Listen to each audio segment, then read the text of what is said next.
I figured that, well, I don't want to have 3 HF, although I do have 3 HF rigs, because I have a 705 and a go bag, but that's used outdoors or when I go out to visit the kids in Boston. But to have 2 desk HF rigs, or 3, didn't make sense.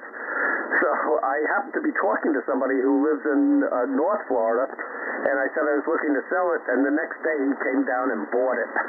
So I'm back to just having 2 HF rigs. Whiskey 4, November Delta Kilo, Kilo Echo 2 Echo Foxtrot. Sorry I didn't catch your name.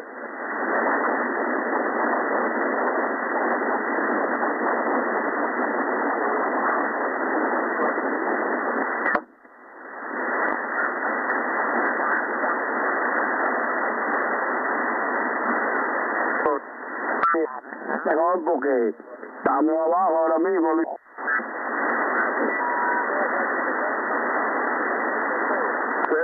Thanks for the explanation.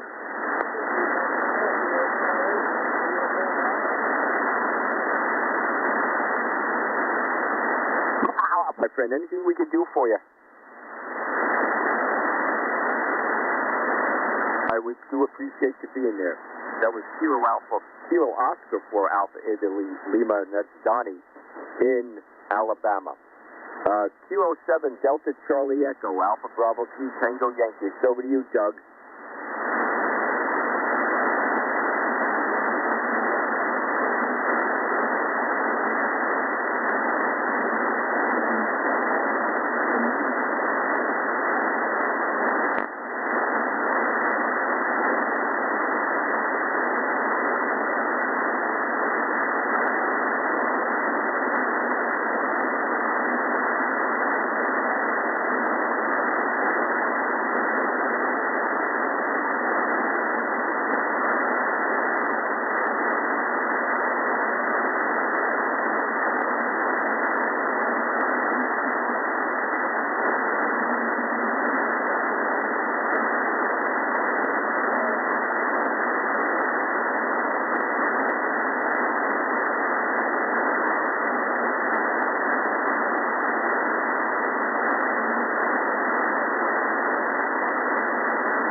Delta Romeo Kilo. Whiskey Delta 5, Juliet Romeo. Good afternoon, sir. Your report is 5-5. Roger. Thank you so much for David. 5-9. That's David to Oklahoma. Thank you. Take care. 73. CQ Parks from the air, November 3, Delta Romeo Kilo. Kilo Delta for Delta 9, Whiskey Mike, Quebec. Tango, Quebec again. Kilo Delta Niner. Tango, Quebec. 89 TTQ, you're 5-5. Roger, got your 5-9 out here in Chicago. Thank you, sir, 73. CQ Parks on the air, November 3, Delta Romeo Kilo. Kilo Charlie 9, Delta Foxtrot. Get you in a second, Ron. Kilo Charlie 9, Delta Foxtrot, you're 5-9. Yeah, hey, David, it's been a little while. 5-9 here outside Chicago, thank you. Yep, good to hear from you, appreciate it. Have a good day. Victor Echo 1, Bravo, Quebec, Charlie, 5-9, Ron. Roger, David, thanks so much for that. Here, 5-9 as well, sounding good. Yeah, at the other park, I didn't realize it, but I was still on, I was running 20 watts because I was doing something on SB8 on this radio the other day. No wonder nobody's answering me. Roger. Well, I know, I saw you in the spark page, and I can hardly hear you, and I thought, it's medication time again. But then, it stopped going. Yeah. All right. Well, I got that fixed, and then the other problem I'll have to fix when I get home. Hey, Ron, I'll catch you later. 73. 73, that's fine. CQ Parks, the number 3, Delta Romeo Kilo. Alpha Delta 9, Whiskey Mike. Ending in November, stand by. Kilo 9, India Charlie Papa, Bridge 57. Alrighty, thank you, sir. I have no words of wisdom today. All right. CQ Parks, the number 3, Delta Romeo Kilo. Alpha Delta 9, Whiskey Mike. Ending in November, go ahead. Oh, hi, Dan. You're 5-7. All right. When I was When I was at work last night, the boss said, this group is like cereal. Once all the fruits and nuts are gone, there's nothing left but the flakes. He's very motivational. Have a good day, 73. Alpha Delta 9, Whiskey Mike. Clyde, how you doing, Clyde? 73. Oh, 73. You're 5'9".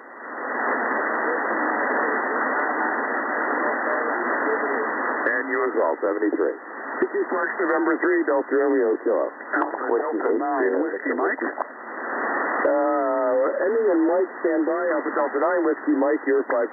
Roger, 5'9", Illinois. Thank you very much. Ending in Mike. Whiskey 4, Kilo Alpha Mike, you are 5'9". Thank you, 73. CQ Parks on the air, November 3, Delta Romeo Kilo. Whiskey Yellow Echo 9er, Bravo, Papa Oscar. Kilo Echo 9 BPO, you are 5'9". Roger, Roger, got you 5'9" over here in Sandwich, Illinois, 73. Thank you very much, 73. CQ Parks and 3DRK. Whiskey 8 Sierra Victor Whiskey. Whiskey 8 Sierra Victor Whiskey is 5'9". Outstanding. You're 5'9" into Michigan, sir. Thank you, 73. CQ Parks, November 3, Delta Romeo Kilo. CQ Parks on the air, November 3, Delta Romeo Kilo. Kilo Yankee 4, go ahead. Kilo Yankee 4, Charlie Kilo Papa, your report is 5'3", 5'3". Thank you very much, 73. CQ Parks on the air, November 3, Delta Romeo Kilo. November 1, Uniform Victor Oscar. November 1, UVO, 5'7" there, about 5'7". Well, David, you're a 5'9" here. Coming in really good. You got a nice signal and very clean audio. Thank you. I have my omnidirectional vertical turned toward Florida. Well, it shows, and thank you so much for activating, and I love your picture that's on QRZ. Well, I try to keep my skin looking nice there. It shows. You're doing a great job. 73, my friend. Take care. 73. CQ Parks, November 3, Delta Romeo Kilo. Kilo 0, Charlie Bravo Victor. Kilo 0, Charlie Bravo Victor. Your report is 5'5". We've got the 5'7" here in Missouri, Mike Oscar. Thank you very much, 73. CQ Parks on the air, November 3, Delta Romeo Kilo. CQ Parks on the air, November 3, Delta Romeo Kilo.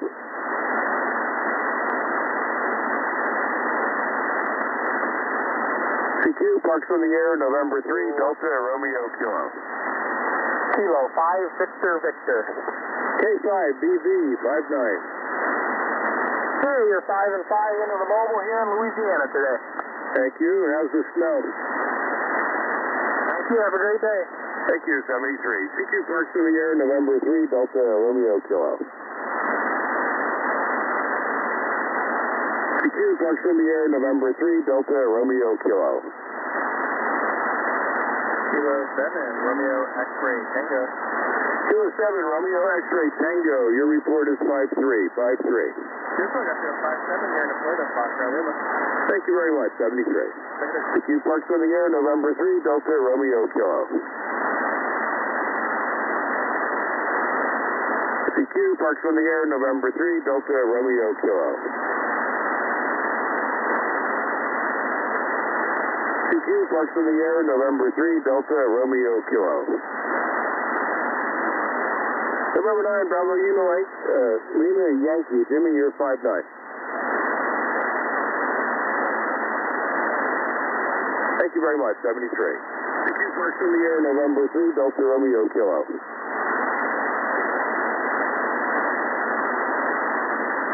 Somebody's way down low, starting with Kilo.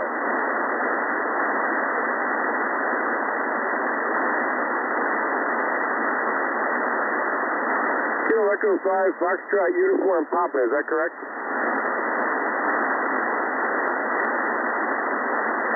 Only 5'1" here in New Jersey, 5'1". Thank you for the contact, 73. CQ Parks in the air, November 3, Delta Romeo Kilo. Whiskey Delta 8, Echo Bravo Zulu. Whiskey Delta 8, Echo Bravo Zulu, 58. QSL, same thing, 58 here, Southeast Michigan. Thanks, 73. PQ Parks, November 3, Delta Romeo Kilo. PQ Parks, November 3, Delta Romeo Kilo. PQ Parks on the air, November 3, Delta Romeo Kilo.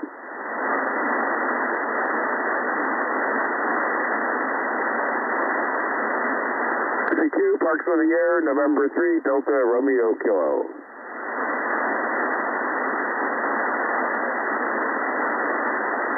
Whiskey 5, Alpha Zulu, November, you are 5151.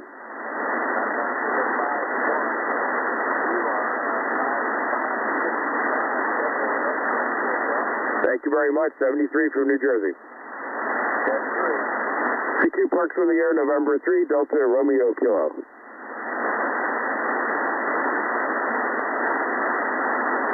PQ Parks on the air, November 3, Delta Romeo Kilo. PQ Parks, November 3, Delta Romeo Kilo. PQ Parks on the air, November 3, Delta Romeo Kilo. November 9, Papa Charlie. November 9, Papa Charlie, mark your 55. Roger, you're 57 in North Louisiana. Thank you very much, 73. 73.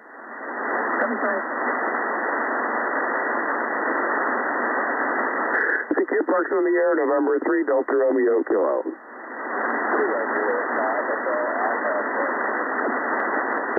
Kilo Juliet 5, Hotel Alpha, I didn't get the last letter.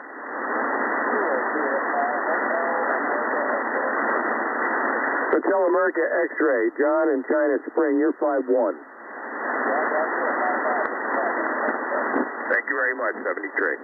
PQ Parks on the air, November 3, Delta Romeo Kilo.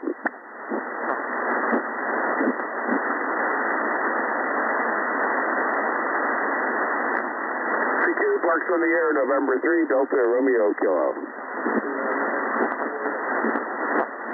Kilo November 4, November Golf Kilo, 59. Thank you, 73. QRZ, November 3, Delta Romeo Kilo. PQ Parks, November 3, Delta Romeo Kilo. Quebec 4, Papa Golf Victor. You are 57, my park 11990.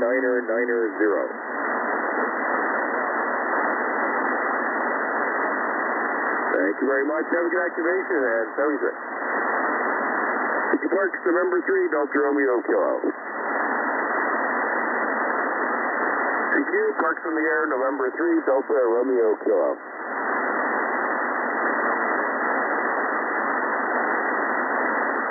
PQ Parks on the air, November 3, Delta Romeo Kilo.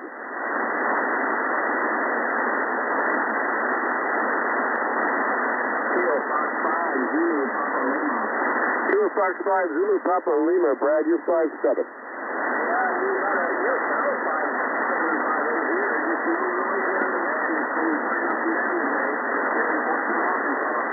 Yeah, pretty much same conditions here in Jersey. All right, well, thank you, sir. We'll catch you later, 73.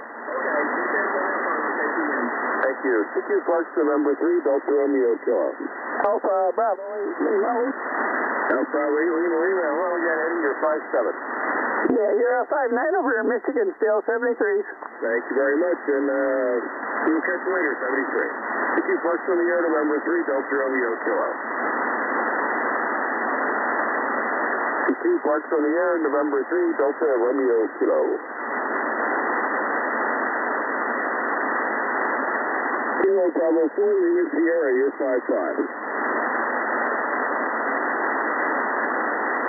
Got it. Thank you very much. Have a good day. PQ Parks on the air, November 3, Delta Romeo Kilo. PQ Parks on the air, November 3, Delta Romeo Kilo.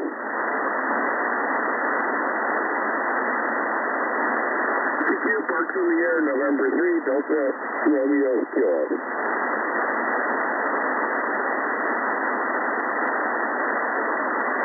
PQ CQ, Parks in the Air, November 3, Delta Romeo Kilo. Kilo Echo 4, Mike, 5-5. Thank you very much, 73. CQ, Parks in the Air, November 3, Delta Romeo Kilo. Whiskey 0, Kilo Echo, Germany. Whiskey 0, the Kilo Echo, Germany. Good afternoon, Kevin. You're 5-9. Copy the 590K. I've got you 5-9, Mike November. Nice signal. I also copy your park 11990, QSO. You got it all. You got an A+. Thank you. Hey, I needed one, my friend. You take care. 73. I got to work on the Gold Star. Roger, Roger. 73. CQ Parks, November 3, Delta Romeo Kilo.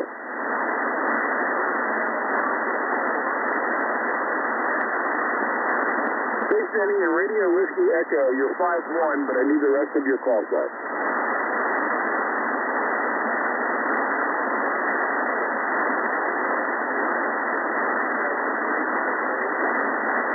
Hotel Bravo 4, Radio Whiskey X-ray, is that right?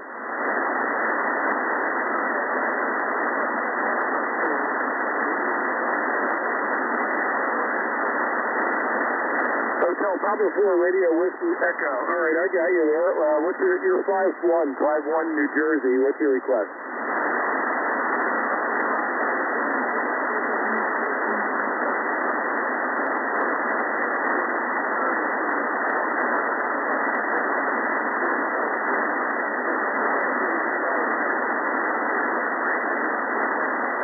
Yeah, what time do you need it? 5 o'clock?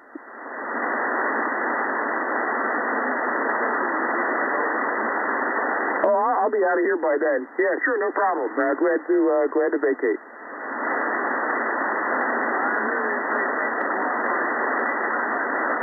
Alrighty, we'll catch you later and have a good day. 73. CQ Parks in the Air, November 3, Delta Romeo Kilo. Whiskey 0, Mike Echo Sierra. Golf Yankee, stand by. Whiskey 0, Mike Echo Sierra. Your report is 5-7. QSO, you're 5-9, Florida. Thank you. Golf Yankee, go ahead. November 5, Kilo Golf Yankee. Boy, Joe, you're low today. You're only 5-1. Got it. Thank you very much. Have a good one. 73, my friend. CQ Parks, November 3, Delta Romeo Kilo.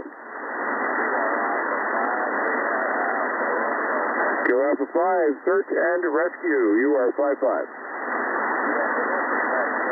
I'm located in South Jersey. South New Jersey, Southern New Jersey.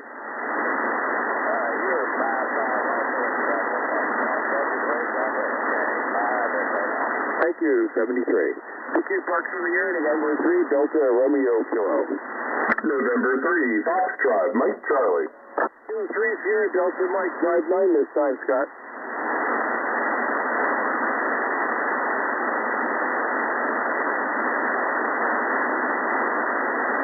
All right, and I'm at 11990 if you're keeping track.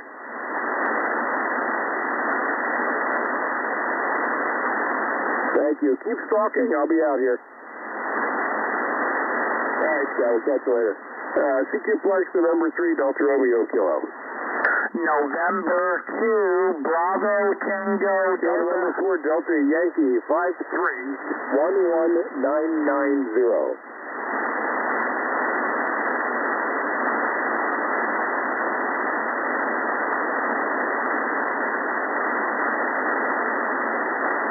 Zero 662, got it. Thank you. Have a good one out there. 73. CQ Parks in the Air, November 3, Delta Romeo Kilo. November 2, Bravo Tango Delta. November 2, Bravo Tango Delta. Hi, Brian. You're 5-1. 5-1. Okay, David. 5-5. 55 in New York, QSO. Roger. 73, my friend. You take care. Have a good weekend, brother. 7-3. Alrighty, thanks. You too. CQ Parks, November 3, Delta Romeo Kilo. South Charlie 4, Whiskey, you're 5-9. Thank you for hunting. CQ Parks, November 3, Delta Romeo Kilo.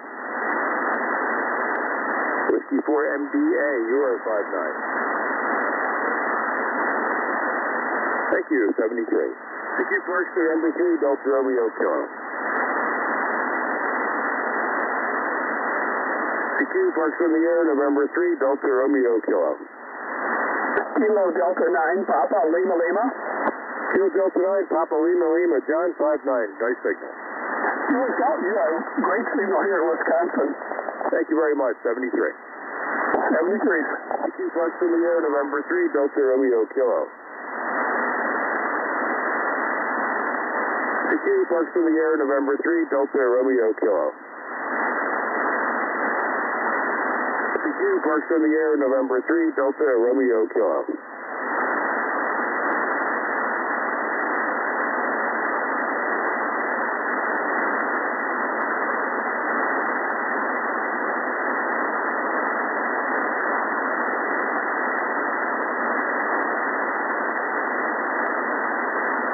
M3DRK, that last one, okay?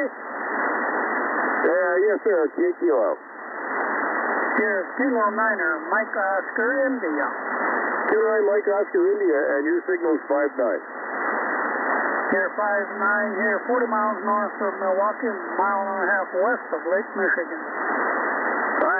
It's funny because I know right where you are. My son used to live up in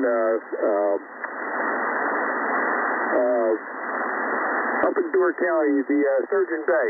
And I went, I saw the name of your town when I was on my way up there one time. Yeah, that's a couple hours drive north of where I am. I'm south of Sheboygan, north of Belgium, and 40 miles north of Milwaukee. We're kind of in the country. Yeah, it's nice out there. He moved to Alaska, so I don't drive out there anymore. Yeah. Alaska, that's strictly airplane or boat. Yes, sir. All right, well, thank you for the contact, and enjoy your afternoon. We'll catch you later, 73. Was that N3 Delta Romeo Kilo? That is correct. 73's old boy. 73. CQ Parks, November 3, Delta Romeo, Kilo.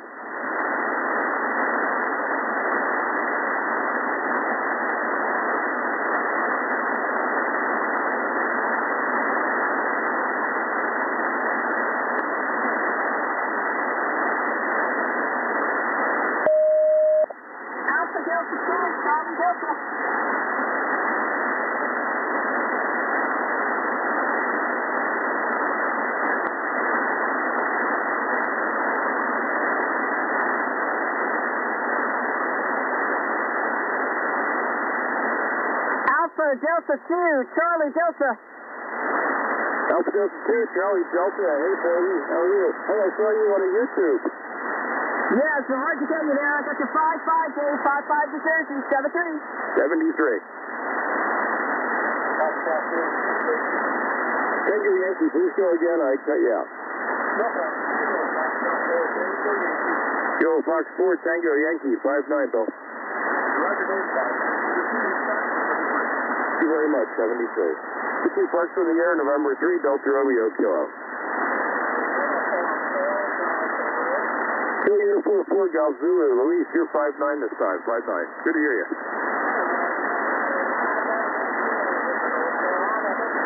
Thank you, 73. CQ Parks, November 3, Delta Romeo, Kilo. Kilo, Quebec 4, Sierra, X-ray Whiskey. Kilo, Quebec 4, Sierra, X-ray Whiskey. Doug, you're 5-5. Copy the 5-5. David, I've got you at a 5-8 here in Florida. Foxtrot Lima, QSL. Thank you, 73. 73. CQ Parks, November 3, Delta Romeo, Kilo.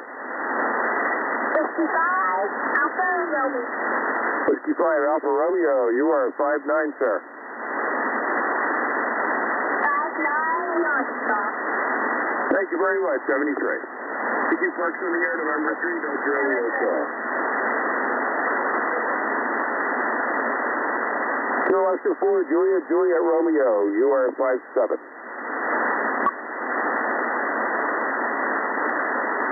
Thank you, sir. Have a good day, 73. CQ Parks in the air, November 3, Delta Romeo, Kilo. Kilo, Papa 4, Papa Kilo. Kilo, Papa 4, Papa Kilo. Your report is 5-7, 5-7. Roger, Roger, thank you for 57, go to 59 to Puerto Rico. Thank you, I'm sorry, I got your name wrong. Good afternoon, Greg. You have a nice day, 73. 73, have a great weekend. Thank you. Is there a Whiskey 4 station?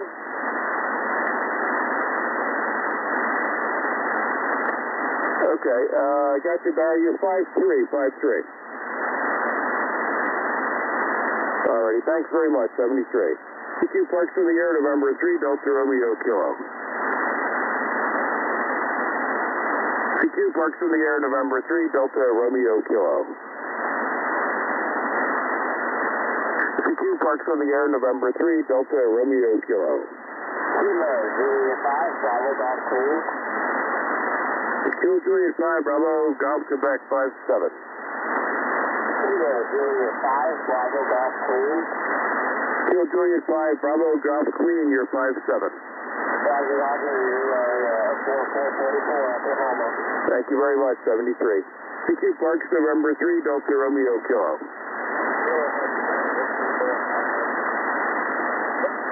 Alright, somebody's real low. I got Kilo, 4, and Alpha. Fill in the blanks for me, please.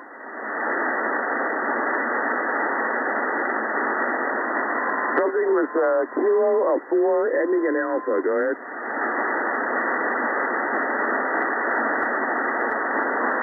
I'm not hearing anything. PQ Parks, November 3, Delta Romeo Kilo. Ending in Lima, please stand by. Whiskey 4, Alpha, Whiskey Delta 59. Thank you very much, 73. Ending in Lima, go ahead. Alpha Echo 0, Tango Lima, Rick, your signal's 55.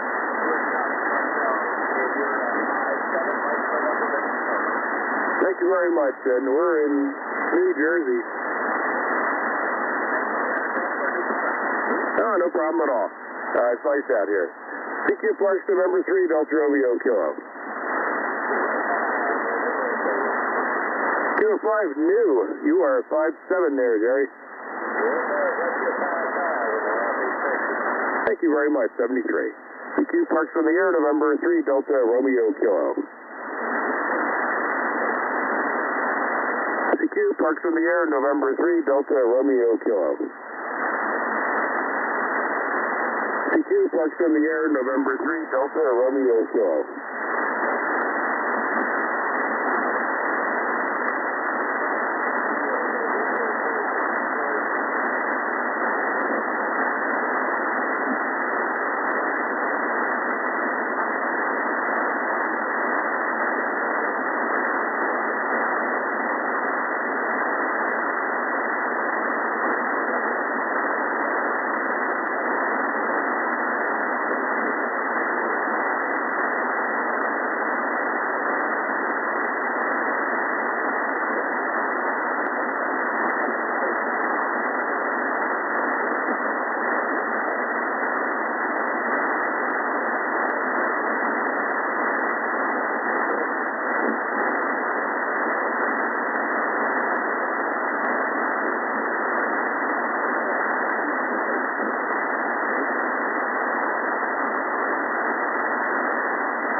for any aeronautical mobiles, inbound or outbound. Please call K0 PAS.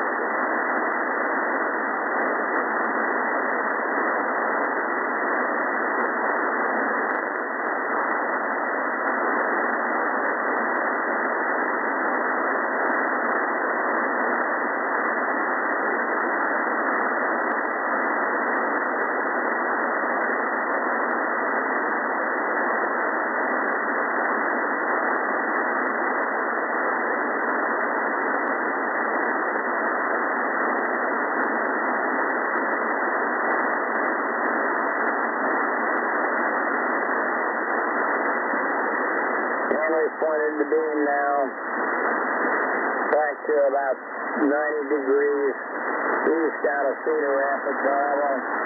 We're looking for maritime mobiles, marine mobile stations with or without traffic. Please call K0 PAS.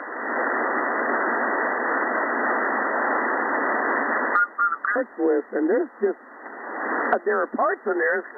Yeah, I mean, you know, but not all that many. Over. Yeah, that's true. But, you know, if you look at the parts list, when you look at it and you find the, you know, the number of the resistor and the capacitors, like I said, you know, the resistor, you know, there is no 470 ohm resistor in the parts list. The highest resistor is an 18 ohm, half a watt. So I don't know why, you know, they got that in there, you know, to do that with. Now, what I put in was what was supposed to be in there, you know, was an 18 ohm, you know, half a watt, you know, resistor and the capacitor. Maybe that is, you know, they had found something out with this one that they built, and they had to change it to get the thing to work. Over. Yeah, or make one modification and then have to alter the resistor value to accommodate that and make it work. Over. Yeah, because like I said, nowhere in the, you know, the parts list is there a 470 ohm resistor. So, I don't know, but like I said, I figured the only thing I could do was put them back in there, what was in there, and see what happened. And lo and behold, it's come on. Okay, so the schematic says 18 ohms, but what was actually in there was 470. What about the capacitor values? There's two capacitors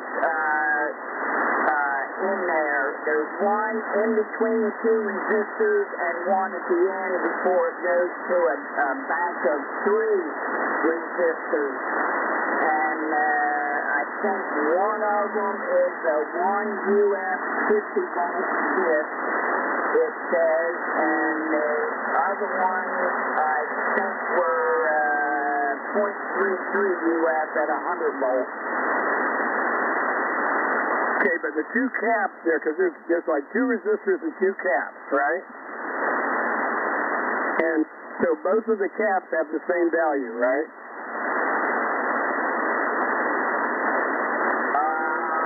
No. Aha. Okay. So it's nothing to do with duplicating, you know, the resistor capacitor network for one side of that amplifier, one pair of the MOSFET, with the other. So even though they're strapped across the final transistors, but they don't necessarily do the same thing. Over. Now I take that back. Yeah, they all are the same value. There's 204 to 207, and then 209 to 212, and they're all 0.1 UF at 50 volts.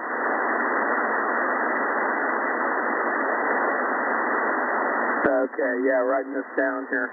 All right, I got it. Okay, hey, well, I'm going to go ahead and sign here and dive into this schematic after I get me some soda here, caffeine-free on the rocks. And let me look at this thing. I'm really curious about it.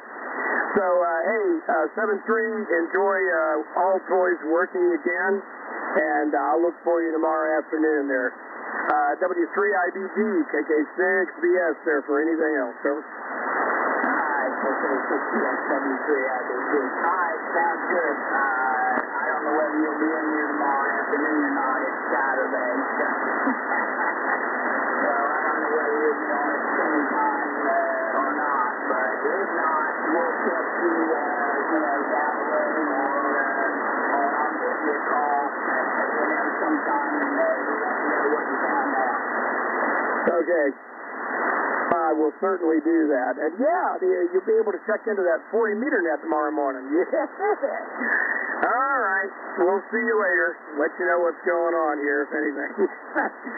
W3IBG, KK6BS out of Gainesville, Florida is clear and gone. That's great. W3IBG.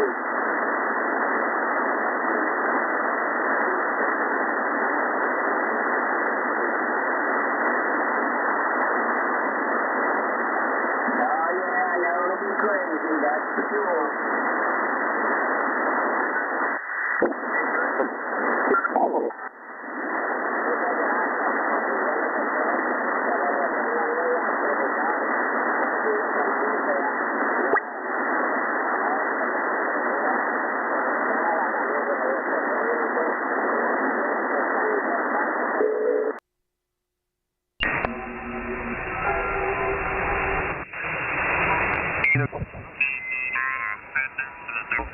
Get on 20 meters, they'll drift by eventually. Oh, yeah.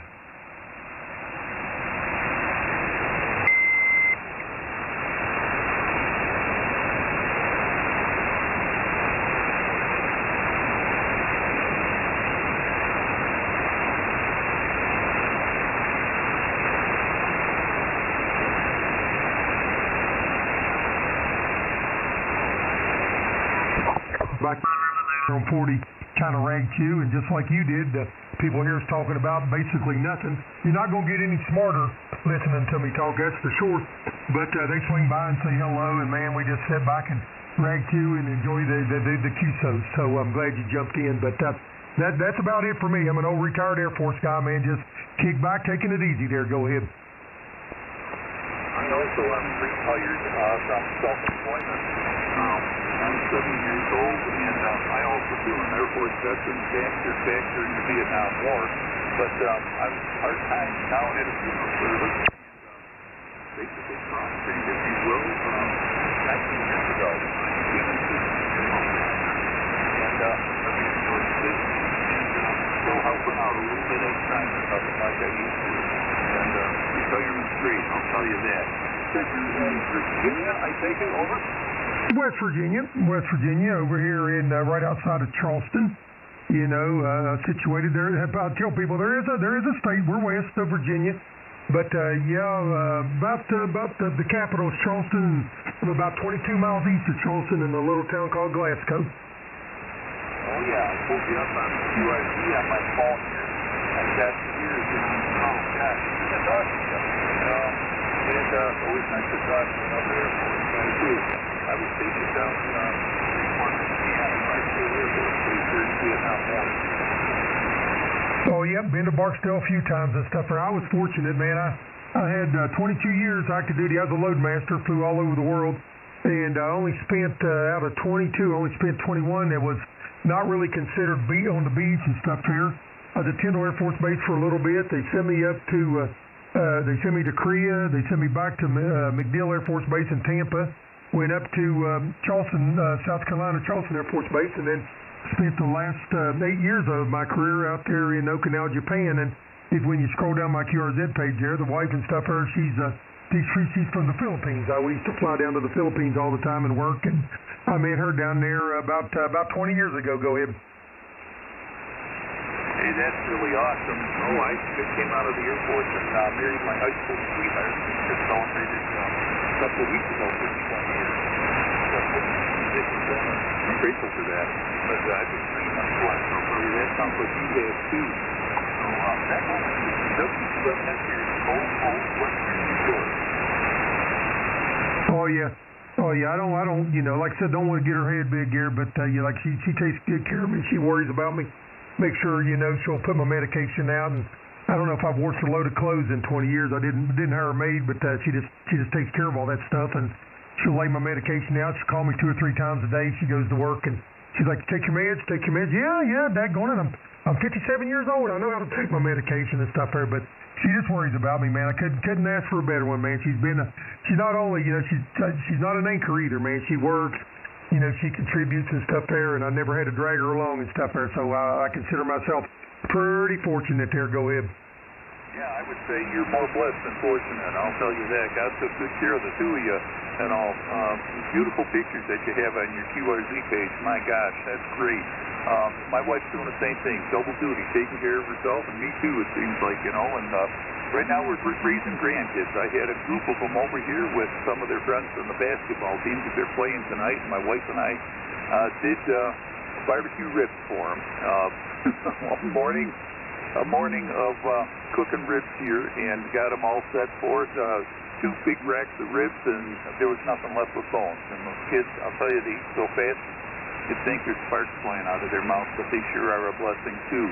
Hey, it's great talking with you, my friend, and I'll turn it back over to you. NADPF from W2MNS. Now you start talking about them barbecue ribs. I'm sitting there like, I don't know what I want for dinner, man. Now I want barbecue ribs there, so thank you a lot for that there and stuff. But yeah, we come up there. We've been to Niagara Falls. I know you're not exactly there, but Niagara Falls, and went over there and went to the you know, wherever they have the original. It's not the bucket there, but the original you know, Buffalo Wild Wing place, and you know, like I don't know if I'd want to be in Buffalo in the wintertime, but we come up in the summertime and had a really, really good time. And unfortunately, when we did come up, it was COVID, so we didn't get to go across to the Canadian side there, which I've been all over the world, so I didn't really have to go to Canada and stuff there, but it's been cool to go over and check it out and stuff there. But like I said, we had a real good time and went around, seen the Bill Stadium, and like I said there, got to eat where the original buffalo wings and stuff there, and had a real good time. Yeah, I've been there quite a few times myself. And Niagara Falls, my wife and I used to go there all the time for our anniversary over to Canada. Haven't been there in a lot of years, but we've seen it a lot. That's only like 2 hours from our front door. But it's a beautiful place to go, and it isn't far from home, and we've really enjoyed it. Things have changed a lot since we've been there. The Canadian side is much nicer than the U.S. side, but hey, they're trying to clean it up in all states. They're trying to clean up. Niagara Falls, New York is kind of a dumpy area right now, but they are trying to clean it up. In Buffalo, wow, there's always something going on in Buffalo. The medical facility is fantastic, from the VA all the way through. I've had my open heart surgery up there. They've been wonderful. And I've been at the Anchor Bar where you and your wife were at quite a few times. The wings are a common place down in Western New York. Everybody's got them. But right now, the big yank is the Buffalo Bills, because they're in the playoffs for this weekend here, and it's going to be a tough one for them. And everybody seems around here has got Bill fever, including my wife and family, and it's just a wild area. The place went nuts last week when they won up in Buffalo, and we're only an hour or so. We're about an hour or so away from downtown Buffalo, in Orchard Park where the games are held. But I'm not a really big Bills fan. I like college basketball more. We're home at St. Bonaventure University, which is just like 5 miles away from here. So we follow the basketball team very much, and also during the summertime, you want to have a real good time, and it doesn't cost you an arm and a leg, is going over to the Buffalo Bison Stadium for baseball. They've got wonderful minor league teams for the Toronto Blue Jays, and it's fun, let me tell you. And during COVID, well, they couldn't play any games up in Canada, so the Bison Field turned out to be the home team, or home place for the Toronto Blue Jays, so we got to see Major League Baseball there, except for the Yankees, because they sold out like in 10 minutes. But it's a good place. Lots to see and do here. It's a very pretty area. So with that, I'll turn it back over to you, John, from W2MNS. Oh, yeah, W2 MNS, November 8 Delta Papa Foxtrot, absolutely. Yeah, as soon as you said anchor, I'm like, that's it there. If I'd had multiple choice, I would have got it and stuff there. So thought it was pretty cool. Yeah, not much. I like college football and stuff there. You know, I've been a big WVU fan. You know, they let Rich Rod come back. You know, after exiting all them years ago. So we'll see.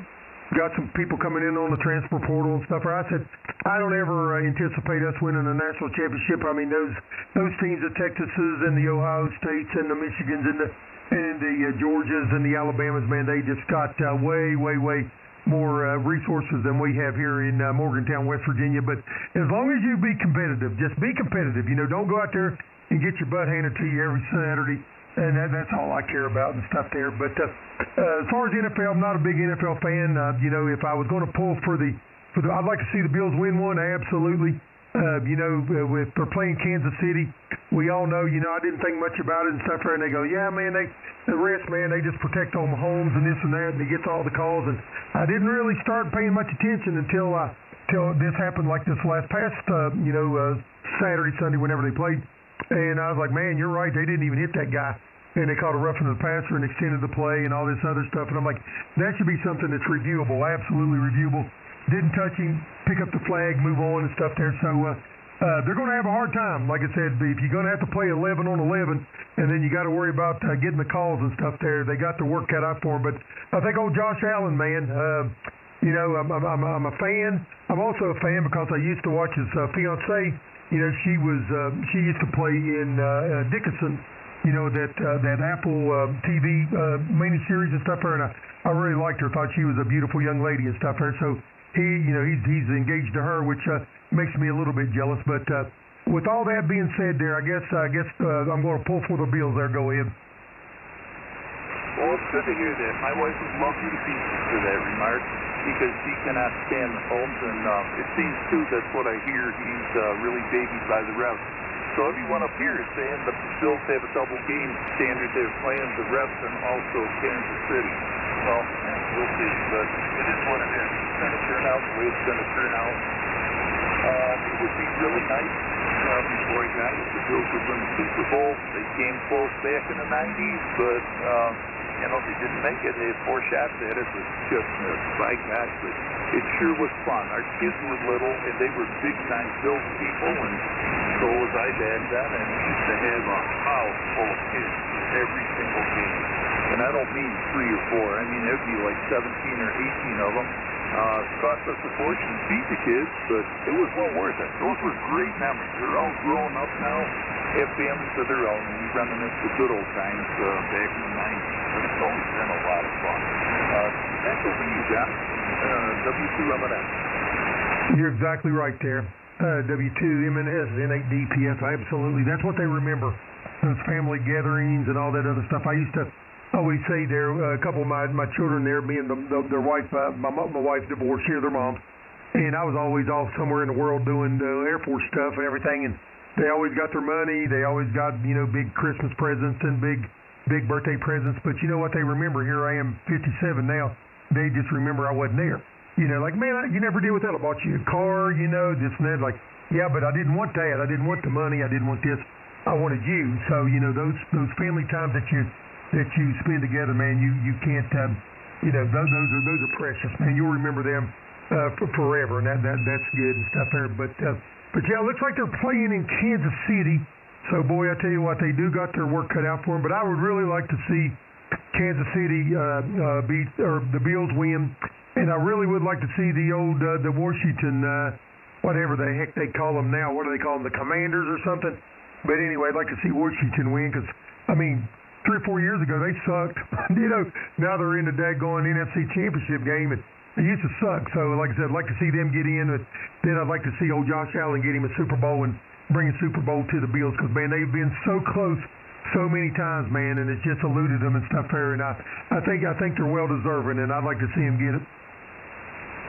Well, I will tell you, the whole Buffalo Bills team, especially Josh Allen, they are very community-oriented players.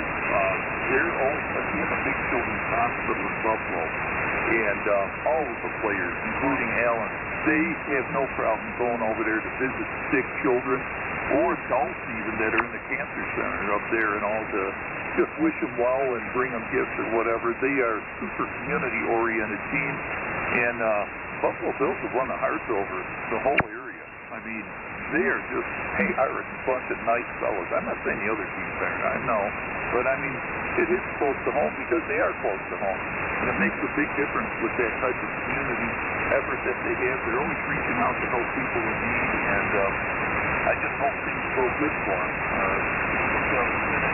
I'll tell you, this has been a great week, the inauguration and all. We watched a lot of Fox News and very happy with the way things have been handled with our new government anyway, and he's got his hands full because he's going over touching down in California right now to meet Governor Newsom, so that'll probably cause a lot of fireworks, but we shall see what happens. But I don't want to get into politics because I've heard a lot of people voice their opinions, and when I first became a ham radio operator, an old Elmer told me, he says, there's a wonderful button on each radio, it's called off. He says, you're going to find yourself using that button a lot lately, so I'll sit back out of the politics of things, and I'm sorry for bringing that up. But anyway, back to you, John. It's been awesome talking with you, man. Not a good deal. I was going to tell you before I get out of here, man, it's fluctuating just a little bit there, but when it was Jim Kelly and Thurman Thomas and them guys there, old Darrell Talley, he was a West Virginia boy, you know. He was a mountaineer, went up there to the Buffalo Bills, so we always rooted for them. You know, they went to the four, I guess it was straight, I'll say straight there, but just couldn't finish, man. And it was so sad because we're big Darrell Talley fans and stuff there. So, like I said, I'm pulling. That's if you ask me, out of the four teams that's still, in the playoffs right now, NFL, the Buffalo Bills is who I'd root for there. But I'm gonna have to get out of here. I got some stuff to do, and like I said, I'm getting a little bit of QRM there, and Terry, and like I said, it did drop down just a little bit there on that last transmission. I don't know if you're still hearing me or not there and stuff there. Well, I'll let you follow up there, and we'll say 73. Been a pleasure, man. Enjoyed the conversation, Q. So I stay around 40 somewhere. Sometimes you'll find me up on 20. I'm sure I'll probably hear you on 20 if the conditions are right there. So if you hear me on there, man, you scroll past me, man, I'd be offended if you didn't jump in and say good morning, good afternoon, whatever time of day it was there. So we'll say 73. Whatever you do the rest of the day and this weekend, do it safe, and we'll talk to you soon, hopefully. So we'll say W2 Mike November Sierra, November 8 Delta Papa, Foxtrot 73 is my friend, on your follow, and I'm going to go ahead and shut her down.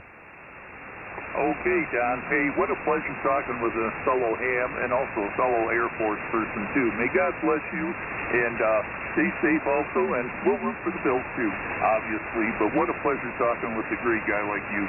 Really enjoyed the QSO, and it's been a whole lot of fun, and hopefully you'll be up here in the summertime in Western New York. We'd love to have you and your wife stop over with my wife and I, and we'll show you the area. It's very beautiful here. May God bless you, and have a safe weekend. 73 to you from Whiskey 2, Mike November Sierra, W2MNS in Olean, New York. Catch up with you later, Don. We'll see you later. I'll be clear with you. Nice, 73.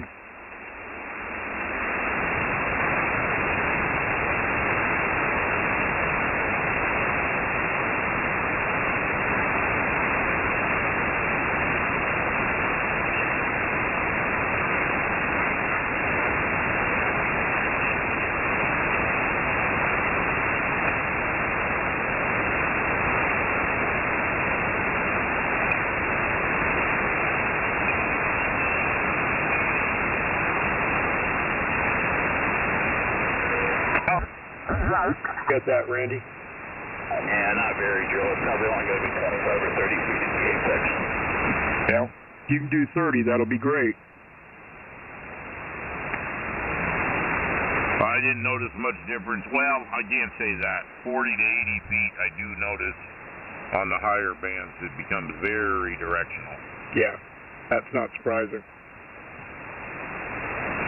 And Randy, Randy, do you operate on 20 meters very much from the house? Not at the moment, because I don't really have anything that works there, so... Oh, you're about to.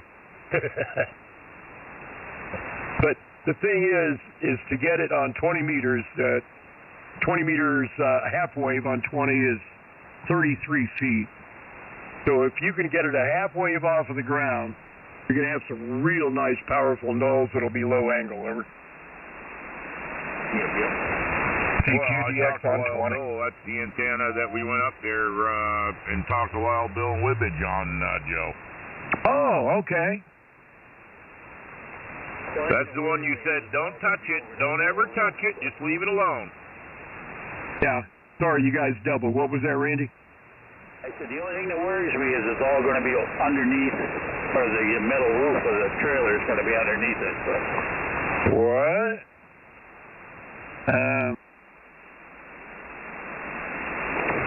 Well, the roof of the trailer is all metal, and the antenna is going to be above the trailer. Oh, that won't hurt it. How far above it? Apex will probably be 20 feet. 25 feet. Yeah, don't worry about it. But the ends may come down to close to it, you know what I mean? Yeah. Well, that shouldn't matter because most of the radiation's coming from the middle of the antenna, right? So it may detune it a little bit, but of course, if you're running strictly open wire line, you just tune that difference right out with the base station tuner there. Be good to go. Well, yeah, and if your trailer's 5% longer, it'll act as a reflector.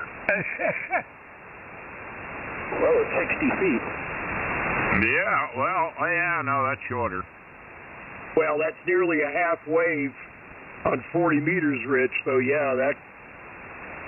Thing is, it's got to be longer, though. That's important because, of, you know, the 5% rule, right? It's got to be longer than the driven element, and that makes it inductive, which makes it reflective. If it's too short, it'll actually direct power back down toward itself from the driven element. You got to watch that. Well, we'll put it up and see what happens. That's all you can do. That is all you can do, brother. That's exactly right. Best advice ever. Try not to overthink it too much.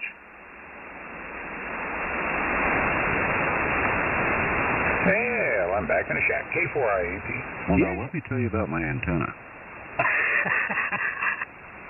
Boy, it didn't take him long, did it? You know, Chuck, that hit me later on. I think I was driving to lunch, and I'm doing playbacks in my brain, you know, going there, and it didn't occur to me when you said, let me tell you about my antenna, of what you were really talking about. And I got it, and I started laughing. But, oh, yeah, he was talking about Frank. Yeah. Oh. I think WBX bought one. What? Not hardly.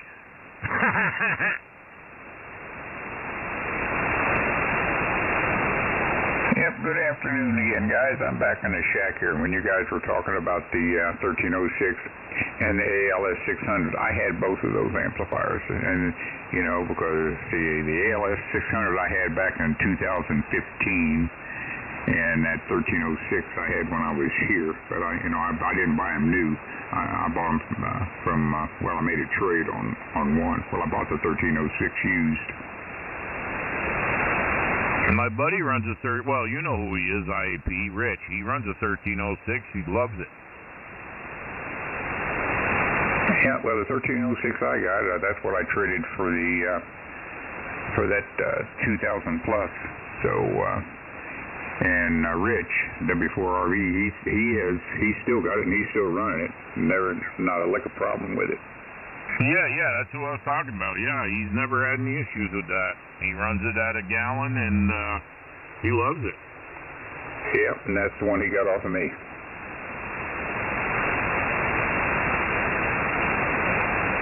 I did kind of the same thing with my 1300. I traded it for a AL 1500. Boy, what an amp that is.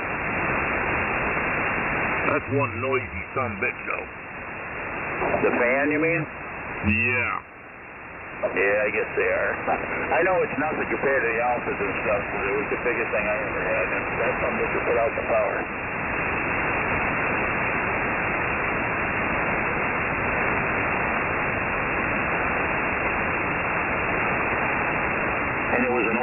so it was made pretty well. It had the Peter Delphi and transformer in it.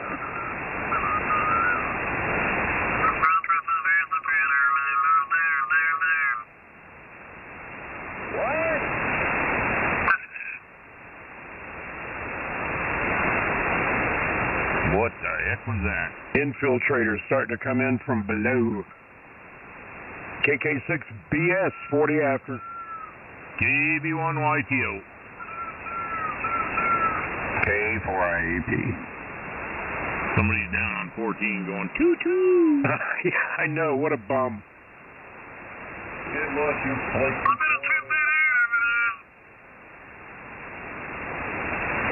Hey, I thought it may be George at first there up in Ohio, but the signal's 2PW. Don't make me come down there. There he is. There's son. Those 2-2 are out there. Hey, you got your amp on? How's the weather? I hope that's not George. That's not George.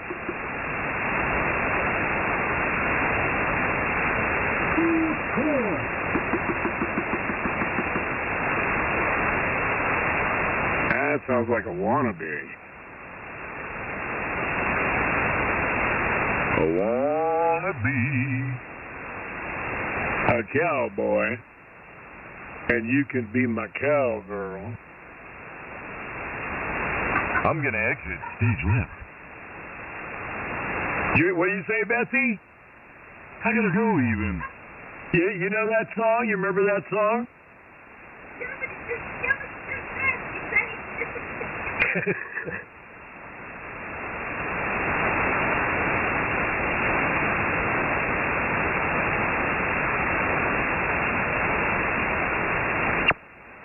What's going on around here? N4ROM. Walter! Walter! How is everybody this afternoon? Getting better by the minute, man. Well, that's all we can ask for. Hi, hi. Where's the pollinator? Pollinator's probably going to be gone for another couple weeks. He's out of the house once and he heads back. Well, yeah, she cooks dinner every day.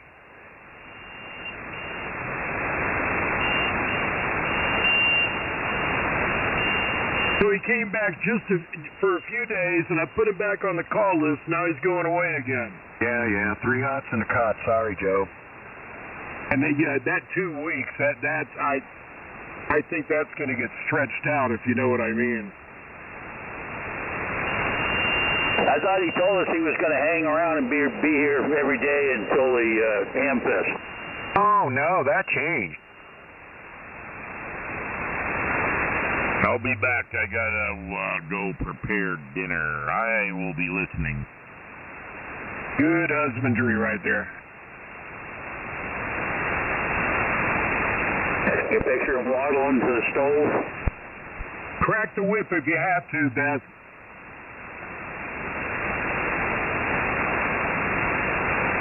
Better stop talking to you. Asking you again to stop interfering with the people on this frequency. Wow. You hear Chuck, you hear the flutter in that playback? That's awful. Sounds like he's underwater.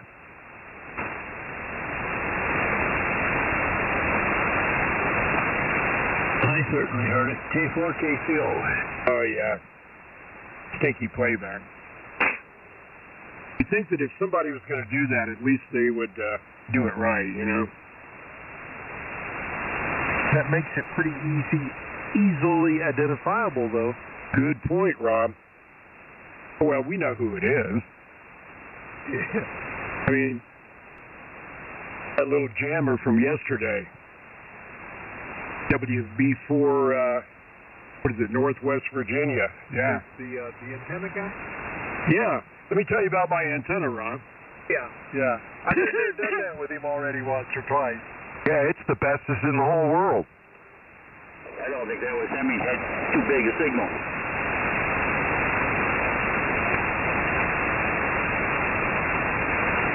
for only your next 3 paychecks, you can have one too. Right? Well, there are better antennas, performance-wise, than what he's got, so kind of a moot point. That costs less to make.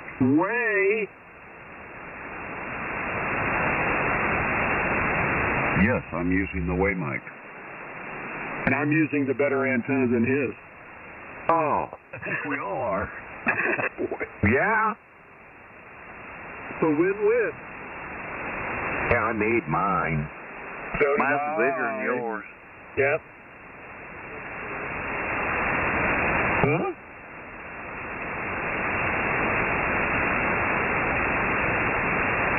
As well as I did. All my antennas on my property is homemade, no bought. Yeah. Because you buy an antenna book, you can educate yourself about any kind of antenna you want to build and then build it. Yeah, good afternoon there, K4IAP. What? Going away, Gary? No, I just said good afternoon to Walter. Oh, okay. Good afternoon, Gary. Good afternoon, Gary. Good afternoon. Good afternoon, Rob. Hey, Walter. Where's my boy T-Bone? T-Bone. He's probably been home for a long time. He's probably on the porch.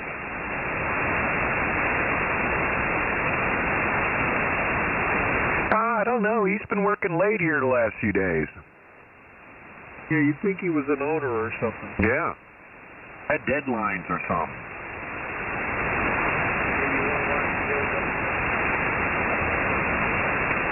Said his wife was going on vacation, going back home for a while. He's probably working a little extra OT to pay for it. Come on. That station out there calling YTO, I think he's already gone. He said he had to go cook dinner there.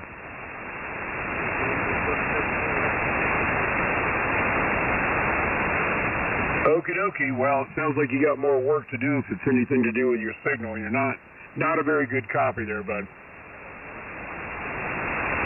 All right. Okay, man. Good luck. Come on back if you need to do any testing or, get some signal reports.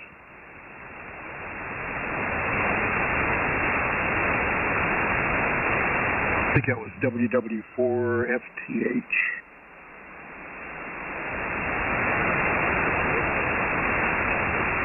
Anybody hear him? What's your call? FTH or FT8? FTA phonetically? Kilo Bravo Hotel. Boy, I was way off. Yeah.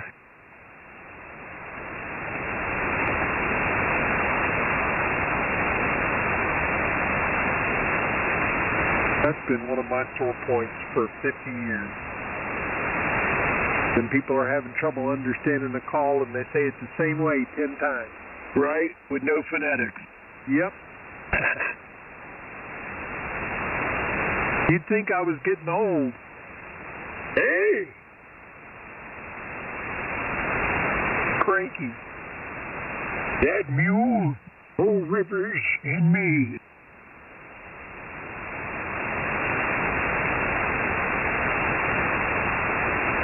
Guys are probably too young to remember that one. That was Walter Brennan, a.k.a. Grandpa on The Real McCoys. That was his only hit record. Richard Crennan was the son. Yep. I thought Kate was pretty hot.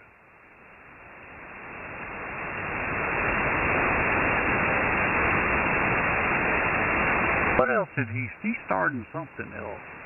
Oh my God, he was... Oh, many movies. Yeah, a very successful actor. Yeah, I thought it did a lot of westerns. Yes, he did. Great character actor for a western, yep. Oh, that's probably where I've seen him on Gunsmoke or something. Wasn't he in It's a Beautiful Life? Yeah. Or something, yeah. He sure was.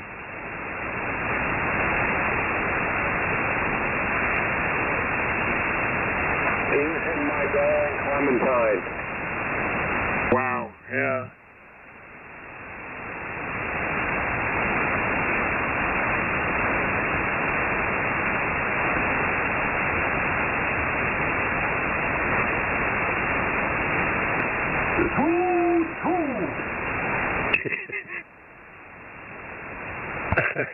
KK6BS is 50. And 4 ROM. KK for me. W4WR. WA4IPE.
Hey, Walter.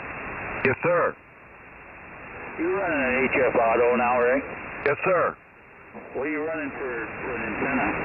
I am running a zapper. It's 96 feet fed on each, 96 feet on each end, fed with 65 feet of ladder line. Lets me tune 160 through 10. Into a ballon, I assume? No ballon. It's just what you would call a Budwig connector, 239, and then just 50 to 100. Has no problem tuning it all the way through? No problem anywhere. A matter of fact, it likes 160, likes 20 meters. I was looking at it and it says it only tunes 8 to 1 SWR, but which no. There's a lot more than that too sometimes. So. No, I tell you what, I'm really impressed. I was kind of leery about spending the money, but I think it's probably one of the better things I've bought in a while. I hear you. Yeah, I don't know anybody that doesn't like them that has them. I mean, I still got two Dentron MT3000s that will tune anything. Yes, it will. I also got a Johnson Matchbox, a KW. The old one or the newer one, the black one? With the meters on it, or? Yeah. Yep.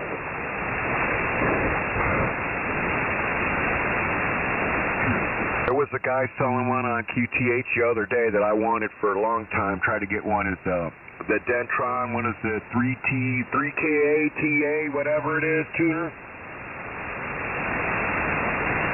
It's all lit up, got a little fan on it. Now, I see there's two South Stars on there, one for 12 and one for 1150. Well, I know there's an earlier version which The writing is vertical, and then like the other one that I have, the writing is horizontal on the bottom, but apparently they're basically the same thing. Yeah, when it's the horizontal one, it's the older one. Correct. Yeah, I think it's got, like mine's got firmware 236 or something on it, where I could still go in the manual and tune it, and I guess the newer ones, you can't even do that. Oh, really? You can't touch it up? I guess not. Not the brand new version of it, no.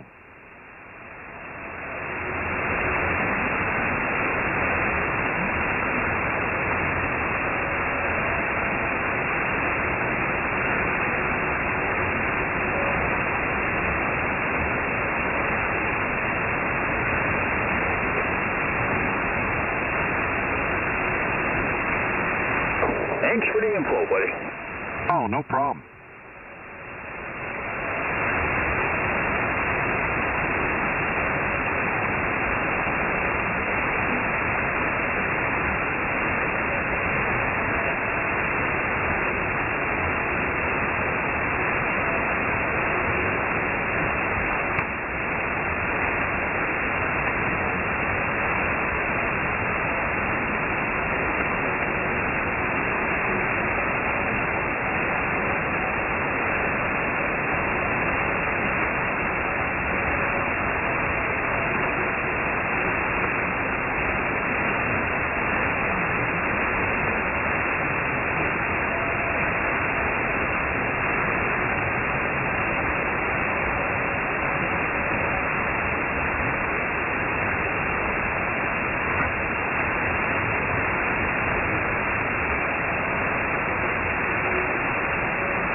I think he went to eat supper. Hey, who wants to know? Get a signal. Shut up, stupid. I'm over here. I got my face buried in this ALS 600 schematic. I repeat, get a signal, old man. Are you ghost talking again? No, there was some dude in there calling for Joe. With no signal. Probably no call. Bullshit. They have something there, Walter. Obviously a fan. I'm a big fan of JoJo's. Well, there you go. Hi, Marty. Where the hell you been? Here. Good, stay here. Don't come down the bend, because we'll run you off.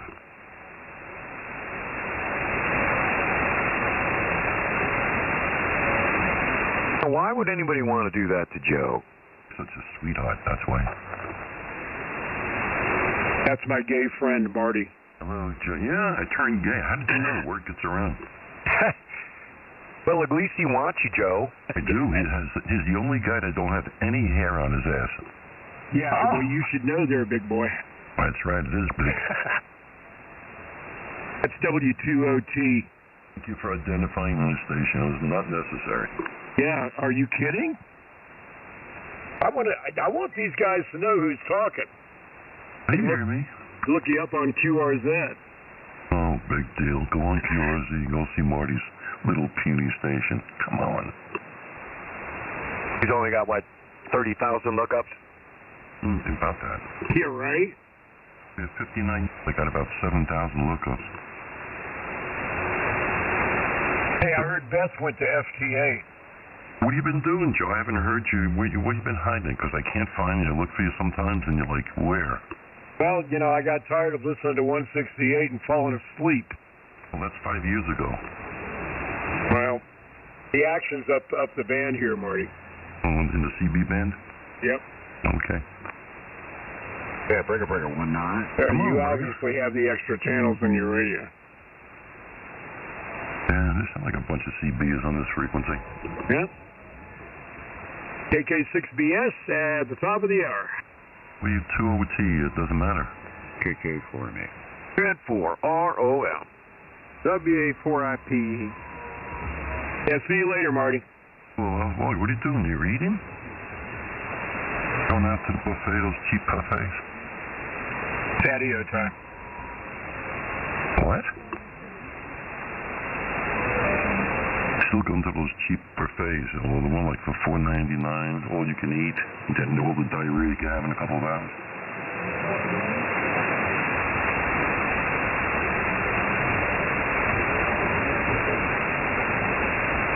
Look me up, guys, look me up. Hey, Joe, tell them there's nothing wrong with getting the seniors, what is it, $10, $11 special. I get them all the time, but I don't get the ones for $2.99. You know what that is, right? Got 2 hot dogs and a bag of chips? That's correct. There's a stale bun, old ketchup, or chili, rather. Oh, maybe some onion? Maybe, if the guy's in a good mood. Gotta have that crunchy chili.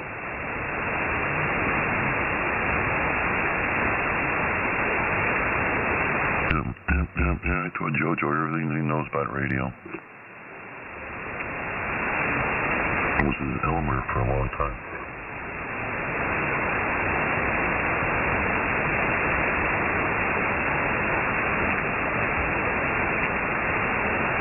Let me go on. I haven't been onto his QRZ page in a while. Let me see if he got better looking.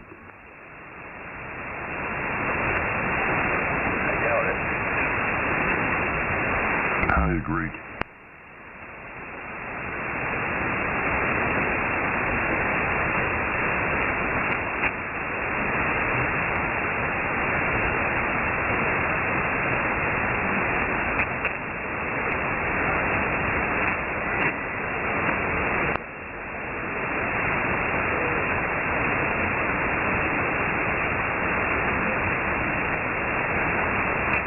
He took all his nice photographs off. Oh, wow. He left his ugly mug up there, though.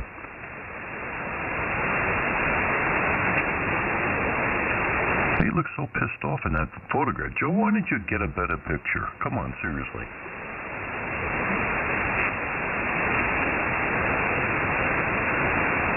Looks like I'm pissed off at you, man. You better leave me alone.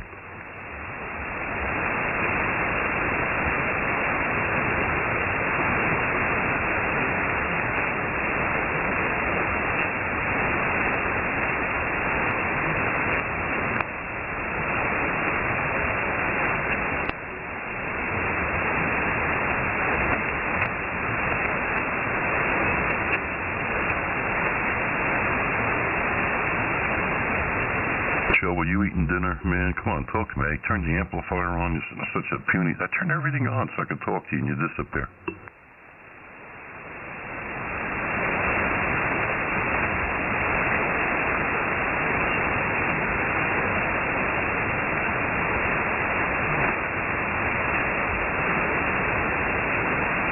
I guess he's got a hard on for something. I don't know. W2OT clear, QSY somewhere.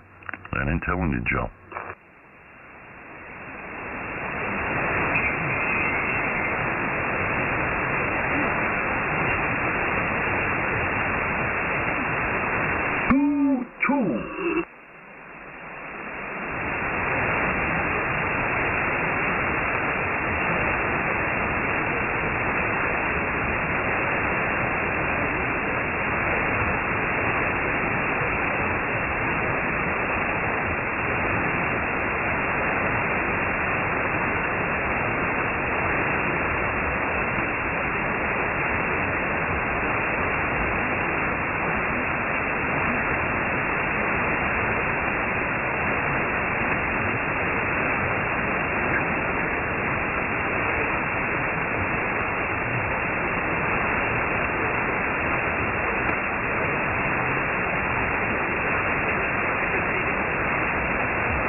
Never supposed to become on the manual VFO, so I just kind of guessed. And I waited till I heard you and zero beat it on you. Well, there you go. Isn't that Bob's rule? Net control is always on frequency? That's correct. You're on frequency with net control. You are on frequency, period. You should see it up there.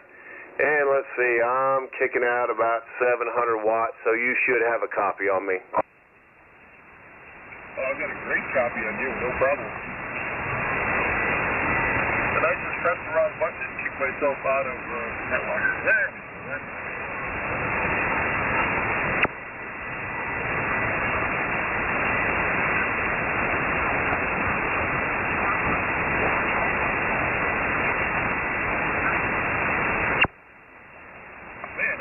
I can't keep my mouse in the right place here. I just made the blue screen full screen. There we go. Now it's better. I hate that when you go to say something and your mind has one thing and your mouth has another thing in mind. Yeah, except for this time it's my right hand that has the problem. Can't manipulate the mouse tonight. I was like that Thursday on South Cars when I was calling South Cars. Buddy, I couldn't say anything right. But we just laughed and went on, and hey, I made it for my hour. Well, yeah, it ain't the end of the world, right? Nope, we're still here, and there's even snow on the ground in North Florida, so record amounts. Hello, can't even say it. Record amounts of snow in North Florida. Well, now they know what it's like for the rest of us. Yep, that's it. They said it broke records from back turn of the 1900s, I think. No, I think it smashed records that were like the stuff in Louisiana and the stuff in Mississippi and Alabama. That was the I guess broke records since they've been keeping records. So that's pretty cool. And I'm glad they got it and we didn't. Well, I don't know. I got plenty of it here. I got, 5 inches last night? So, who knows? It just keeps on coming. We are still under the threat of lake effect, although the lake is 85% frozen. 85% frozen. That hasn't happened in a long time. That's going to be nice when that sucker freezes up, because that puts an end to it. I hadn't thought of it that way, but yeah. That just makes it like cold land. No more lake effect. That's just cold land. All right. Ain't nobody jumped in there yet, but we got a couple, so we'll see what we can do. Yep, I'm going to get started right now. CQ40. Well, I'm not going to do a CQ until I'm done. This is Whiskey 2 Alpha Juliet Romeo. I will be your host for tonight's edition of the Moonlighters. The Moonlighters is a Rag 2 group meets every night of the week around this time, around this frequency. Wednesday night edition of this net is a free-for-all, kind of a unscripted thing. The Thursday night edition is normally the Tech Net, and the Sunday night edition is the Vintage Net. I don't believe the Vintage Net is going to happen this weekend. Between Winterfield Day and John being in Florida, I don't think we're doing a Vintage Net, but stay tuned. You never know. Primary means of logging here is NetLogger. You can obtain a copy of NetLogger free on our website, www.moonlightersnet.com. You can also come and see us on our Facebook page. We have a Facebook group. It is Moonlightersnet 7.272. Logging free tonight is Jeff, AA4JG. He will keep me inside the lines, and he does a masterful job at that. So what's up, Jeff? How you doing? W2AJR, AA4JG, Jeff here in much warmer Chattanooga. See, it got up to 51 today. Had some sunshine. We still had some pretty good winds going on, so it still felt cool in the shade, but at least enough to get out and do. I went down to the cigar shop and sat for a couple hours and got to visit and enjoy a couple of premium cigars. So just sort of a restful day, and we'll finish off today with a net, so that's a good thing. And like I say, we may take the weekend off. Who knows? Yep, we'll see about that. Well, it's far warmer by you than it was by us. You're on the bubble has finally passed you. It's 16 degrees here still, going down to 13. So we're still in the freezer. But like I said earlier, the lake's frozen up, or almost all the way froze up. So that should go a long way to shutting down the lake effect machine, and that should really curtail the amount of snow we get. So we are looking forward to that for sure. Well, then you get all the people going out there ice fishing, but that's good for them. Yep, and like I say, it's not bad. Like I say, we're going to go down, I think, 23 tonight, so but it'll warm up quick tomorrow. And they say we're going to be near 60 next week, so bring it on. I can get outside and do some work. All right, well, I'll turn it back to you and do what you got to do. AA4JG. Roger, roger. CQ40, looking for check-ins for the Moonlighters. This is Whiskey 2 Alpha Juliet Romeo. Anyone, anywhere. At KD9LUN. Is that you, Dwayne? Roger on that. Anybody else?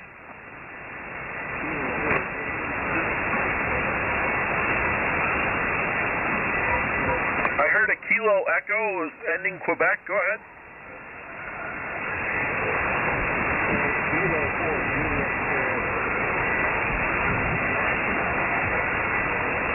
Kilo Echo 2 Charlie X-Ray Quebec. We've got you. Anybody else?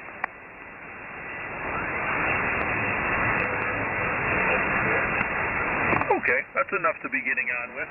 KA9EFD, how's it going, Alan? Hey, greetings and salutations to Andy and Jeff and everybody else out there. KA9EFD out here in Portage. Let's see. Started my work day. This morning it was 1 degree.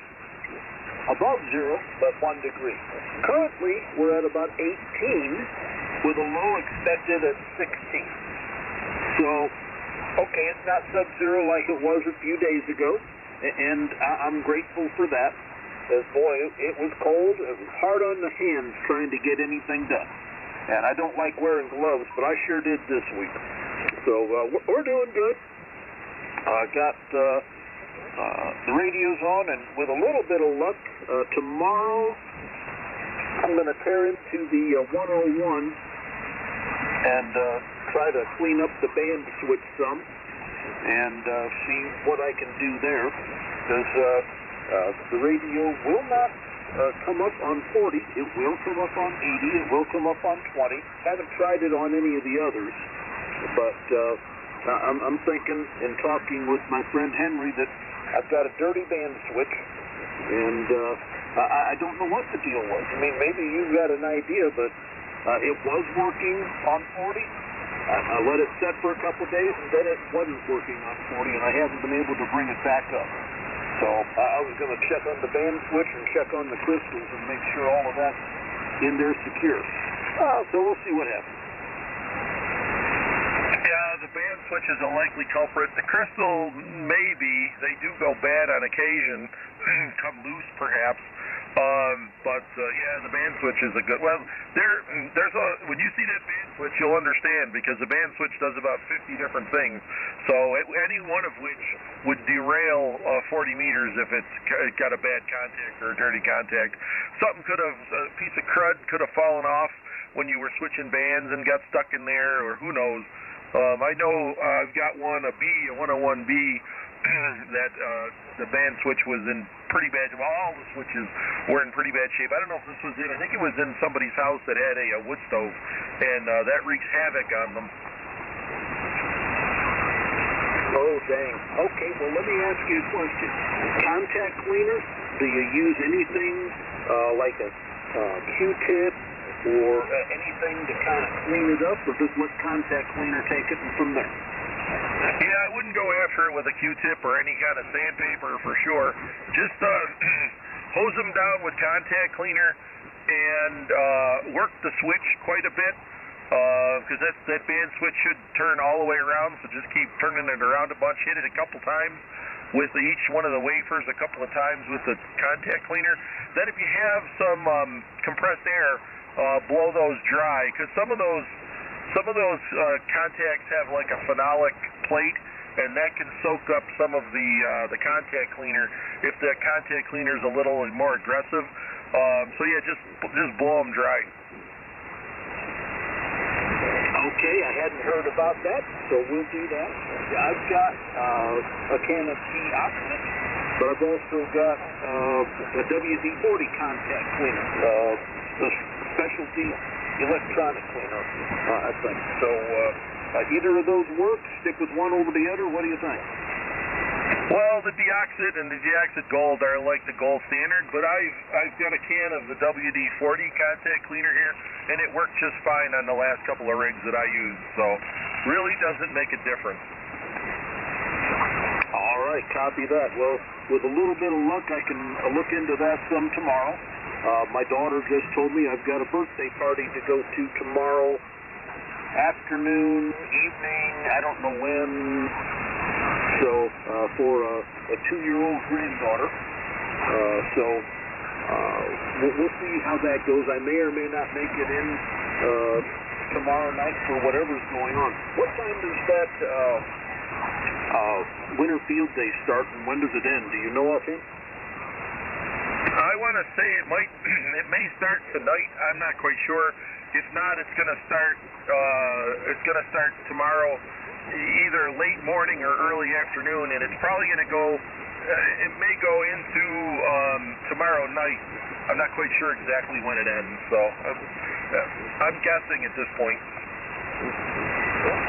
Okay, copy that. Well, one more question, and then I'll turn it back to you. Do we know what's going on for Sunday night? I know John's not going to be here. Now, do we know what's going on there? I don't think there's going to be a net on Saturday. Well, Saturday night for sure, because of Mark being involved in field day, and field day itself will disrupt the net. Sunday, no, John's not going to do it. I can't do it. I'll be kicked out of my shack because there's a little football game, I guess, that everybody is excited about. So I'll be booted out of my shack for that. So I won't be able to do it. I don't know if anybody else is going to pick it up. I haven't heard. So just keep an eye on the Facebook page. I'm sure it'll end up there. All right. Well, we'll see what happens. I'm just wondering, because I've got to do the local area step on 80 meters. That's at 4 o'clock Central Time. And that'll go for 30 to 45 minutes, give or take. And so I was just kind of wondering what was going on. So I'll have to see what the rest of my evening looks like. I might be able to help out with that. But as of this moment, I do not know. Contact. Yeah, go ahead, Rick. Hey, thanks, Andy. Field day starts for 30 hours in a row at 1600 UTC on Saturday, which is 11 a.m., and ends on Sunday at 5 o'clock, 5 p.m. on Sunday, so 30 hours straight. Well, I was pretty close. Well, there you go. Very, very good. All right. Well, listen, I'll let it go from there, as I've got my alarm getting ready to go off and tell me I got to walk out the door. So we'll turn it back to you. I'll try and have the radio on for the 73 round, and we'll go from there. So best to everybody, and go ahead and take it away, Andy. KA9 EFD. KA9 EFD, Whiskey 2 Alpha Juliet Romeo. KF8CRJ, Greg. What's going on in West Virginia, Greg? Did it warm up? Oh, it warmed up a lot. It's a beautiful day today. It's probably got up to 27, 28 degrees, sunshine. It was just great. And then I got to go to the friends of the body shop to get back to car. So we took care of that. I'm putting up with no internet connection for the last week, so I'm having trouble finding the stuff.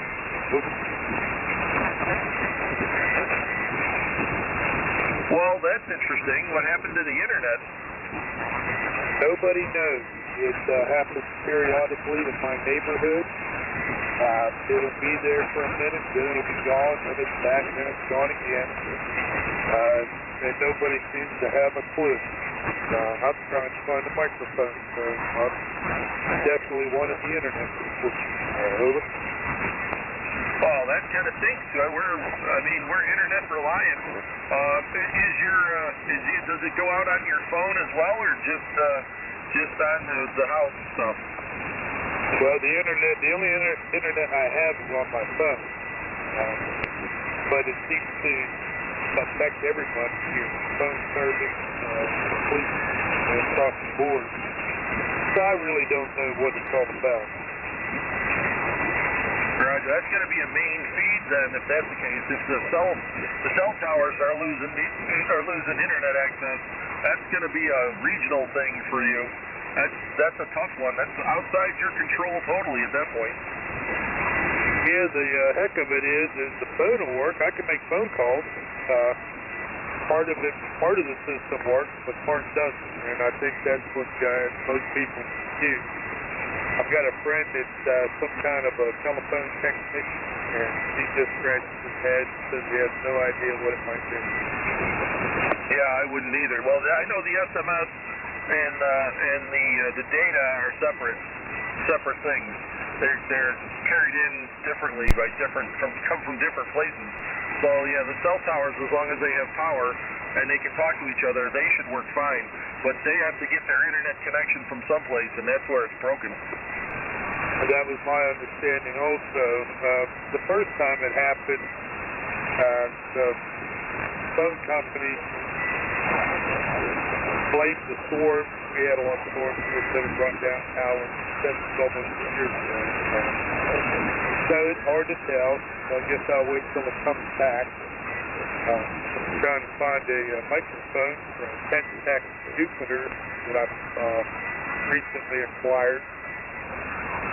I just realized it didn't come with a microphone eventually, so that's all I'm talking about. Yeah, it figures when you need something from the internet, you can't go and get it. Yeah, I have no idea what. I'm sure there's all kinds of microphones that'll work with a Pentec Jupiter, the Shores and the Hiles and even D104s and stuff. I'm sure they'll all work with that. Thought it'd be interesting to put a D104 on it, but I just want to fire it up and make sure it works. I actually haven't decided if I'm going to use it or not. It's never had power to it. We're 2008. And it's new old stock, never been fired up.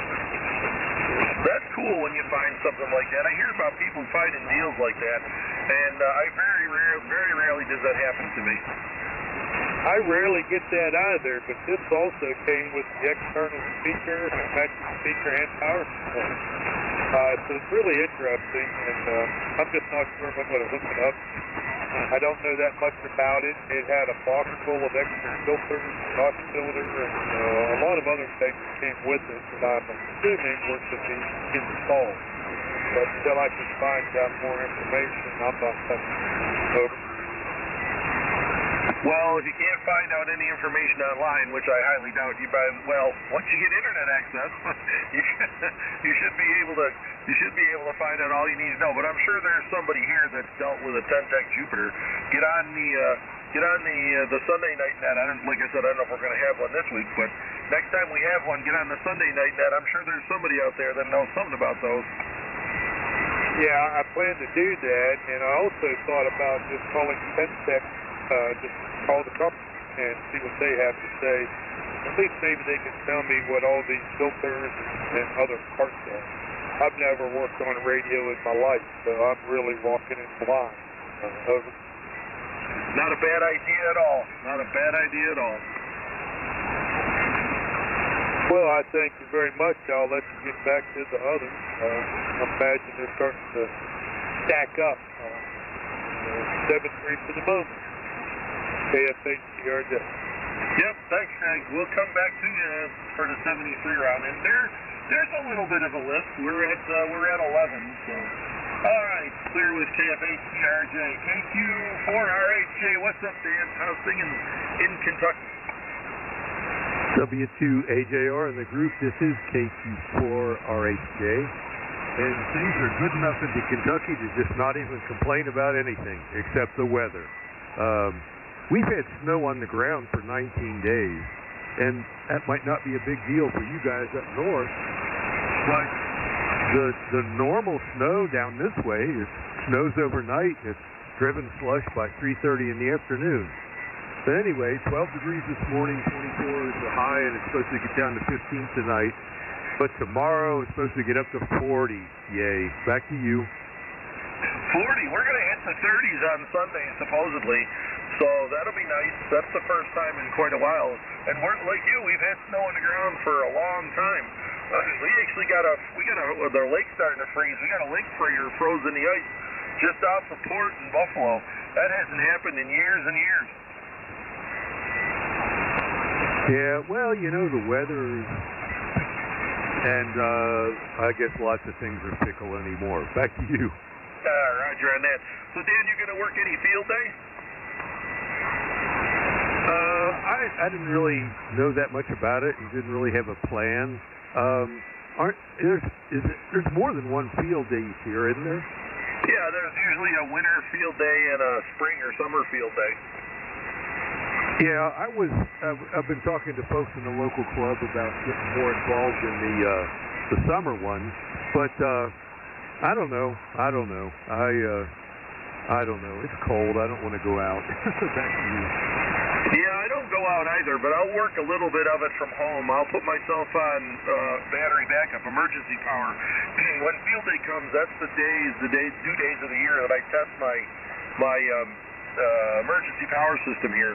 So I'll run, and this will be the first time I can run the whole house on it. So I'm going to run the whole house and see what happens for field day, see how long I can go. Well, I do have a generator, so I could do that. I don't know how motivated I'll be, but I'll do something. You know, it's kind of part of the deal is to participate. Back to you again. Yep, Roger on that. That's what I'm going to try to do. I'm not going to sit here like a crazy person for 30 hours and try to make as many contacts as I can. But when I'm in the shack, I'll throw my call out and see what happens. Yeah, I might just do that too. I do just happen to have a spare battery in the garage that I can hook up to my 7300. We have the technology to do that here. So anyway, I guess one of the other things that I'm looking for a little further down the road is the Dayton Hamfest dates are May 16, 17, and 18. And I went to that last year, and I would describe it as borderline overwhelming, but I'm really looking forward to it. Back to you again. I have loose, very tentative plans to stay with a friend of mine in Springfield, and the two of us go into that. So yeah, we'll see. Maybe. Well, if you go, certainly let those of us that may be there know. For me, it's just an hour drive, so that's no big deal. That's just far enough to get the car good and warm. Back to you again. Yeah, kind of the same with my buddy Keith. So we'll see. I'll take the trip down there for that weekend and hang out and see what happens. Definitely. I'll let you know. Maybe we get some moonlighters. We could have a moonlighters meet and greet. Well, that would be fun. There's some other groups that do that, and I guess it would be different to just talk to somebody in person, you know, breathe their same air. But my lights did flicker a little bit just a little bit ago here, so, you know, maybe my field day will start tonight. Who knows? Back to you again. Yeah, you may have no choice but to run emergency power for field day. Well, it would be, I don't know what adjective to use. I would rather use the gasoline for my generator than my snowblower. So anyway, back to you again. Yeah, I'm not quite sure about that. That's a toss-up for me. Being without power, you know, you could choose not to snowblow, but being without power, boy, that's a tough thing these days. Yeah, well, my driveway, there's like an island, and the driveway goes around either side of that, so it's circular, and it's on a hill. So any amount of snow at all and I'm either stuck in or stuck out. So any snow accumulation, that I have no choice to get out there and handle it. Back to you. Yeah, we just get a sheer volume. It doesn't matter how long or how wide or how short our driveways are. When it gets 4 feet of it, it doesn't matter how long your driveway is. You're stuck in or out. Yeah. Well, anyway, I'm running out of things to say. So it's always good to check in. It's always good to hear your cheery voice. And I should be around. So anyway, for now, I guess back to you, W2AJR, KQ4RHJ. Roger on that, Dan. Maybe we'll catch you on field day. Whiskey 2 Alpha Juliet Romeo clear with KQ4RHJ. KD9LUN, what's up, Dwayne? It's still cold, huh?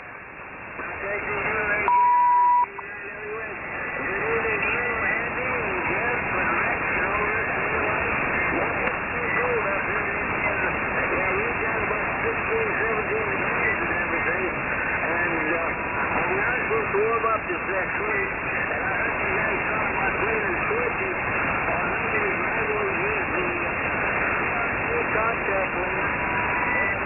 And the compressor, so I don't have to run any moisture getting in the switches and everything. So that's what I've always done, the switches and everything.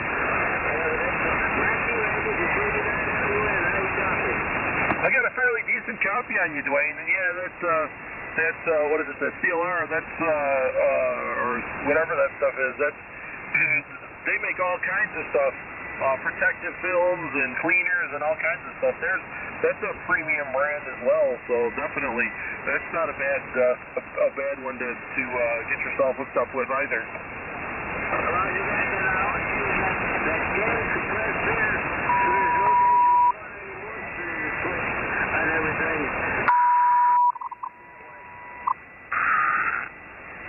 Yeah, I don't like to leave the contact cleaner in the switch either. I always flush them out with a little bit of compressed air when I'm done. Roger, I use that candor so there's no danger of moisture. Yeah, CLP, that's what I'm thinking of. CLR, that's the stuff you take the rust off your bathtub with.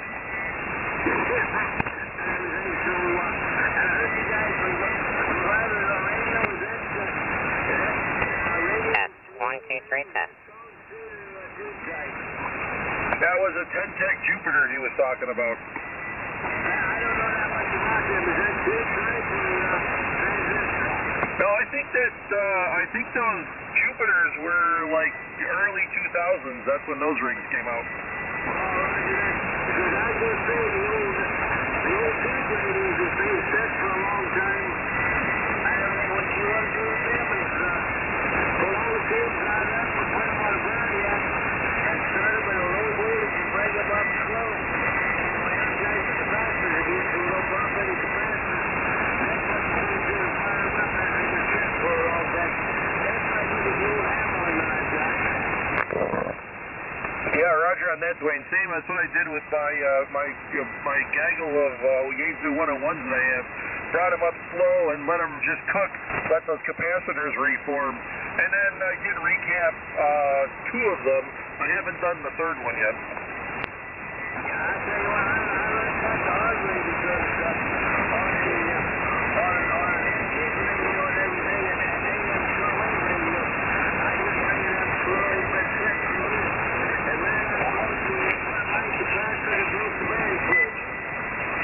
Oh, no. Band switches are difficult to come by these days. That's the last thing you want to do is mess up a band switch. I had a friend of mine help me and everything. This was on a 1938 Silverhand contour radio, and he made a sleeve and everything, and we put that switch back together and fell together with a sleeve and epoxy and everything. It does work now and everything. I tell you what, when it condensed the fluid, it sounds just like a rifle went off in the house. Yeah, I've heard a couple of them. I've heard a couple of those electrolytics pop, and that's exactly like a firecracker going off. Roger that, yeah. I learned after that, my guy, when I was working with an antique radio for the Senate. My guy, I put guns on it, bring it up to all the radio. I don't have any Yeah, we don't want anything blowing up, that's for sure. All right, Stick around. I'll be back around to you. And you know the drill. If you got a comment, go ahead and make it, okay?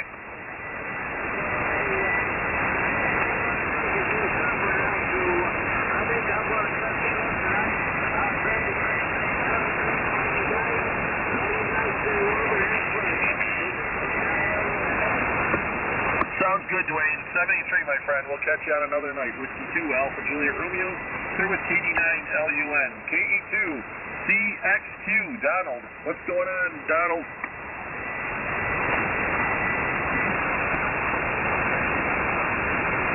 KE2, CXQ, Whiskey 2, Alpha Juliet Romeo. Still got a copy?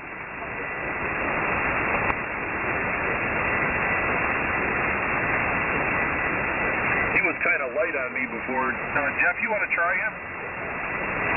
I will try him. I didn't hear him. KE2CXQ, Donald, any copy, AA4JG, Jeff, relay with Moonlighters.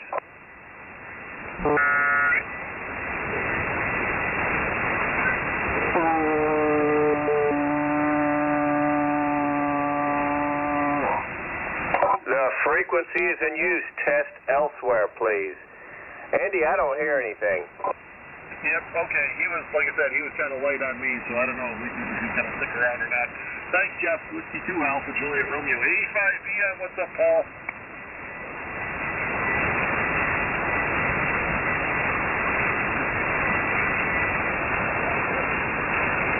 Alpha Echo 5, Victor Mike, Paul, what's going on, Paul?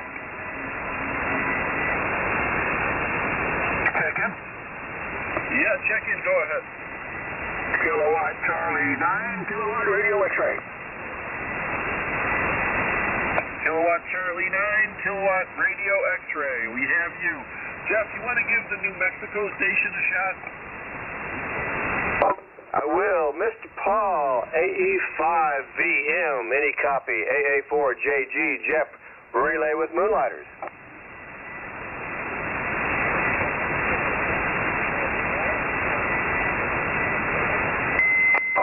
I don't hear anything. He was on the wrong frequency, but he found us, I guess, but he may not be hearing us this early. I could have sworn I heard somebody coming back to you, but I couldn't make them out. N0GFQ, Bill. Are you in there, Bill? Yes, I am. Did you hear that New Mexico station at all? I heard someone talking, but I can generally hear him whenever he comes up. NA5H. NA5H, go ahead, Miss Sharon. I think I've got Paul there. All right, go for it. AE5VM, AE5VM, NA5H. Good evening, Paul.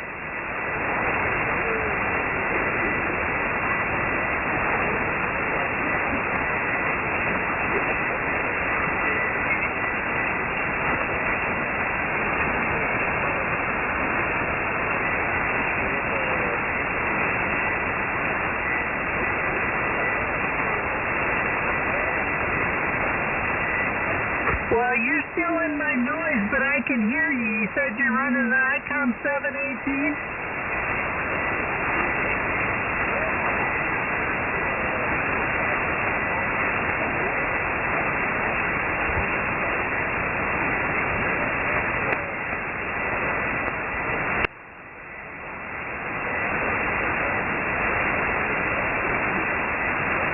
Well, you're doing a good job running the 718 with 60 watts, that's for darn sure.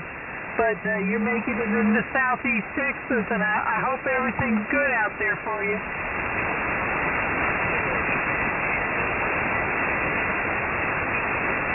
Wow, you just faded out, Paul.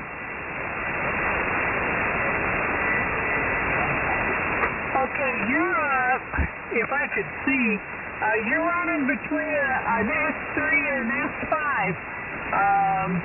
Let me up the drive a little bit and see if it's any better.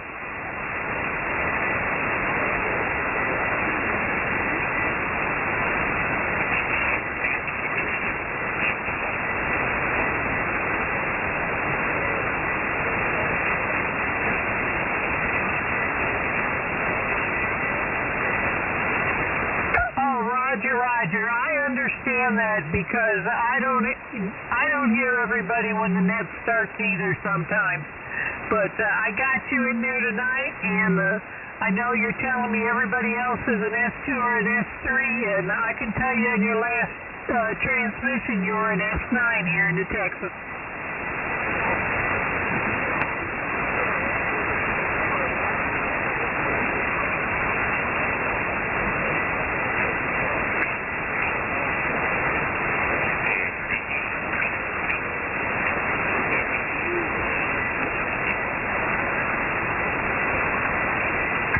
Roger, Paul. Thank you very much. And Andy, he's going to hang around and see what the band does, and tell us hello to everybody. And I think you heard everything else. Break was 85VM, NA5H back to W2ADR. And A5H, I could hear him. He's making the trip here, but I couldn't understand a word he was saying. So thanks for picking him up, and we'll get down to you in a little bit here. Clear with A5VM and A5H. W8RNE, what's up, Rick?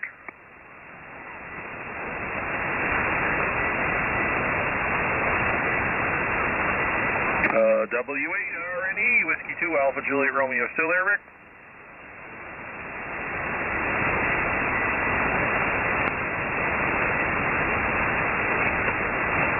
Okay, we'll come back to him, Jeff, I guess.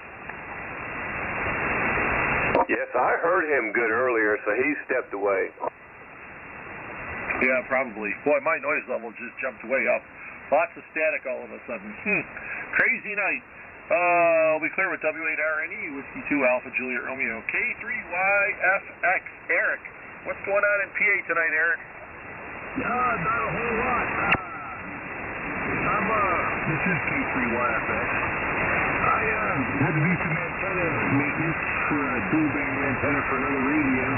It's not as chilly as it's going to be, so looking for a warm up. Other than that, I'm just hanging out on the radio this evening. Well, Eric, by the look of things, this is the first time you've checked in with us. Is that correct? It may be my second time. Okay, well then I won't. Do you need the spiel, or are you good? I'm good. I follow you guys on Facebook, and I think I have a bookmark webpage. There you go. Then good. That saves me from having to go through it all. So are you gearing up for field day? Are you going to do any field day work? I may. I'm not into that. I just like rag chewing, so I actually fire up NetLogger and see what nets are going on. So, okay, let me try that one. That's my thing. I'm not into rag chewing. I may though, since I have the weekend to myself. Uh-oh, bachelor for the weekend? Fur. Me and my little fur buddy.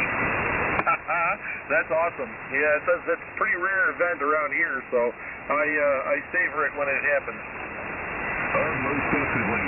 Yeah, I don't have any issues coming up with the garage and fire all my radios up.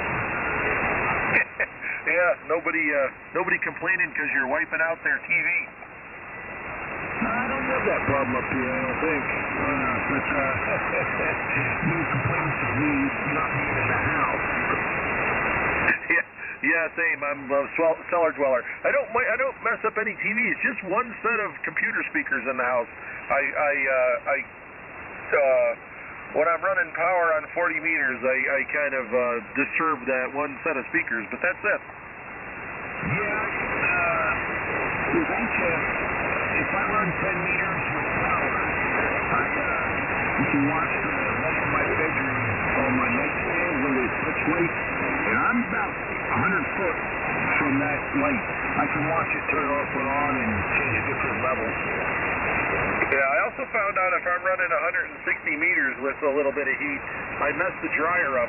I can hear it dinging and changing settings and stuff. So if they're doing laundry while I'm on 160 meters, you just never know what you're going to get out of the dryer. I guess that's the reason not to get any smart appliances. I'll have to remember that. Yeah, absolutely. Fortunately, I'm not on 160 that often, so it's a pretty rare occasion. I usually hang out on 40 and 75, 80.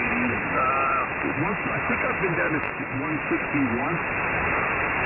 Just to see if I it's a pretty, it's not open for me that often because my antenna is pretty low to the ground. It tunes up great on 160, and I can do, I'm a beast on FT8, but with SSB, it, takes a little bit of effort, and I only get out a couple 100 miles, so it is what it is. Low antennas. I'm running a 124-foot end-fed long wire, random wire. It starts at 7 foot on my garage. Then it goes up to about 21 foot at the first post, over about 35 feet, and the rest of it goes at 90-degree angles. So I'm basically running an antenna to another 21-foot post, and my depth is probably around 15 foot right now. Very similar. I have a 135-foot random wire with a 9-to-1 on. It goes up straight 15 feet, then it goes over the 90-degree angle to a fence, and then it works its way around the back of the yard on the fence, and it's only about 8 foot off the ground, so very, very low. Yeah, I'm running 100 watts on a Yeezy FTEX10, but my advantage is I'm at 1,700 foot ASL, which is not as the highest point in this town, but it's very close. Oh, that helps. I'm on the flat plain here of the lake, right next to Lake Erie, so that has almost a similar advantage because there's nothing, there's no obstruction. Yeah, I don't think too bad. At least on 40 and 75 and 80. If I go 10, 12, I have a vertical line, I'll switch radios. Well, like all good hams, you have multiple antennas. I got all kinds of wire in the backyard. My wife is nervous. When a long box from GX Engineering shows up, I get that better not be another antenna. Every time UPS shows up, my wife's like, what kind of radio did you get now? Well, it'd be nice if certain places didn't put tape in their boxes to see where it came from. Gigaparts, DX Engineering, Amazon's cool. You never know what you're going to get from Amazon. Yeah, that kind of stuff should be like Viagra. It should come in a plain brown wrapper. Not that I would know. The VA sends me my stuff.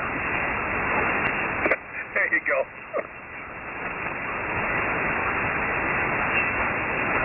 All right, Eric. We're gonna scoot on down the list here. We do have 73 rounds, so stick around. If you hear somebody you want to wave a hand at, or you see somebody you want to wave a hand at, or you got a comment about something that's getting discussed, fire it up and just say comment. We'll get you right back to you. Okay?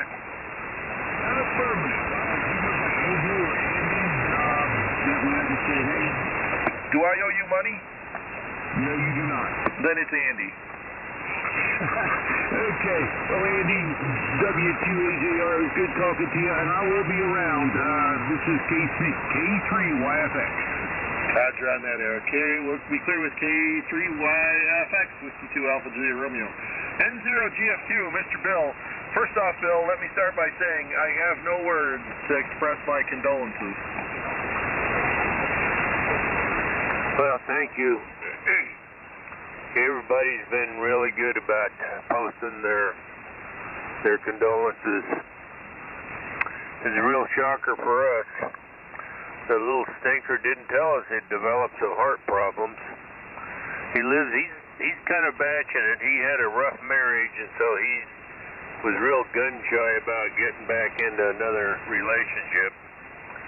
He was staying over there, and his older sister, my oldest daughter's place there on the east slope of the hill there on the other side from Seattle, taking care of her place while they're living in England. And he was doing odds and ends construction work and whatnot, fighting the socialists and their building permits and all the junk they got out there. Probably as bad or worse than what you got there in New York. And when my daughter couldn't get a hold of him, she knew who the neighbor was and had them go over and check it out. Found out he'd passed away.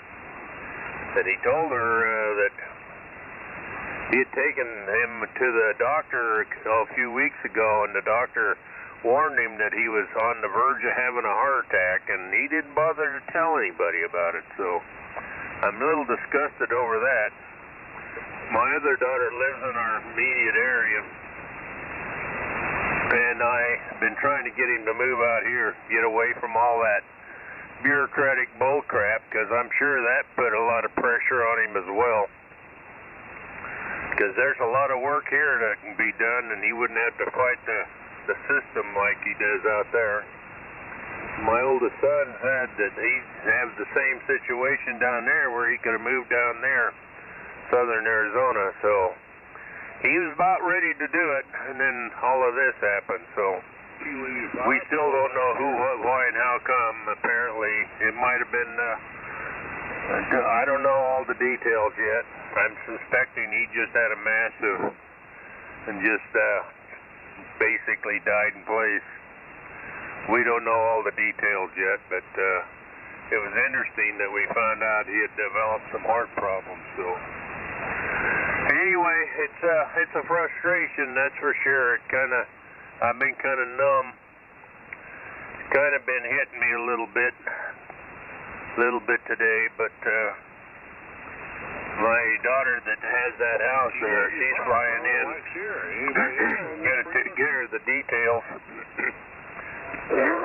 We're probably not going to have a service out there because nobody knew him, and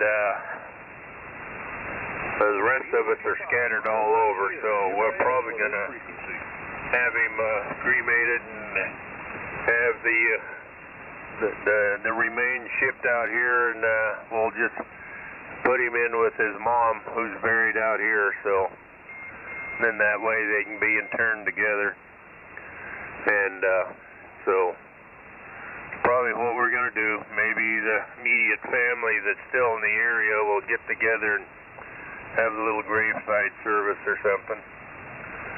But it was a shocker, there's no doubt about it. In the meantime, it got close to 40 degrees today, not too bad. It's back down to 30 now, and they said it's going to get back down into the teens, so for an overnighter, so we'll see what happens on that. And they're talking, it's kind of warming up and then going back into another cold snap, so we'll see what happens on that ordeal. And other than that, it's just kind of walking around like a zombie, over. Well, I totally understand that, but as you well know, when it's your time and you're called, you got to go. So, like you said in your post, he's with his mom, and that's not bad. Well, it's weird. Some of the things I've been through and whatnot, I question the good Lord on why he kept me around. And so it's just, you just never know. Like you say, when the Lord says, okay, you finished. My oldest son, he'd gotten, it's been about a year ago, got thrown from a vehicle, and the vehicle rolled over on him and basically killed him. And he was basically dead for a few minutes, and they brought him back. And he experienced what is in paradise. He actually saw it. Saw my wife, saw his mom, and was about ready to say, okay, I'm here, and all of a sudden, boom, he's right back to reality, and so he knows where he's going whenever it happens, so it's nice to know what paradise is all about, because he's experienced it, but he feels the same way. Why did they send him back? He says, I was already there, why'd they bring me back? Well, you must have something to do, and so must he. So you just got to keep your focus, and when that thing comes along, take advantage. Oh yeah, it's basically day to day, and like my oldest son that's still alive, he says, well, it's not all the great things you do, it's all the nickel and dime things they kind of accumulate. The only thing I can think of, and I says, yeah, I guess that's it, because I've never done anything absolutely fantastic. It's always been incidental things, so I guess that's what it's all about. Just day to day and live your life the way God wants you to. It's about all you can do. Well, I don't know, Bill. From what I understand, some of the stuff you've done has been fairly outstanding. Running that group home, I think that scores you quite a few points. Oh, this is actually more the XYL. I was just a gopher and kicked the guys in the play and all that kind of stuff. I was kind of just there, over. Well, like your son pointed out, it was the small things, and there you go. There's a whole lot of small things involved in that. Yeah, I guess so. Well, we took them a lot of places. Went all the way out to the East Coast, Virginia Beach, and all that kind of stuff, and over to California to Disneyland and all that, down to Six Flags and Fort Worth, Texas. So we did a lot of things with the kids. So all the 17 years we had them. So yeah, I guess it all amounted to something. Of course, one of them, I know one of them, we adopted two, and they're still keep in touch with us. But the other one that we didn't adopt, he basically said, "I've had enough with my family. You're my family." So he adopted us. So in fact, I just talked to him today on the phone, and he's about as upset about it as I am. So they got to be pretty good buddies, my youngest son and him. So they like to go fishing together and stuff like that. So anywho, yeah, I'll get over it, and it'll all come out in the wash when it's all said and done.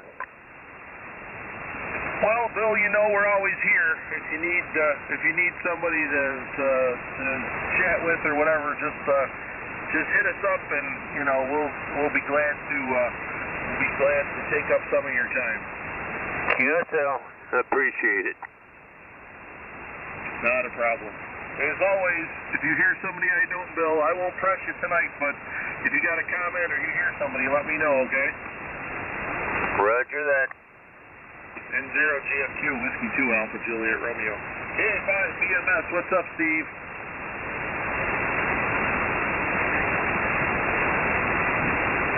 I just saw he went offline.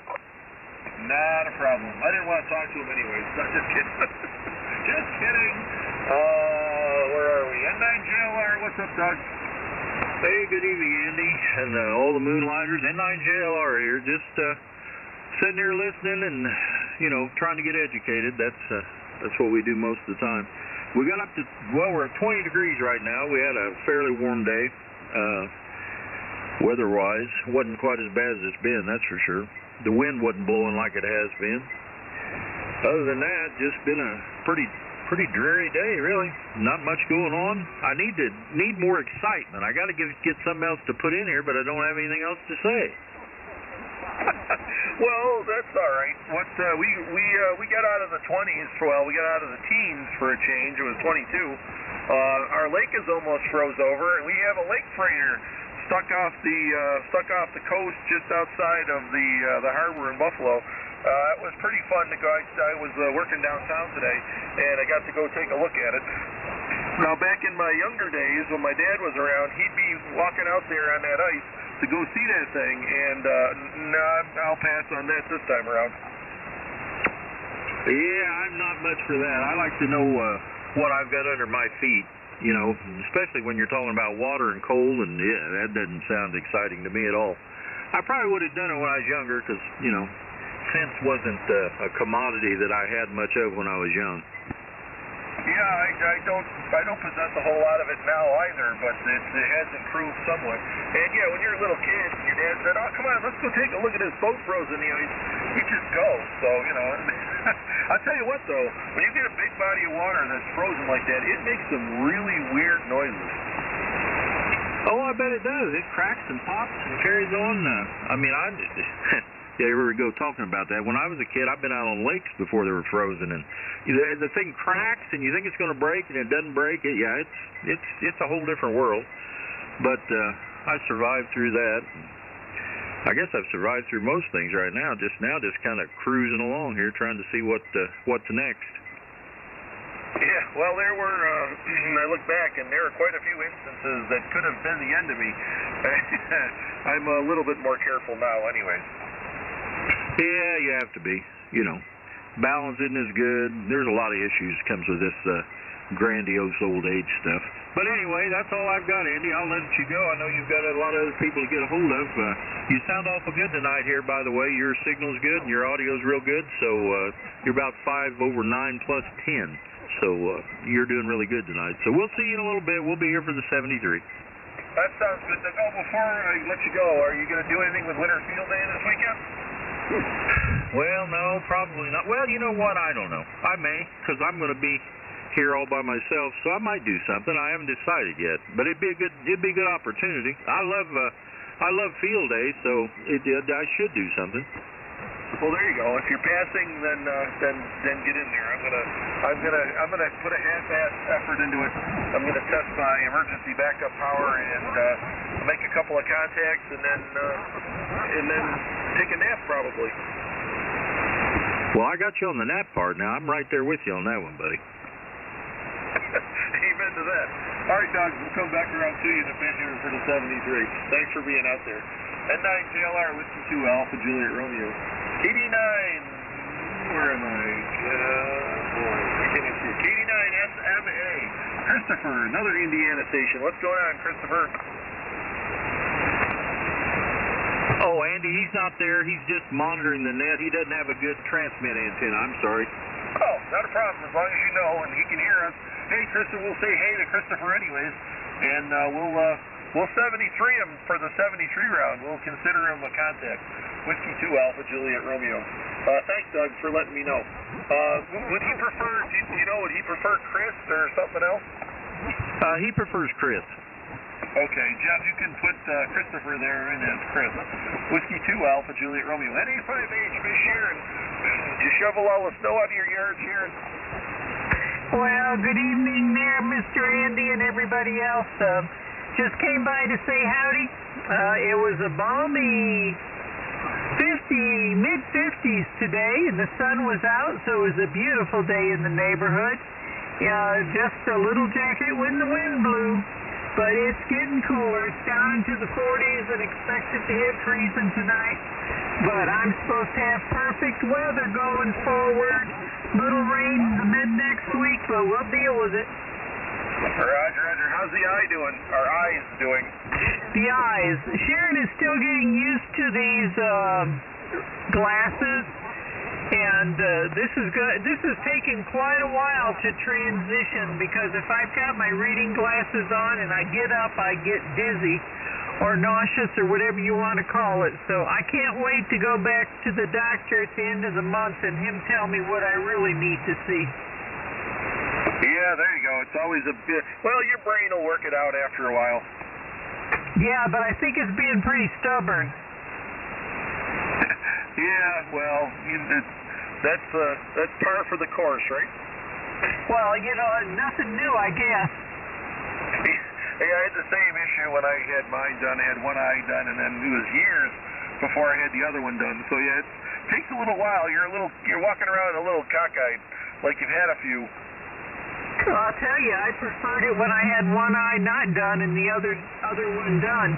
I could see everything without any glasses then. But oh well, I'll live through it.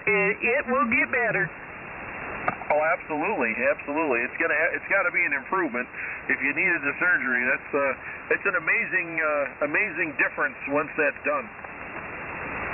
Oh, nighttime driving is unbelievable. That was getting pretty interesting. I didn't even want to go out after dark. Yeah, those headlights hit those cataracts, and you're done at that point.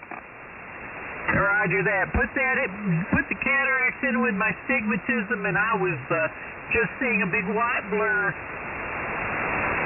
Yeah, but the headlights make pretty shapes. But it's all better now, and I'm not going to complain. Amen to that. Let's hope that you adjust and you stop walking around crooked. Yeah, I'm just waiting for the eyes to get in there where they're supposed to. and probably get me a pair of full readers with glass on the top and then the magnifying on the bottom. And if I do that, I'll probably be okay. Yeah, there you go. When you stand up, you're not looking through the readers totally, and you'll be able to maneuver better for sure. Roger, Roger. Well, I'll shall we say, I'm going to go listen till you run rest of the net, and we'll see if I'm awake when you start the 73 round. W2AJR and A58. Well, you know, Sharon, I like to keep my audience riveted, so hopefully you'll, hopefully I'll be able to stay awake. Whiskey 2 Alpha Juliet Romeo, clear with an A58. KC9 KRX. What's up, Bradley?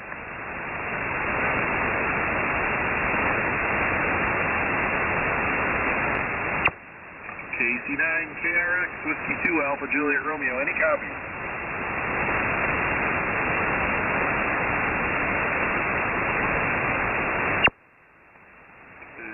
Jeff, you want to give him a shot? I will. He was RF, but he might have bailed. KC9KRX. Any copy AA4JG Jeff relay with Moonlighters?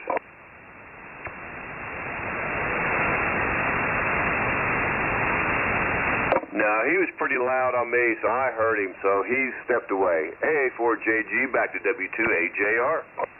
Yeah, this one ought to be an interesting one here, considering Mark is out in the woods someplace with an antenna stuck in a tree. WA1NIP, Whiskey 2 Alpha Juliet Romeo. Any copy, Mark?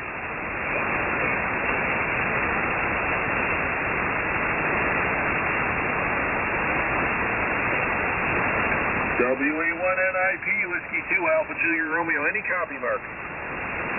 W2AJR, WA1NIP. How's it going, Andy? Got a copy on me down here in Cherry Log, Georgia? I have a copy on you, Mark. It's light, but it's a copy. How are things in the woods, my friend? We're doing good, buddy. Good to hear everybody out there. This is, we're running barefoot, as you can tell. You see a wire up in the trees, and we're just here at my first contact, my man. So, how are things going tonight? Yeah, you should do well if that's what you're going to be using for field day. You'll make contact for sure. Not a great copy, but I got a lot of noise here. But I can hear everything you're saying, so I'm not sure what everybody else has got on you, but you're making it for sure here. Well, thanks, man. We're running a little 7300. I got my buddy Dave here with me, and normally he and I are running QRO or somewhere out there. So we're going to be, kind of just hanging out in the low-power version, but sounding good. I'm glad I was able to pick everybody up. Let me tell you, AA4JG, Jeff, man, you are as solid as I've ever heard you up here. Thank you, Mark. I'm on the old Kenwood 520, but I am pushing the Drake about 700 watts. 5.9 in Kentucky there, Mark. This is really great. I'm up here with, how tall is it? 1,650 feet on the side of the mountains up here, just outside of LJ, Jeff. Oh, okay. You're real close to Tom, K4SUS up there, LJ. Yeah, I got a good link there. He can run 5 watts, and I hear him 5.9 plus. Man, and I just go an hour and a half south, and I have tough time picking you up.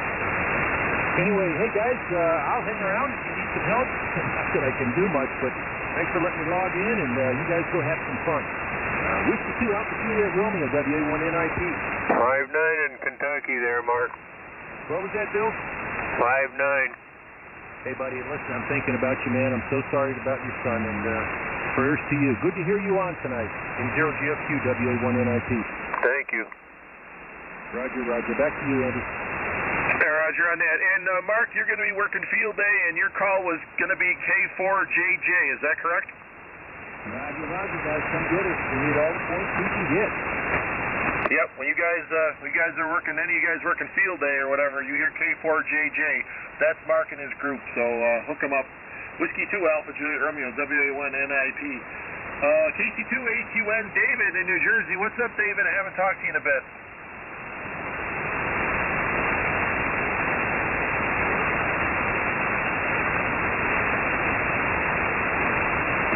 KC2AQN, Whiskey 2 Alpha Juliet Romeo.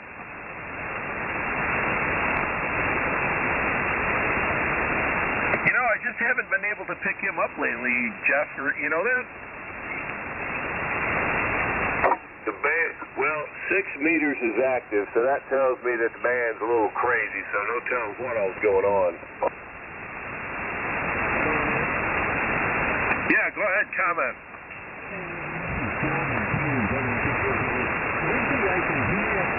Mark down there with no trouble. I can't hear you off. Well, he's running QRP, and he's not at home. They're doing winter field day, and him and a buddy, they're in a cabin. What did he say? Outside Cherrywood, something like that, in Georgia. So that's probably why he's just got an end fed hung up in a tree. Yeah, okay. Yeah, maybe get more water every year. 66 Anyway, I'll get back out of here just for listening. Thanks, buddy. W2JPD. Roger. I got you listed, but then I got you crossed out, John. Are you out or in? I'm in. Okay, no problem. You're going to be next if we can't get a hold of David here. KAC2AQN Whiskey 2 Alpha Juliet Romeo. You there, David?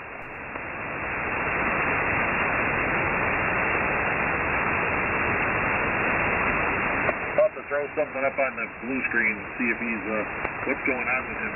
All right, thanks, Jeff and John. Whiskey 2 Alpha Juliet Romeo. Well, W2JPD, John, it is your turn. What's up in New Hampshire tonight, John? Hey, how you doing? It's been a crazy day. Washington, I hate those places. It's not a bad day. Cold here. But again, I'm in New Hampshire. I guess you expect that.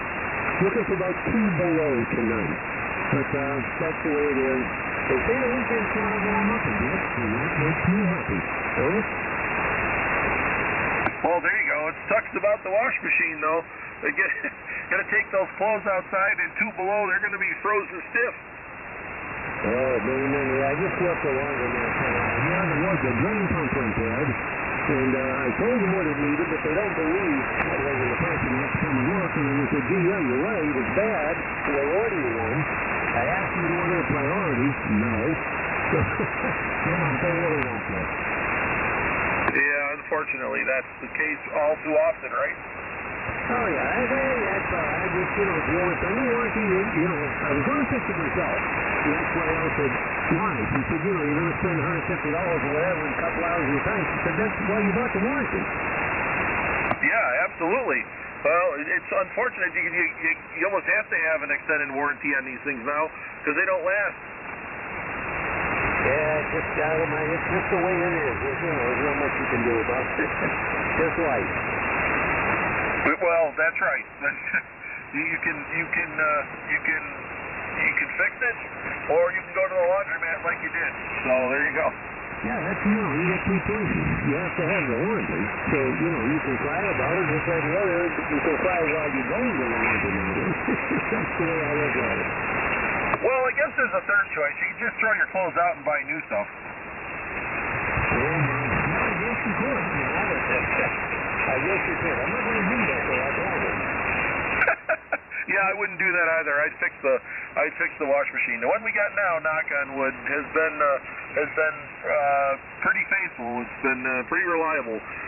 The one we had before that, we had forever, and I must have fixed it, I don't know, 15, 20 times. Yeah, I've had the front loader, and this one's fairly new. It's like a year old. The one before that, it used to go through drain pumps. I mean, I've got people in the cellar, brand new in the cellar, so I can swap it. I got to put spray on the next 20 minutes. Oh my God, that's a lot. Holy cow. Yeah, it is. But we do a lot of laundry, so we do an awful lot of laundry. So it's just the way it is. Well, it is the way it is. That's all you can do. Could be worse, right? Could be the furnace. Oh, Jesus, don't say that. Oh, my God, yeah. The wash machine's mine compared to that. I didn't mean to curse you or nothing. Yeah, I know. Oh, my God, did you laugh so I mean? That's a fact. All right, John, we're gonna get on down the road here. Are you gonna stick around? Oh, yeah, absolutely. I'll hang out. We'll get back in the WCJPD for a little football. Roger. You know the drill. If you hear somebody or you got a comment, just pop in there. Whiskey 2 Alpha Julia Romeo W2 JPD. B3 Oscar X-Ray Charlie. What's up, Derek, in the Great White North? Hey, good evening, everyone. Just cold again. I think we're sitting at minus 20 Celsius. But it's going to warm up over the next 2 days, and it'll basically just be a few degrees below the freezing mark. Oh, that's better. Yeah, everybody's going to be in that same little bitty warm-up. I have no idea how long it's supposed to last. This weekend coming up is supposed to be glorious for anybody that wants to do any outdoor sports, because it's supposed to be in the mid-20s with some sunshine. So it's the weekend for skiers and snowmobilers here. Yeah, it's affirmative. It's basically the same way up there this way for the weekend. And looking at the long range, it's going to start dipping again by about Tuesday next week. Oh, there you go. I'm not sure. They said something about midweek next week, Tuesday, Wednesday. We got a chance of some widespread snow.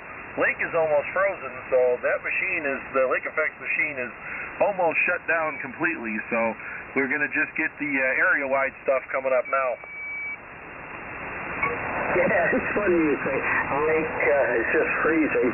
Gosh, our guys have been out on the lake doing their ice fishing with their ice fishing sacks, I guess, for about the last 3 weeks.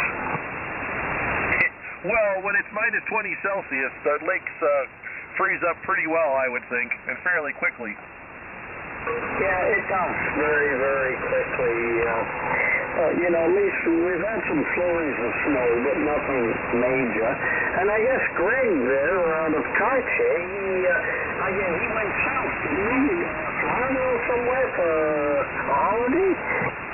Yeah, he stopped by here on his way. It was a couple of Fridays ago. Dropped off some moose meat and then headed for Florida.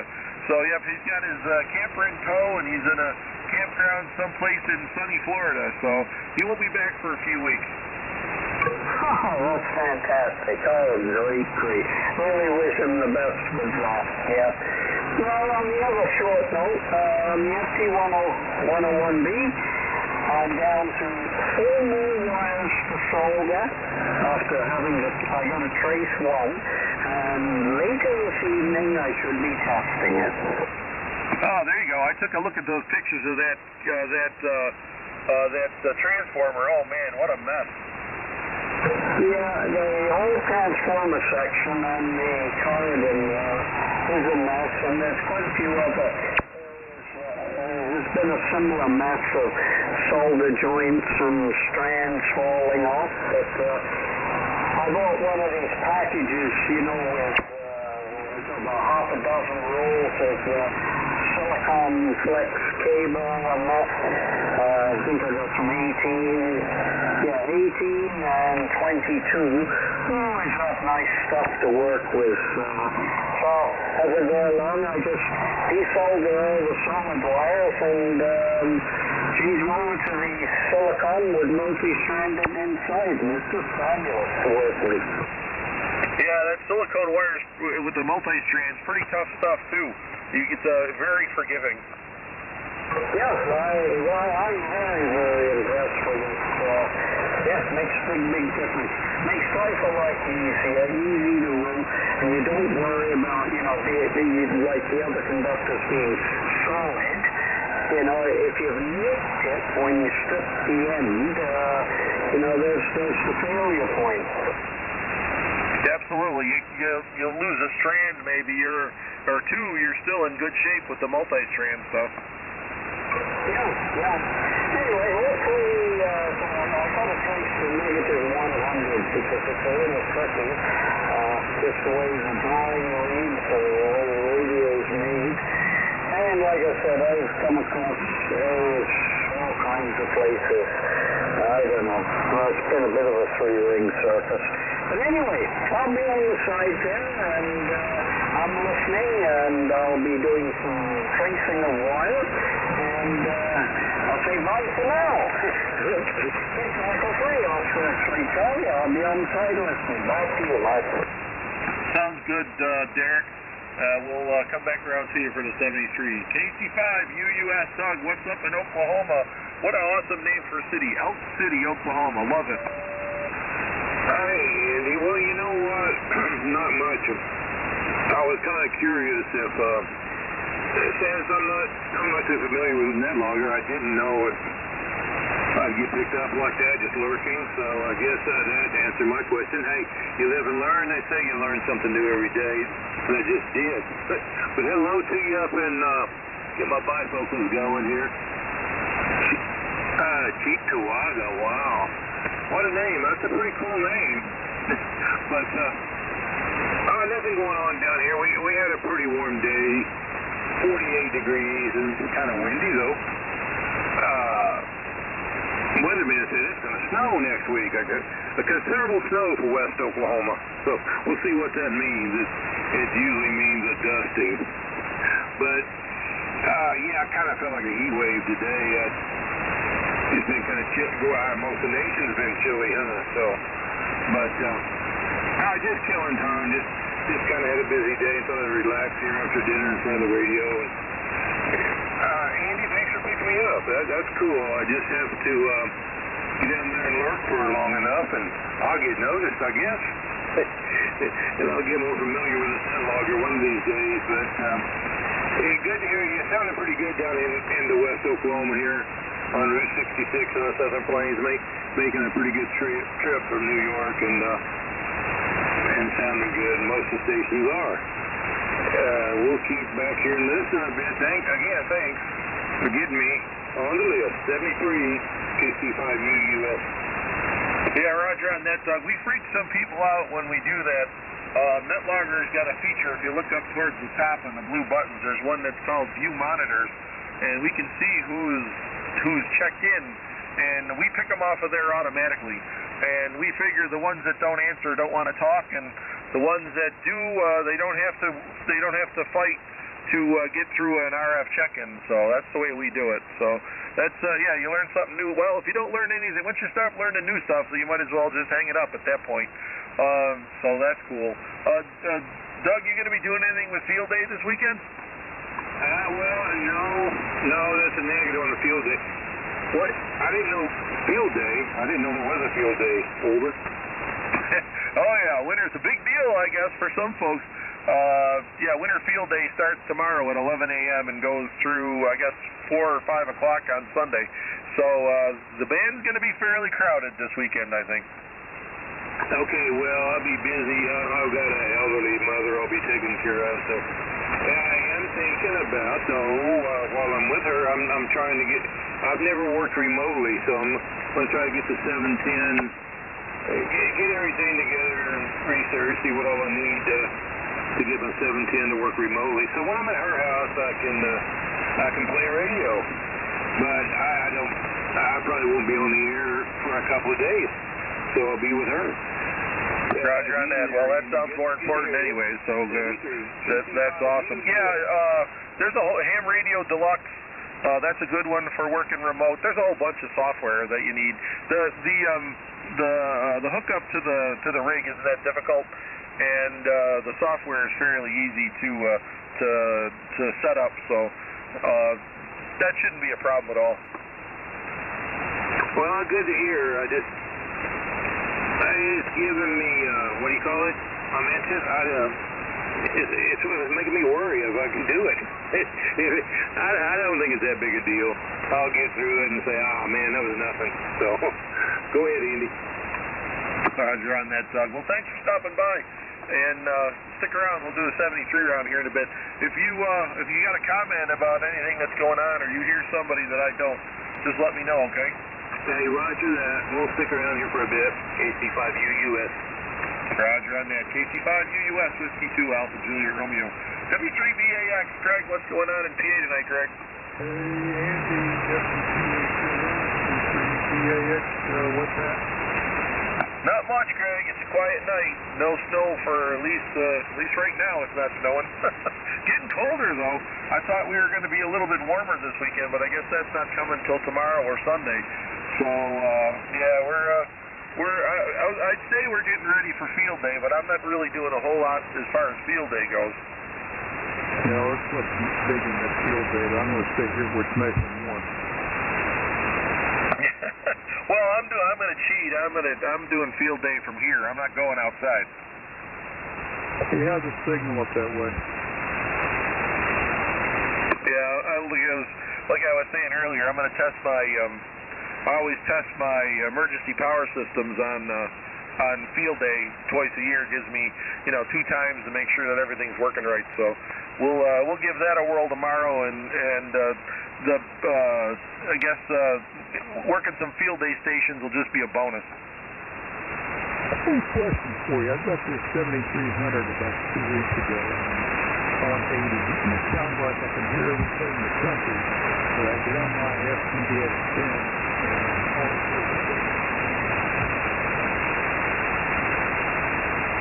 I didn't quite catch that. I heard the part about the 7300. What's in static? What's going on with it?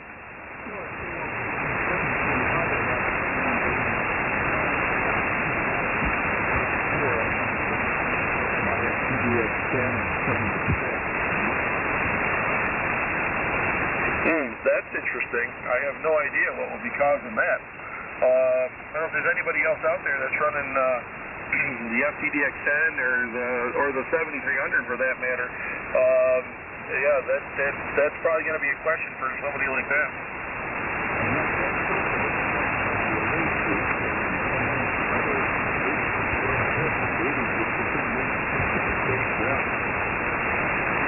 All I can think of is maybe it's picking up some kind of static or some kind of RF in the shack or in the house that's making it through the filters on the one radio and not the other. That's must be resonant 80 or whatever, wherever you're having a problem. Yeah, I didn't do that test and turn off all your breakers when they come to figure out if you got any RF coming off of the modems and whatever else, refrigerators. So I'll try that now. Yeah, try eliminating some RF sources. I usually, whenever I'm trying to find something in the house that's making power, making noise, I just shut everything down and run the radio off a battery and then start turning stuff on one at a time and see if I can find out what the problem is. Yes, I'll have to try that. Other than that, how's the signal, by the way? Signal's not bad, but my noise level just was gone insane in the last few minutes. I think the band is actually starting to shift a little because the close-in stuff is starting to fade. Good. Well, I'll just run that through that people on the list here. So, hang in there, stay warm. I'm sure I'll talk to you next week sometime. Report with the W2AJR, W3VX, and the track. I will definitely try to stay on the warm side of the door. You do the same. Jeff, we haven't done a CQ in a while. I'm going to do one now, all right? Roger. And 6 meters is still active, so that tells you what the band's like. Check-ins for the Moonlighters. Anyone, anywhere? Kilo Mike 4, Foxtrot Tango Lima. Norway 2, X-Ray Papa Mike. There were others. Go ahead. Kilo Mike 4, Foxtrot Tango Lima. Kilo Mike 4, Foxtrot Tango Lima. We've got you. Anybody else? KC9 Carriage, recheck. Is that KC9, what was the CRX? Go ahead. KRX. KC9 KRX, recheck. Go ahead. Okay, W2AJR, KC9. Just want to come in and say greetings to all. Hope everybody's having a good evening here. 19 degrees. No snow tonight or tomorrow that I know of. Other than that, we'll ride along. Got a good list going there. Thanks for doing it tonight. W2AJR, KC9 KRX. Yep, thanks, Brad. We marked you as to come back to you, and I didn't. But glad you reminded me that you're in there, so thanks. Whiskey 2 Alpha Juliet Romeo. Hang around, and we'll be right back around to you. Anybody else looking to check in for the Moonlighters?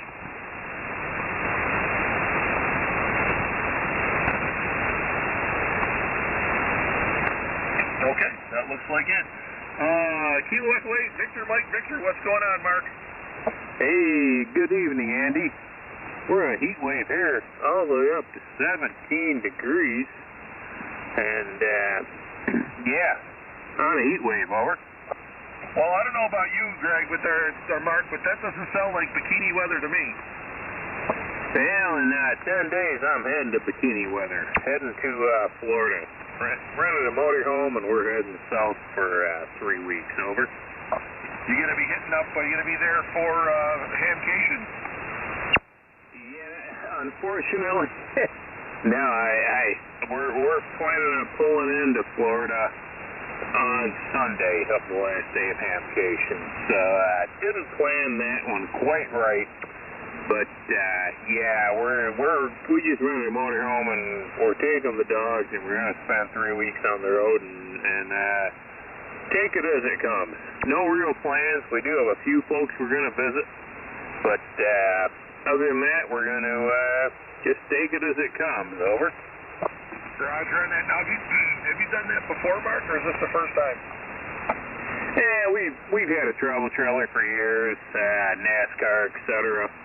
So yeah, not for a while. We sold the travel trailer back during the China virus. Made a decent amount of money on it too. But yeah, done owning RVs. My boat is enough of an expense, and renting these things, it's not cheap, but you have no responsibility other than not wrecking it. Over. Yeah, the reason I ask is because that's something that my wife and I have been talking about doing lately. After we retire, which is coming up here pretty quick. Well, not quick enough, but soon anyways. Within sight, and that's something we talked about doing. So let me know how it goes. Yeah, we rented a 36-foot Class A, and they drive you nuts on the insurance. But it's about $2,000 a week. And, when you look at buying plane tickets and renting cars and staying in hotels, and then what do I do with my 2 dogs? They're part of the family, so we're all going to go together and have a great time. Over. Well, that's exactly what we're thinking. There's places we want to go, and you got to hop on a jet here, you got to hop on a jet there, you got to rent a car. You're going to go for 10 days, and a 10-day stay in a hotel room is $2,000 or more. So there you go. Okay, Andy. Well, thanks very much. Check in. I'll ride along for 7:30. KEBMB. Sounds good, Mark. KA Victor Mike Victor Whiskey 2 Alpha Juliet Romeo. KM4 FCL. Where are we? Whiskey 2 Alpha Juliet Romeo. Any copy? Yeah, Whiskey 2 Alpha Juliet Romeo. This is Kilo Mike 4 Foxtrot Tango Lima. The handle here is Dean. I go by my middle name. Over. Roger on that, Dean. I was just about to ask if you like LaFord or you liked something else. So, Dean, it will be. What's going on in Virginia tonight, Dean? It's feeling like summer. It's about 28 degrees. It's been around 12 or so. So it's starting to warm up. That's good news. There you go. Well, again, I don't think that's quite bikini weather, but it's definitely an improvement, right? Oh, for sure. I think we're looking forward to the predicted 40, 45 degrees coming the beginning of next week. And then we'll get out with sweaters instead of 2 jackets. Roger on that, Dean. Good signal coming in from Virginia. Dean, looks like the first time you've checked into the Moonlighters. Is that correct? Yeah, that's correct. I just got up, brought up Net Logger, and was poking around. I figured I'd join you guys. Pretty much everybody I've heard so far is about a 5'9", and I was going to sit here a little longer and see if some of the farther distance are still coming in. Yeah, Roger. As the band starts to stretch out a little bit, we'll start to pick up some stations. Well, I'll give you the spiel. This is the Moonlighters Net, and since you stumbled upon us, you've inadvertently become a Moonlighter for life. We're a Rag 2 group. We meet every night of the week. We're usually right around here. We start at about 6 o'clock-ish Eastern time, go till whenever, and, there's nobody left to talk to, or the net control passes out. Usually like to take a little bit of time, find out about who we're talking to, and that kind of stuff. We're fairly informal to talk about just about anything. If you see somebody on a net logger list you want to say hey to, or you got a comment about conversation that's going on, you feel free to break in and say hey or make your comment, okay? Well, that sounds great. I like the more informal groups, and it doesn't look like there's 50 people here pounded away trying to make a bunch of contacts, so that's a friendly group. Yeah, it's a pretty knowledgeable group. Our Wednesday night version of this net is kind of a free-for-all. We don't log. We just do like a round robin. Everybody breaks in and just has their say. Thursday night version of this net is a tech net. If you got any technical questions, there's usually a rough subject that we don't stick to very well. And then the Sunday night version of this is a vintage net. So if you have any vintage gear or you're interested in vintage gear, come and see us on Sunday. Now this Sunday, probably not going to have it because of field day, but every other Sunday we'll be there. Well, that sounds good. I'll have to catch you the next Sunday. My uncle passed me his ham shack, and I've got some vintage gear, Collins, heat kits that he put together, and I got a few things to talk about, so I'll definitely come back in a week or so. Yeah, there you go. Come and you can try it on Sunday night. I'm not exactly sure what the deal is. Our normal net control is going to be in Florida. Our other co-net control is going to be doing field day. I'm going to be kicked out of my shack because of a football game supposedly on Sunday. So yeah, it's going to be I don't know who's left. It's it's death by attrition, I guess. Yeah, I guess that's dynamic. That sounds good. Roger on that, Dean. What are you running tonight? I'm running Yaesu 991 Alpha, pushing a little less than 100 watts, I think. Looks like about 96. I've got a Invis configured dipole with the ends about 2 feet off the ground, and I'm running that on 10, 20, and 40 meters, same kind of configuration, and it's been doing me pretty good. Well, it sounds great here in western New York. I'm just outside of Buffalo, and good signal. Virginia is a tough place. Virginia, West Virginia, Maryland, D.C., Delaware, difficult for me for some reason, but you're making it no problem. That's good news. I was figuring with the Invis configuration I'd be blasting pretty much straight up and catching anything between here and 400 or 500 miles, but I've had pretty good luck talking to Texas and as far as Nevada with strong signals this week, even getting a little bit of the solar flare activity. Yeah, the sun seemed to have calmed down a little bit. We were having all kinds of issues towards the end of the summer. The thing was throwing out flares every other day, or sometimes 2 or 3 a day, making things difficult for us. It's at least it seems to have calmed down a little bit now. That's for sure. I've got I just purchased a remote antenna kit from WA4 MCM kit, and I'm hoping to put that together this weekend, and I'll be able to control 8 antennas with just one line leaving the shack along with a 4-wire control. So that's going to be fun. I can talk about that next week. Oh, absolutely. I know there's going to be a lot of people that would be interested in that for sure, me included. It's pretty cool.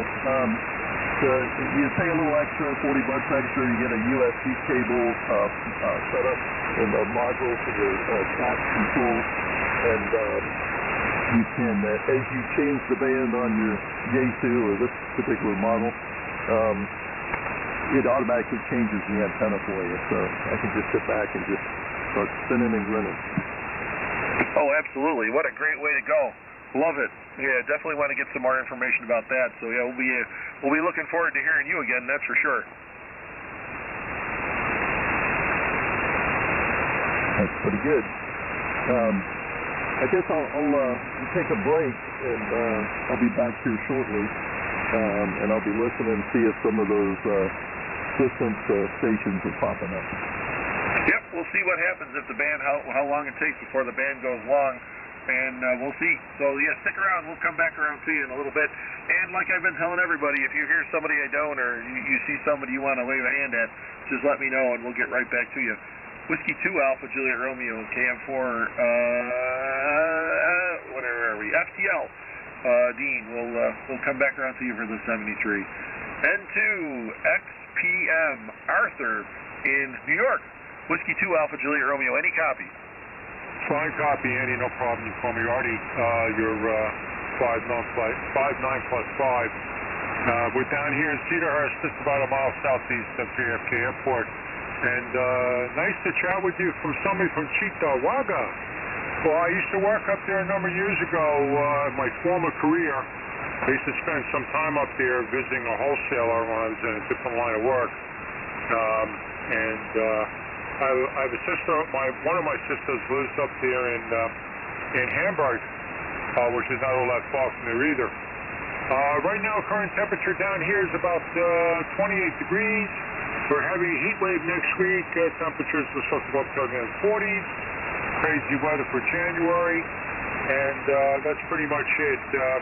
I made a note that you guys are here from 6 o'clock onward each night. We'll try to make it a point to come out here a little bit more often, when in fact we have the time.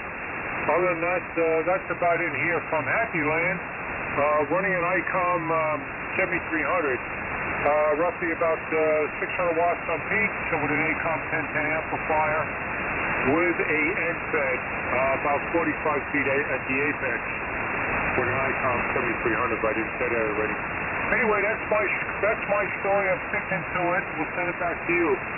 W2AJR and 2XPM. Roger on that, Artie. That's two people tonight that said the name of my town correctly. I'm impressed. Usually it's a train wreck when somebody tries to say Cheektowaga, but you had an unfair advantage. You've been here before, so there you go. That's awesome. Good signal coming in from just south of JFK. You guys got a little bit of snow earlier in the week or last week, right? Yeah, we got a few inches on Saturday, enough to be a nuisance. And to tell you the truth, I hope we don't see any more than that. But I'm sure a big one's probably brewing somewhere. But here we are, almost the conclusion of January. So far, so good. But we still have February, and of course, you know, March is the lion. Not like you guys up there. You have lake effect. That's a different story entirely altogether with. But for us down here, March is the lion. So I like to say on or about St. Patty's Day, if it hasn't snowed, it's probably not going to snow. That's usually a good indicator when the weather is going to warm up a little bit. Yeah, roger on that, Artie. Well, our snowmaking machine is 85% frozen over, so we're almost done with the lake effect. As long as that stays frozen, we'll be good to go.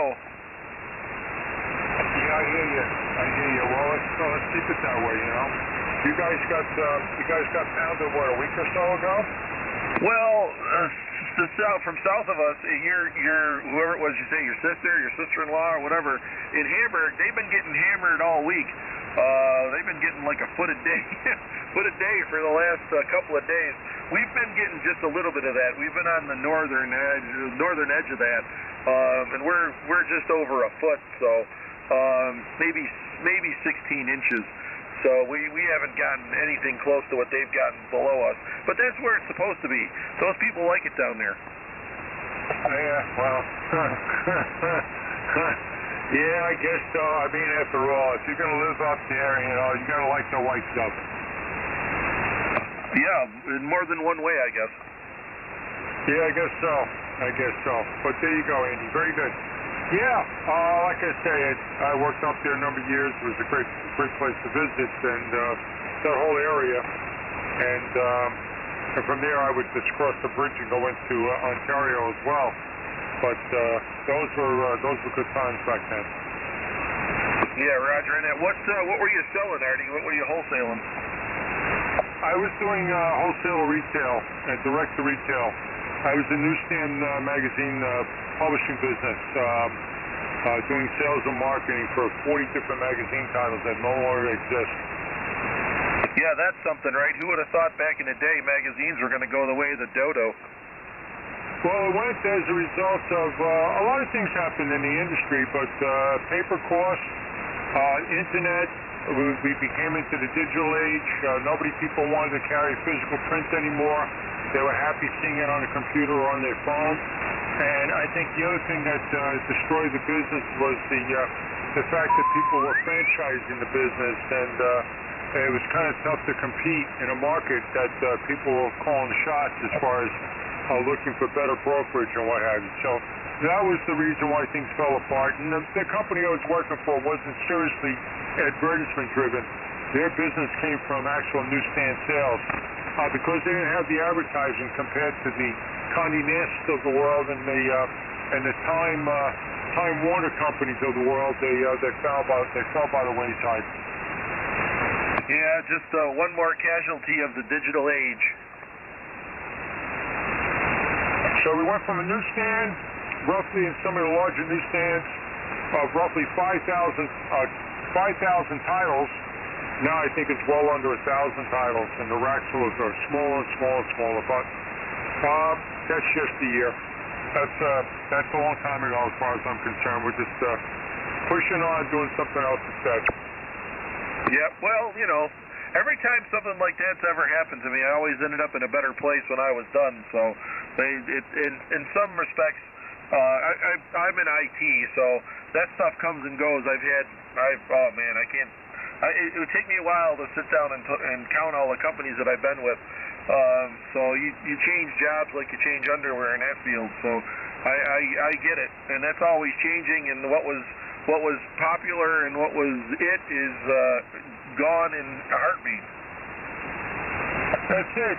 I think all of us out here can say that we've always planned our path.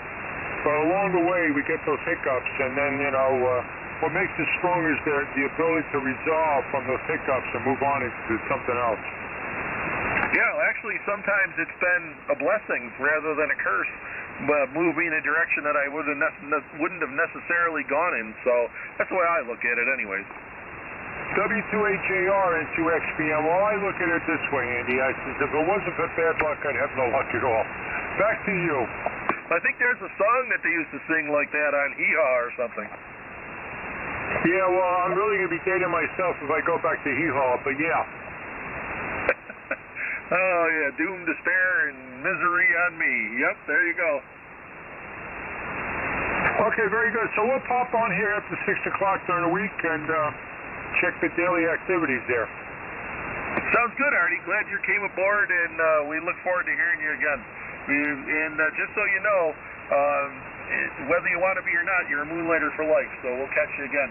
Whiskey 2 Alpha Juliet Romeo K2XPM. KF4RAZ. Johnny, what's going on in Tennessee, Johnny? Good evening. I just got home from Texas yesterday. I've been out on the road for about 3 weeks. I checked in the net the other night from Clarksville, Tennessee, from my mobile station. I could barely hear anybody on the net, and you guys could barely hear me, but I did get in, so this is my second check-in. Oops, I dropped the mic.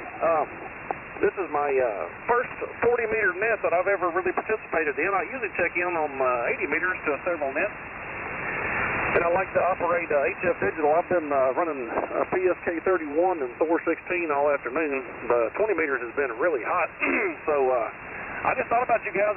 I'm friends with you on Facebook, and I saw the net had started, so I thought I'd come in here and turn the amp on. I'm running a Yaesu FT950, pushing about 800 watts into a G5 RV at 40 feet. So it's cold out here in Tennessee, but I'm glad to be home.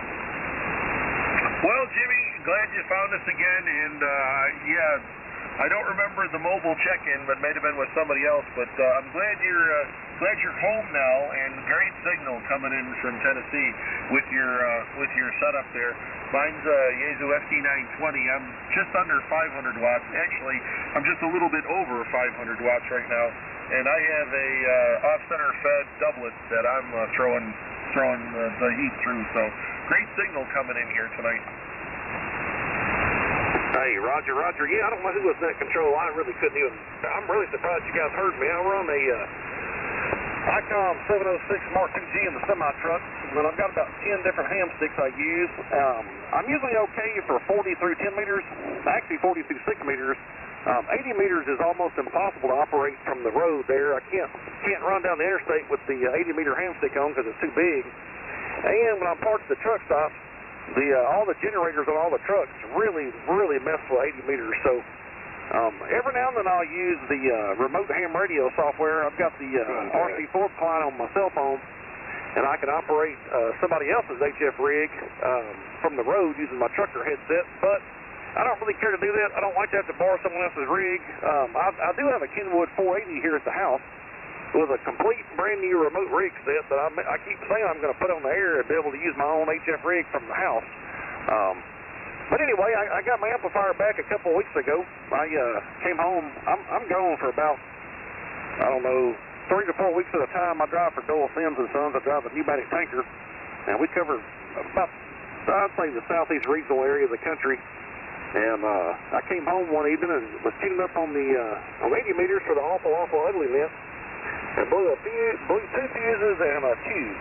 So my best friend, the N4 QDE, he got it all fixed up. He's the best radio technician in the country. So it was only putting out about 500 watts when I first got it. I've had it for about 5 years, and now it's pushing out a true 800 watts. So I'm enjoying being at the house, man. I've been in the ham shack just about all day long, and that's where I plan on staying. I'm going to go tomorrow to Dixon County, which is about an hour away, and operate a winter field day with those guys. I was going to do it from the house, but I do believe I'm going to go participate with them and have a good time tomorrow. Well, there you go. That was going to be my next question, if you can do anything for winter field day. Sounds like you're into the hobby and in a good way, and that's awesome. What's going to be your call so we can look for you? I'm not sure what their call sign is. I've never operated with them before. Someone said contact, so I'll let them go ahead. Oh, roger on that. Okay, well, hopefully we'll catch you on the band tomorrow. I'm not going to be super serious about it, but I will be in and out of the shack, and I will make some contacts for sure. Hey, Roger. Yeah, I'm going to ask the Dixon County Club what their call sign is. I don't know. Never even thought about that. I'm in Dixon County a lot. I deliver a lot to a factory up there in Dixon. And I bring clay from Spruce Pine, North Carolina, and I know several of them from the radio. I've never met them in person, but I'm going to call. I'm going to message them and ask them what the call sign is. Anyway, I appreciate you letting me check in, and I'm glad I got a good signal tonight. It's much better than the truck. The truck setup works, but it's just not the best setup. It's only 100 watts. And I do have an in-fed half-wave in my sleeper that I'll throw out off the back of the tanker if I'm going to be somewhere for a couple of days, but that doesn't happen very often. Anyway, I'll say 73 everyone, and you guys have a good night. I'm going to try to start checking this net more often. I like 40 meters, and I like this net. KF4RHZ, back to net control. Yeah, well, thanks for stopping by, Jimmy. Without you guys, it's, I'm talking to myself, which, I do quite often anyways, but it's always much more fun when I get to talk to somebody else. And we get to find out a little bit about you and what you're doing and, how you're into the hobby and stuff. That's awesome. So come back and see us anytime. Whiskey 2 Alpha Juliet Romeo, clear with KF4RHZ. CQ40. This is Whiskey 2 Alpha Juliet Romeo, looking for check-ins for the Moonlighters. Anyone, anywhere.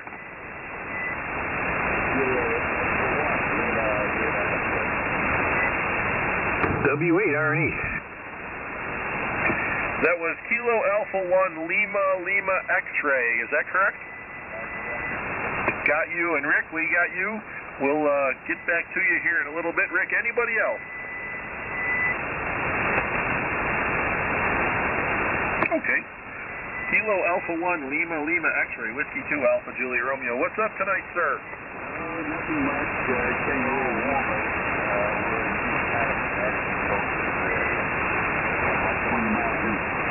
From New London, so we was around yesterday for a while. We had to check out, but maybe we'll stay a little bit. Getting sleepy. I was up at 4 o'clock this morning. Anyway, running the Yasu 990, and just a piece of wire from a weather station that I threw outside and just took the piece of wire and spread it inside the area where the antenna is supposed to go. So that's my operating conditions here. Over. They're out here on the piece of wire slung outside. Whatever. Whatever you got, my friend, whatever you got, that's what you got to use, right? Yeah, funny, in the previous one, we used to do the same thing. I would run wire for the 11 meter or whatever it was, and I felt with it, and sometimes you have to think about it, and the communication. So we go in about the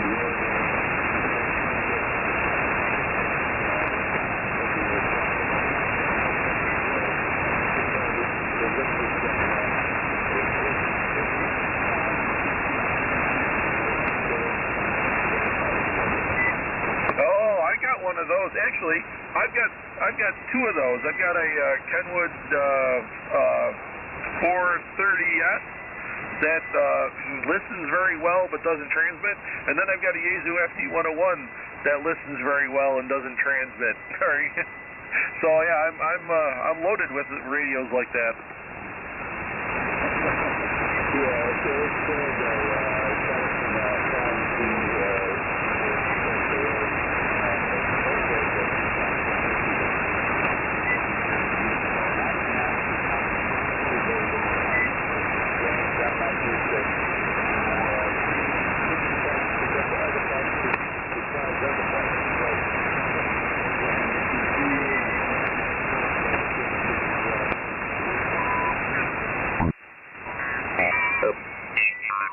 Is what keeps rolling. Each time I take that out, but I have it set to where I can't take the money out, so it just keeps rolling. So it's strange. But the savings account part of it just keeps building. So if I needed to pull money out, it absolutely had to do it. I could do it, but I don't want to do it because you never know when you're going to need it. Well, the penalties are terrible. That's right. Well, to pull it out of the account, there's really typically not penalties, but you do pay for a trade. I pay nothing for trade through Fidelity. Nothing. I'm talking about as of the competition. Yeah, if you're trading options and stuff, it's a little different. Yeah, that's right. Yeah, oh yeah, crypto, yeah, absolutely. Anyway, I'll be right back. Gotta go see what the wife is yelling about. Probably yelling at me or about me or something. So, I'll be right back.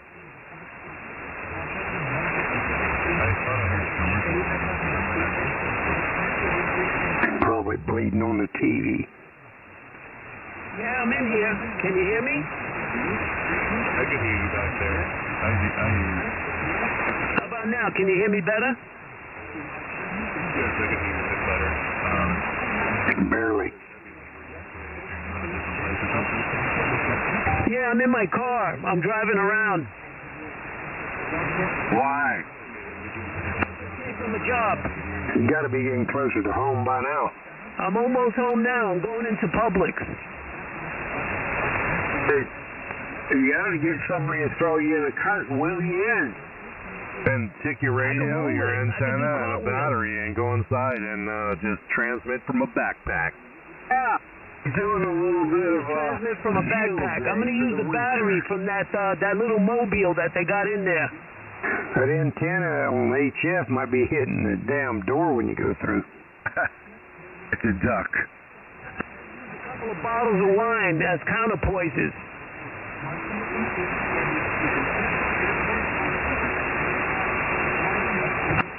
Coax around a bottle of booze.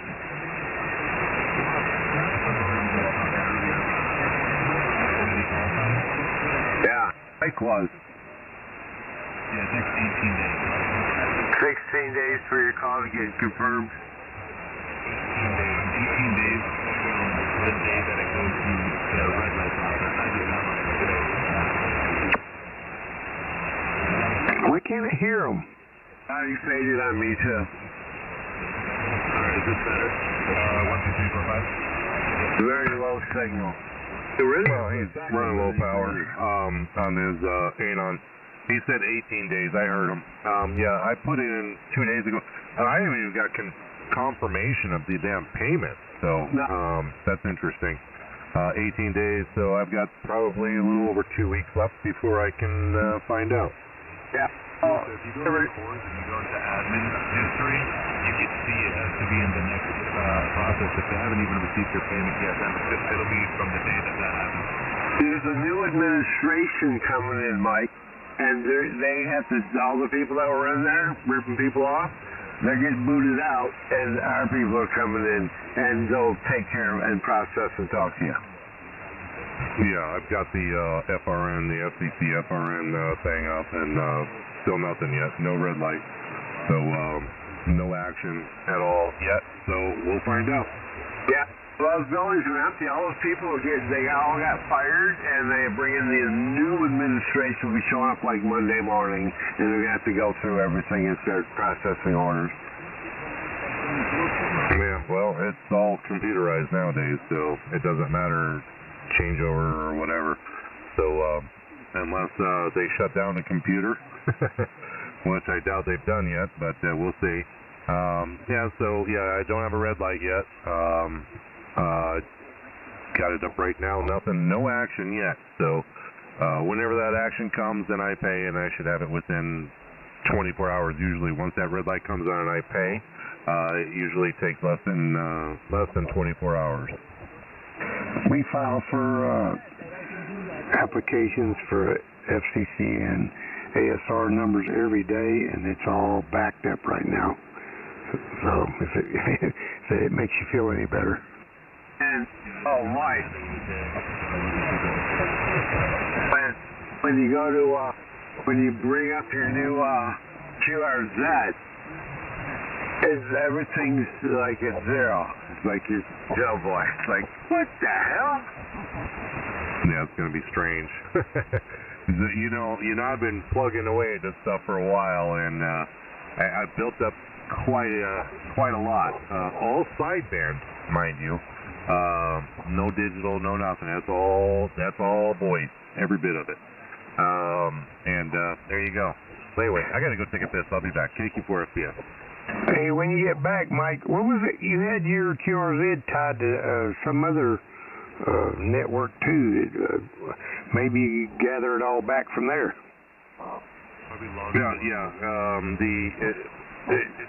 I can still see it, but I can't. The other people, because when they made that contact, it was with the other call sign, so they would have to change it, blah blah, and that's just too much work, so it'll never happen. Yeah, you're gonna do that. That's a whole change of software, you know, to incorporate. But the people, it wouldn't work right, so you have to start at zero. But you can look up your own call in there, and you'll see your old profile under that call. Okay, I get it. But it was like I don't remember what it was called, but it was like QRZ, and he had it linked to that too. But I understand what you're saying now. Yeah, there's Log of the World is the other popular one. Yeah, that's what I was thinking. I thought maybe you could somehow get that and get it back from there, but I don't know enough about it. Hell, I can't even get the QRZ thing to work.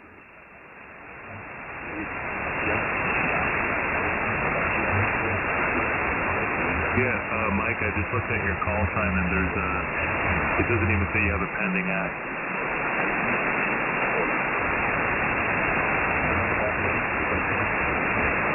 I think I heard Frank in there. Was that you, Frank? Oh, yeah, I said hi a while ago. Can't enjoy you. Yeah, I heard you. We're just saying good evening. Good evening, good evening. Just staying close to the house. It's cold. Yeah. You say, is it warming up yet? Well, I guess we're going to get one more cool evening down here in Deerfield, and then it's going to warm up again. Yeah. 70s and 80s by the end of next week. Yeah, we're not used to it, you know. Yeah. It's nice and cozy in here. I like it. I had to take I'm in a t-shirt and my blue jeans, man. So I had to unplug one of the heaters because it was just getting right.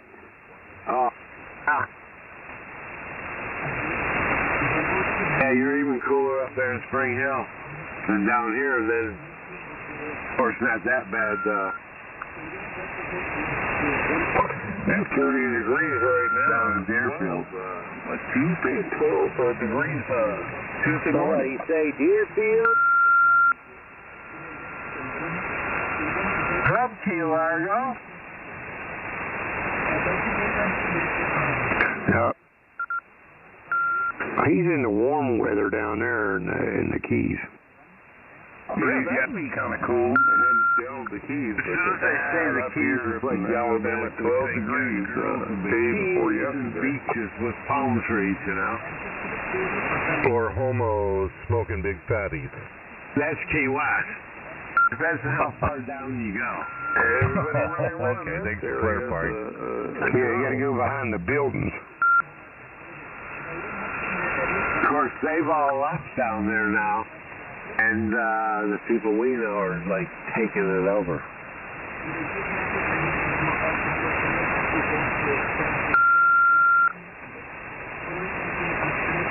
I can get over Jacksonville and North Florida. Got snow. That's pretty cool.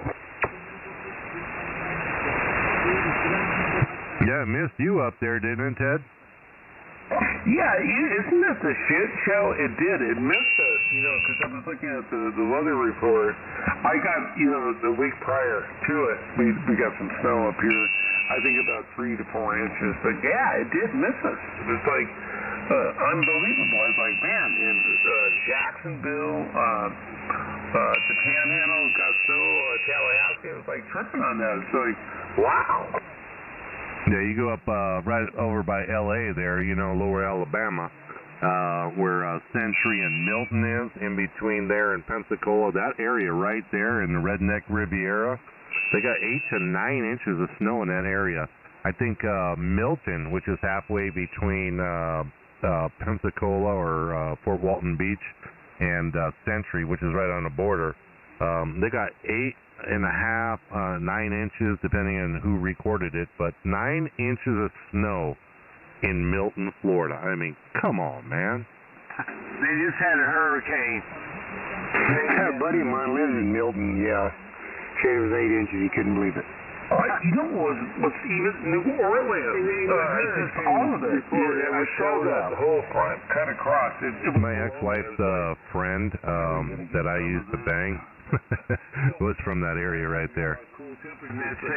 That one was kind of like back up through in the hollers of the deep underbrush. I don't know if it's a record thing or whatever, but it's pretty cool. And hopefully the folks down there enjoyed playing some snowball fights and having fun. Over. I'm going to get a call. I'll be right back. Hey, have me up.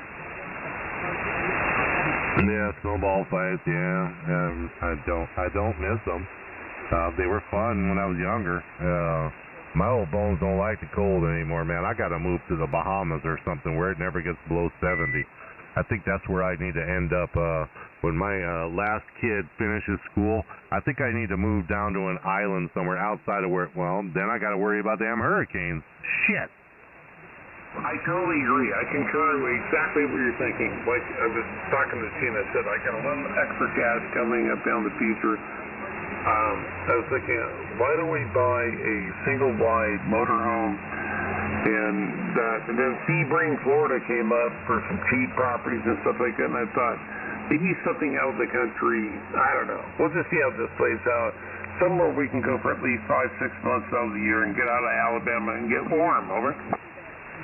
Kilo Radio 4, Whiskey X-Ray. Radio Whiskey X-Ray, go ahead. Hey, Jim, I've been playing with this radio. If you don't mind giving me a signal report, my name's David. I'm in southeastern North Carolina, about 75 miles off the ocean and about 50 miles up from the South Carolina state line. And I'm trying to get this thing set back up, but if you don't mind, got time, give me a signal report, please, and give me your location. Yeah, roger that. Excuse me. All right, you're hitting me about in between the plus and the 2 on the 20 over S9, so a very, very good signal. And I'm located on the west central coast of Florida on the Gulf of America. on the Gulf beaches of Pinellas County, which is about 20 miles west of the city of Tampa. And my call sign is kilowatt quieting for fine, powerful signal, KQ4FPS.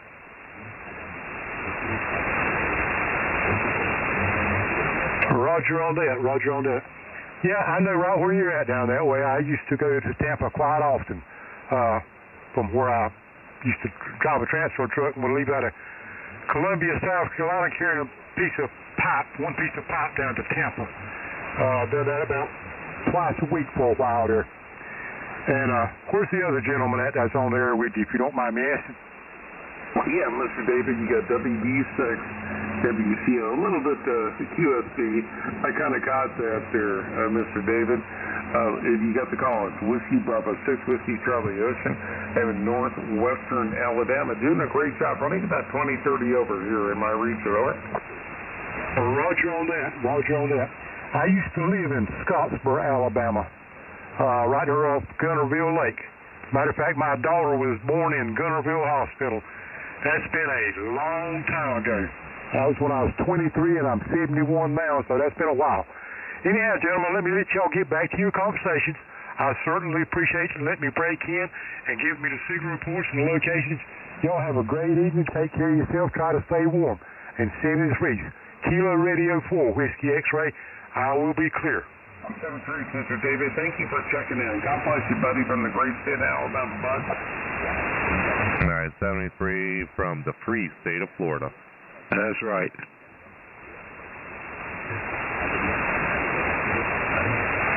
You never know who's knocking on the door. That's cool. That's what she said. Hey, this is Kilo 4, Bravo Delta. Good evening, guys. How y'all doing? Yeah, good evening there, Big Daddy Fred. Doing good. How about yourself, man? Doing pretty good. Trying to get warm. That's about it.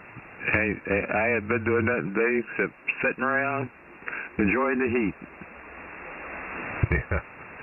My day started out down here not nearly as cold as you were up there, but our day started out down here in the Tampa Bay area, right on the Gulf of America. I got to get used to saying that. I love it.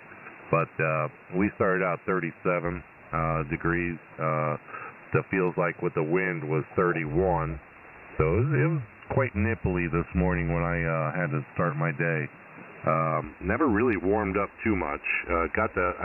They claim it got to 51, but I didn't feel that. And now the temperature's dropping more so tonight than it was yesterday. So it's supposed to be even colder in the morning, tomorrow morning, than it was this morning. So, and then we start a upward trend of warming. So, the last cold night for about a week, so good riddance. I was looking at my weather chart thing, and it got to 33 last night here at the house, and that was like, well, not last night. This morning, about 8 o'clock this morning, as cold as it was all night. Let's see. There goes there on the phone. Somebody send me text messages. Anyway, right now it's 41 degrees. I got 41 degrees and 55% humidity. Sky's clear. It's going to be cold again. You're right about that. Yep, and it's currently 46 here, and I think we're supposed to get to 36. There we go. That's our low, 36. So 1 degree different, but we'll see what happens. All right, man, good hearing you. I'll let you attend to your phone messages there. KQ4, FPS, Mike over here in Mad Beach. I'll be on the side. All right, Mike. All right, we'll catch you later on there somewhere. This is KK4BD, Fred in Jacksonville. Hello, Fred. Oh, Hank, how you doing, buddy? Just listening in. Hell, last couple nights or whatever, I was getting out of here about the time that I didn't have a chance to say hello. I tell you what, I'm up and down from the radio all the time. I'll be sitting here listening for a while, and I get up and go do something. Then I come back in and listen for a while more, and I get up and go do something. Every now and then I might key up and make a comment, but I'm usually up doing something. Yeah, me too. I can't sit still very long, but it's cold out there in the shop, so I'm just kind of standing here where it's nice and cozy. I don't blame you. I don't blame you at all there, buddy. Well, let me see what my text message is here. I get popped here on my telephone. Let me see what this is about. This is KK4BD. Hi, bud. Good hearing you. KG4VT. Good signal there, buddy.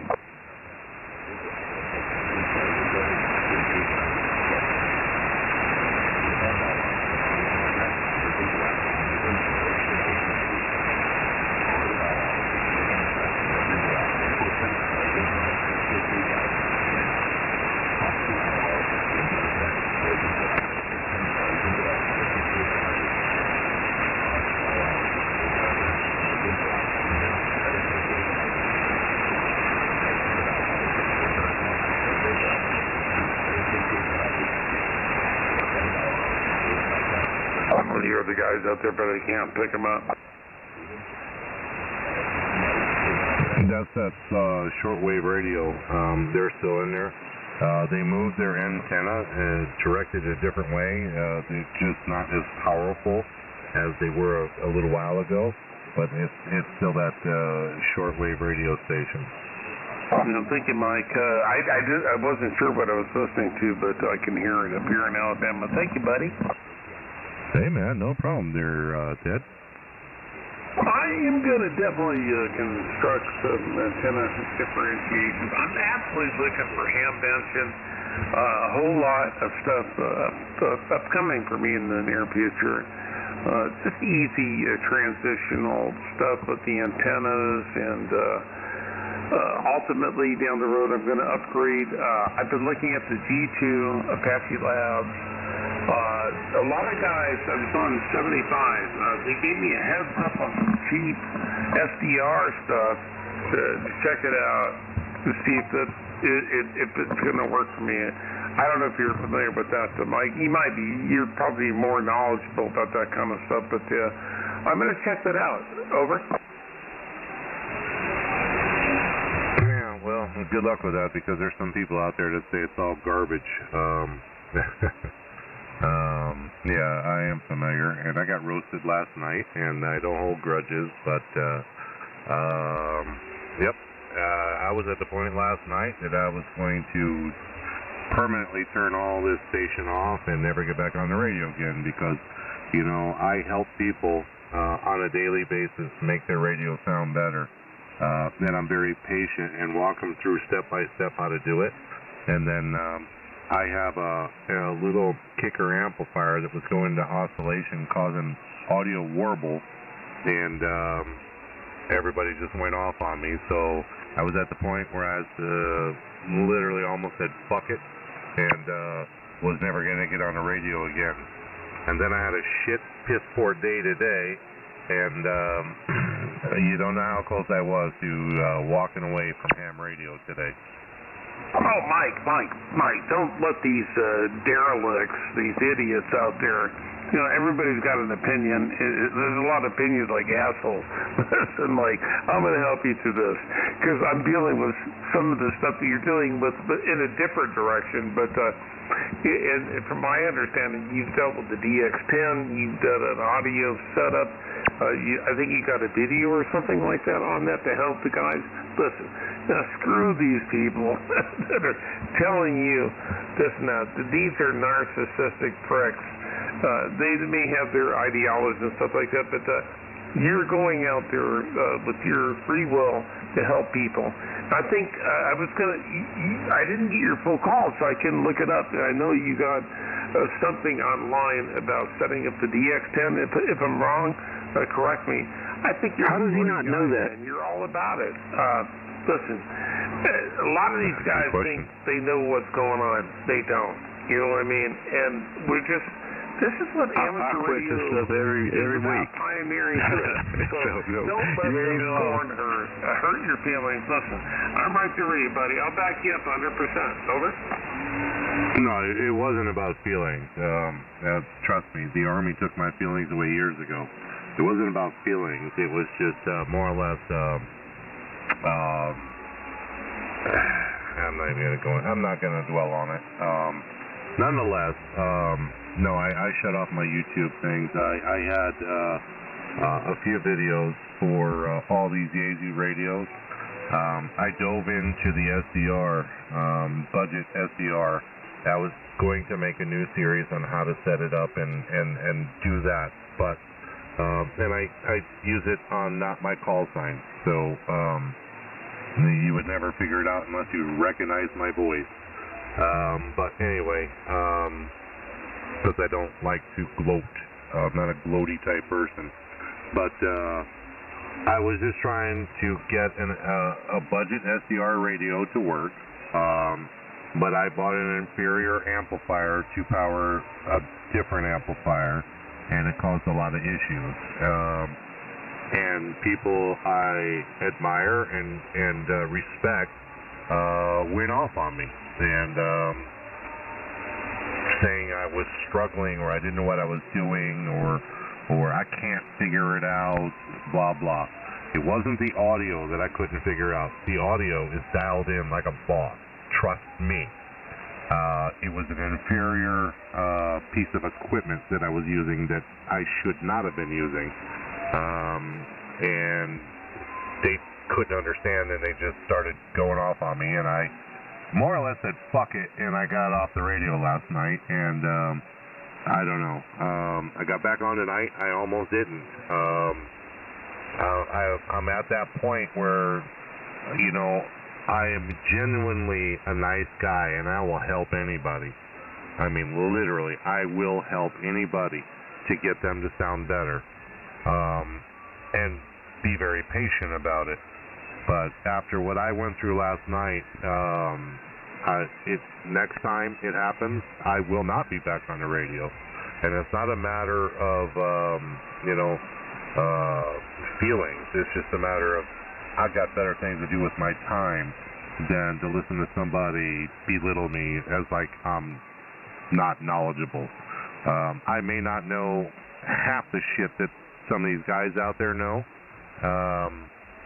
and I'm sure I don't know a tenth of what most people know out there, but I am experimenting and learning daily, and then to be criticized for it, fuck it, I don't need it. But hey, Mike. I'm getting out of here. See you guys later. That's what ham operators do. Hey, Mike. That, Mike, and I'm sorry you experienced something like that. Mike, wait. It not only is unfair, it's just it takes away your. Hey, Mikey. Yeah. To help somebody. Hold on 1 second. I don't know it all. Does anybody know it all? No. But with elders and people that are dealing with radio and stuff, we're out to help each other experience and share different things that that we're going through, buddy. I'm so sorry that you went through something like that. I can feel it, just the way you're talking to me, and I felt like that. It's like being down, and what the hell's that frequency? It's on 80 meters. I got the same. I think it was 8.27 or something like that. Just a bunch of pricks, and I never felt more unwelcome and attacked, and it hurt my feelings. They're just trying to be myself. Listen, buddy, we're here for you. Don't have to feel like anybody's attacking you. You're a great man. Listen, you've got a lot to bring up the amateur radio with your trials there. We all do. Just don't let these people take you down, buddy. You're a good man. Over. Well said. Thanks, Ted. I appreciate that. And yeah, it's I get aggravated. It's just I may not know a whole lot, but I tell you what, I can get a Yaesu radio to sound good. No doubt about that one. But I've got my little budget piece of shit Chinese box Hermes to sound good. I just had a bad amplifier that was oscillating because it wasn't designed to talk on sideband, and everybody thought that I just didn't know what I was doing. But anyway, yeah, go ahead, Rich. Hey, Mike, you know what you tell them idiots? You tell them, listen, all you fucking professionals used to be beginners, so shut the fuck up. That's what I'd tell them. Yeah, well, I didn't want to cause it or start something. So I just turned the knob the other way, man, rather than, my mama taught me a long time ago, you ain't got nothing nice to say, don't say it. And I was about at the exploding point last night. And I'm not trying to lose friends, but at the same token, I just turned the radio off, man. And I'm about at that point tonight.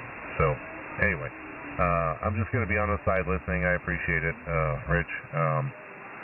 Some people just don't like a change, and they don't want SDR radios, and that's understandable. But don't criticize somebody for using one. That's all I got to say. It don't matter. The hobby's all about learning and trying new things, and that's what the hobby's about. When I got into it years and years ago, and there's still things every day I learn, And, of course, I bite my tongue a lot of times when I listen to people talking about different things because I'm like, that's probably not going to work, but you let them do it, let them trial and error. That's what it's about.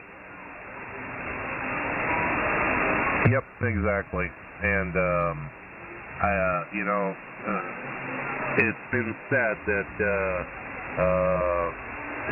on the other side of the microphone, people say, here or other frequencies I talk on, that, it's comical for them, to watch me, screw things up.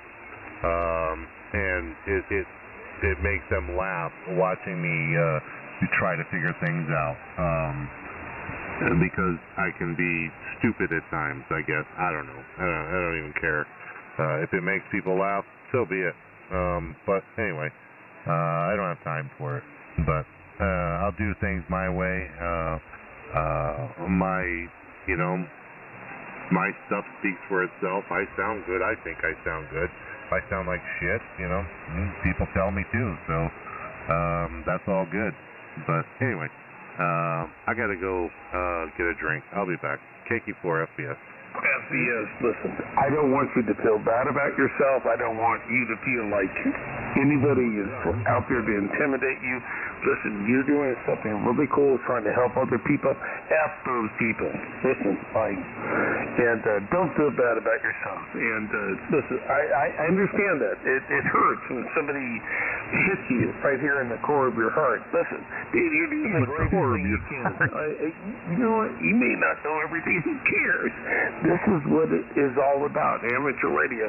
When somebody puts you in a position and questions you and tries to hurt your feelings, they're pricks, they're dicks, and you don't need to listen to that.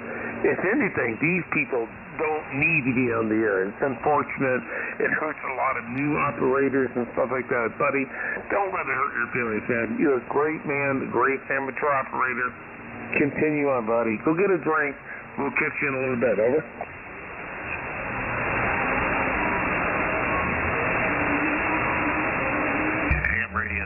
Not about that, Mike, and I think now I know you're out there listening, you owe him an apology, calling him and apologizing.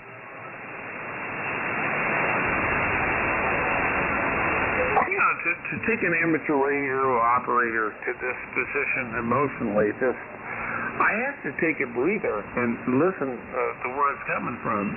Mike's a good guy. He's done a lot. He's attributed the best that he knows his knowledge as a young man, and he was trying to give out to others.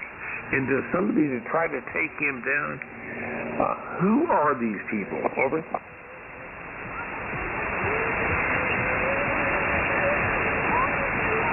Exactly who it was, Ted. I'm not afraid to say it. I know Mike doesn't want to start no shit, but it's on me. Without W4SAL, was the one that started the shit last night. W4SAL, is that correct? You're talking about Sal? Yes, sir.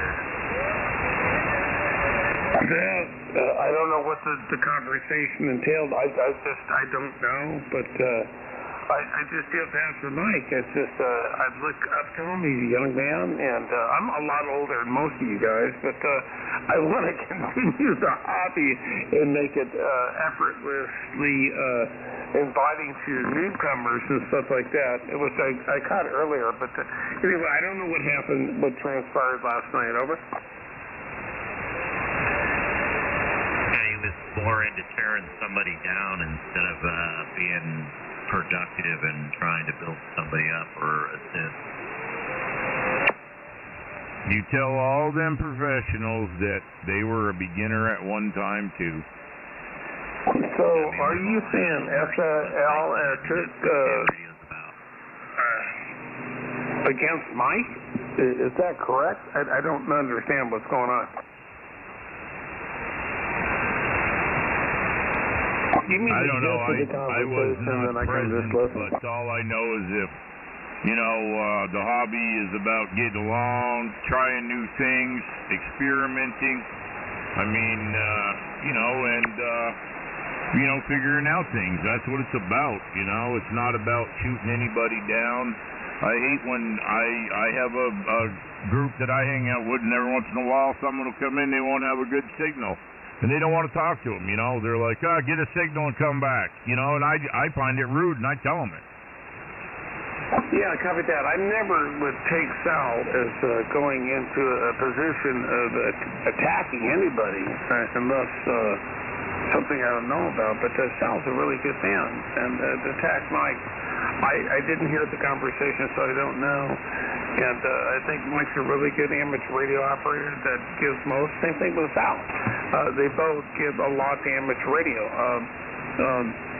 This is a lost art, a lost hobby. There's not a lot of us left anymore. And it goes without saying, all right? I was there last night. Christian heard the same thing I did. It was an attack on Mike, and Sal owes him an apology. And he should be calling him on the phone and apologizing. Yeah, KB1YTO, bottom of the hour. Yeah, copy that. I get to part of your conversation, so listen, I'll take a standby, and I'm partisan to the KG4VT. We got to promote this hobby. It's a lost art, and there's not a lot of people getting into it. When thinking back when I was a kid, it was like an open forum with heat kits, electronics and stuff. Today it's not. Anyway, WB6WVO, the great state of Alabama, listening, over. KD4YAL, that's all I have to say. Sal, you owe Mike a phone call.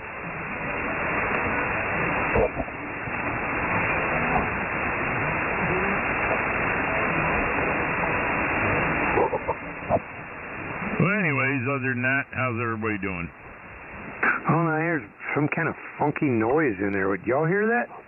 Well, yeah, it's 208. They're bleeding down. Wow, that far, huh? This is Band-Aid bleed over. Dadgum bleed over? Yeah, guys, he's 4K wide, and we're 3K away. I can't believe anybody's working 4K on single sideband. That's nuts. I'm at 4K right now. I'm at 3 something. Yeah. 299.822. Yeah. I think this radio is only capable at 3.0. The PSA 30S, over. I don't even care as long as I can hear you. Oh, you can hear me. Hey, thank you. As long as my hearing aid and my ear horn's working, right?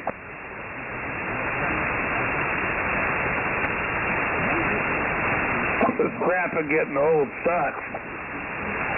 You ain't old. You just getting started, son. With the cane and all that. I'm working on it.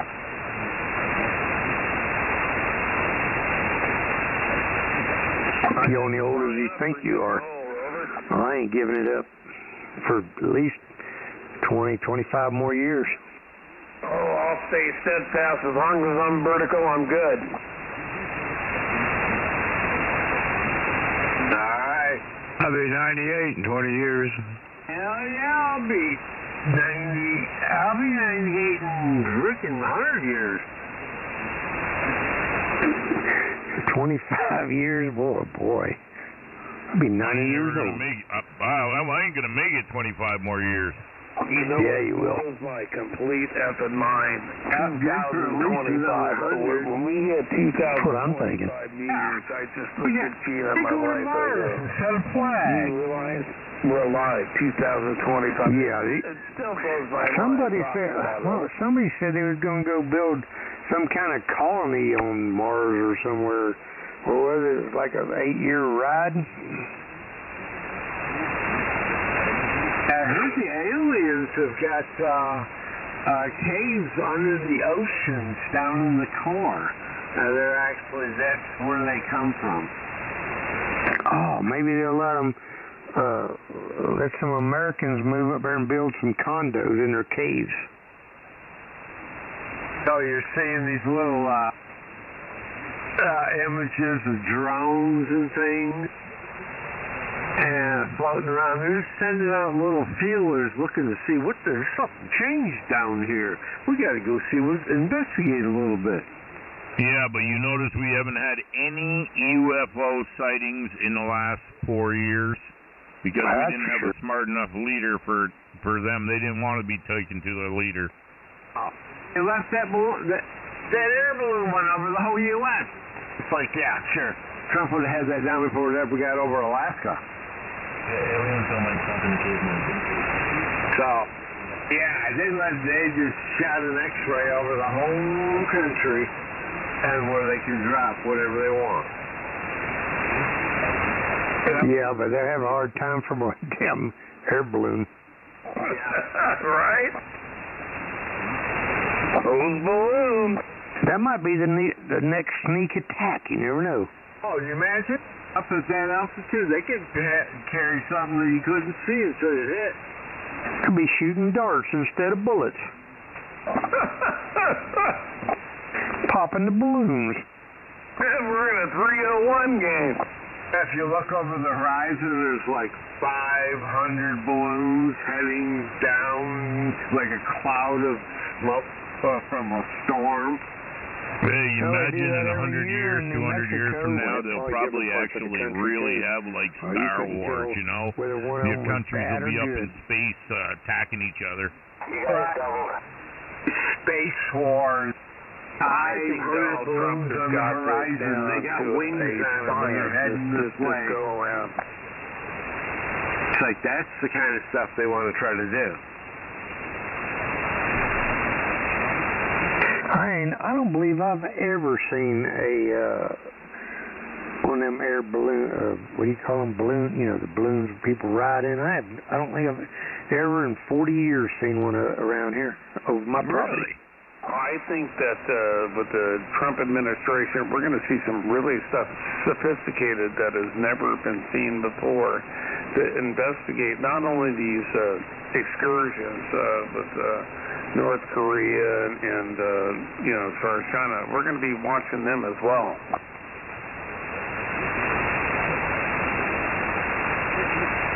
I think the technology's right there. The technology has been there. They just let it out a little bit at a time. Yeah, we'll pop the balloon, so to speak. Yeah, we can watch them just as well. Absolutely. We have the technology. It's going on. Yeah. This is going to be really great. All I know, there ain't no drones flying around my place no more. No, they're all gone.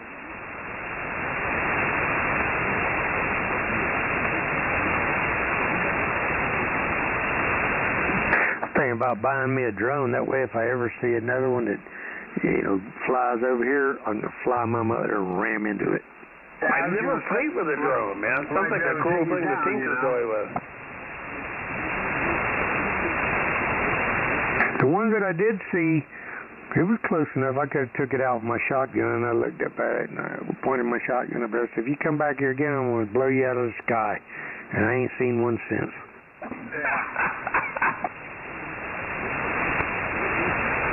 Yeah, that's great. Of course, one of my boys said, Dad, you're looking at a star. I said, you crazy as hell. You don't hear that little motor running? Motor is in the background, you know?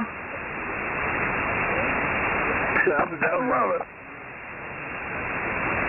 like a multi-bear event. They've been rock and roll down there in Howard. What was that? That's Mark. Good. I was a little bit off frequency. Mark, you okay, buddy?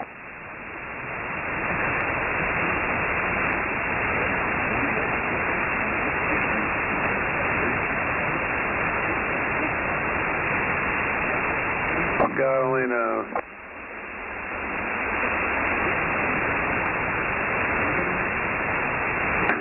I'll be back. I got a couple things to do. Put my jacket on, my hoodie, and go outside and take care of a couple things, and I'll be back. Good hearing everybody. KG4VT. KB1YTO 40. WD6, WCF. KK4BD. Cannot be one of you. Big Daddy, what are you doing over there? Just sitting around, having a toke, and that's about it.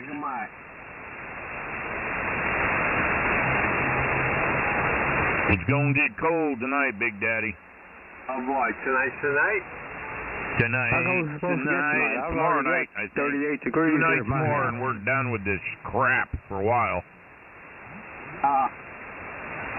22 by morning is 29 right now. It's a good thing it's not raining. I tell you what, the streets would be frozen over. Be black ice everywhere. Well, I don't think the ground's cold enough down here. Maybe up where you are, but that down here, I don't think the turf is cold enough. What we have trouble with up here is the bridges. All the bridges, you know, that cold air going underneath the bridge, it puts that black ice on the top of the bridges.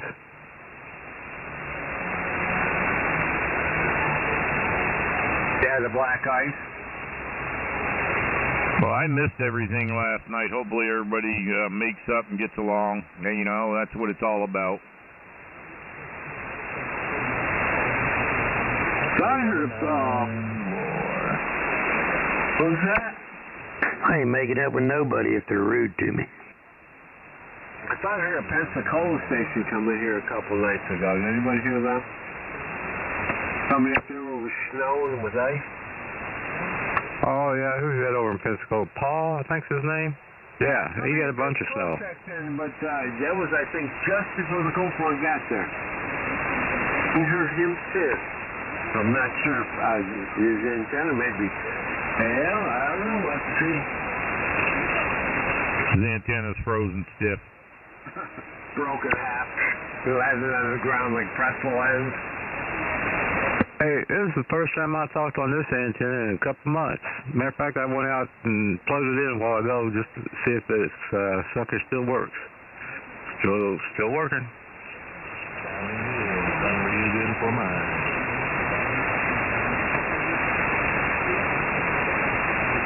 Yeah, this double bazooka, I got a 1.2 SDR.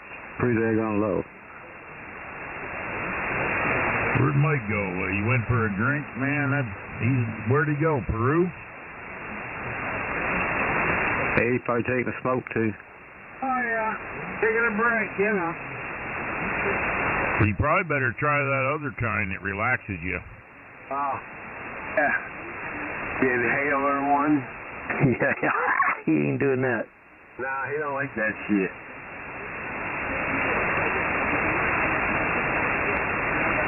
I did try these gummies, man. I tell you right now, them some bitches, and you can buy them over the counter down here. You don't need no card or nothing.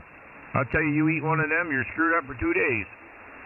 Yeah, hell, I couldn't even function. I can't stand. I'm telling you, I think I wasted $39 because I thought that, you know, they said, oh yeah, it'll help with the pain and, you know, CBD and hemp and whatever is in there. And man, I tell you, I get such dry mouth and I could sleep for 2 days.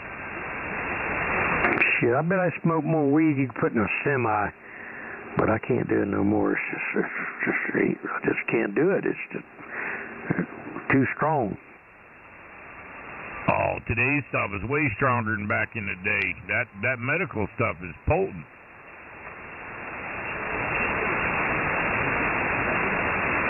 Remember back in the day they said, oh, this shit will knock your socks off. This other stuff right now they got, that'll take all your clothes off. Yeah, it just makes people like brain dead, to be honest. Well, it just depends on what, they got stuff that, hell, weed makes you go fast, slow, sleep, feel good for pain. They got it all figured out, like every damn thing else.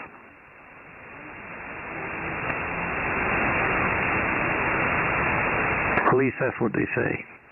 Yeah, I ain't got no issue with anybody smoking it if they want to smoke it, That don't, and it, and they ain't harming anybody, but it ain't for me. That never has been, all my years. I never really got in. I mean, if I was at a party, I might take a puff of one, here and there, but that was about it. Yeah, cigar. Oh, that nice crystal glass full of Chambly. My pinky in the ear. Your little ring, your little gold ring on the pinky. Yeah, a big fat blunt and some champagne. Oh, yeah, that'd be good. Hair all slicked back. I don't think so, Scooter. You gotta have hair, slick it back. You guys got to get back down to 7200. Why? It's where you belong. It's back to 70. I've never been on that frequency in my life. What are you talking about? Me either. Right. I've never been on that frequency. What about it? We fell on this frequency one day in Mobile, so we were traveling across the state. I'll be doggone, it was nice and clear. Hell, we'll try it there.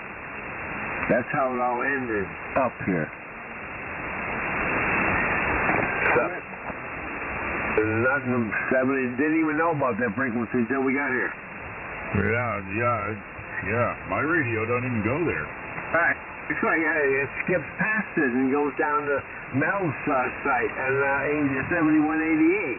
It skips 200. I might have to get it. I might have to get extra channels installed. Yeah, install a couple of crystals. Comment? So I heard they were going to pass legislation, you know what I mean, and tech class operators will automatically delete that and move to general, so they get the privilege of freedom of speech. What? Yeah, they introduced that bill to move text and get rid of that, and it'll be walking in, either get your general or your extra. That's it. Only two classes of either good or really good. So they just make a test where it's a general test, and then they're in. Yeah, it's the same as three of the lower ones combined. You know what I mean? Simple. That's what's wrong with things. That's too simple. The condensing department. If people sitting around there run technician class licenses all day, they don't do nothing all day. They do nothing. So we don't need those positions anymore. I like that I don't ever have to study again.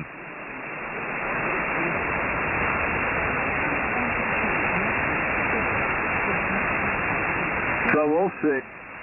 That could be, I've been looking forward to that. Sometime in midsummer. And that could be a big, I'd be like, oh my God, it's field day every day. Like, oh, they shouldn't have done that. All these bad signals, people trying to get audio to work, never been on the band. It's like, oh boy, that's a lot of work for a few people I know. So we'll have to see what happens with that. Well, you know how that is, Mark. You know, if you ain't invited, it's hard to be in a 20-over club. Yeah, I'm not even supposed to be here. No, you know you're allowed. What am I giving you, Hank? Am I making the 20s tonight? Absolutely. Everybody. It's just the audio even, you know. Had nothing to do with the 20. No, I know.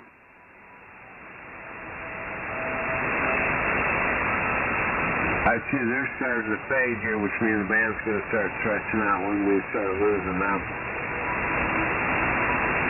Oh, you're muted. That means I got to go back outside and switch antennas. Yeah. What antenna did you just go to? Your signal came up. Oh, I'm still on the 40-meter double bazooka, about 20 feet off the ground, if I'm lucky, you say. About that high.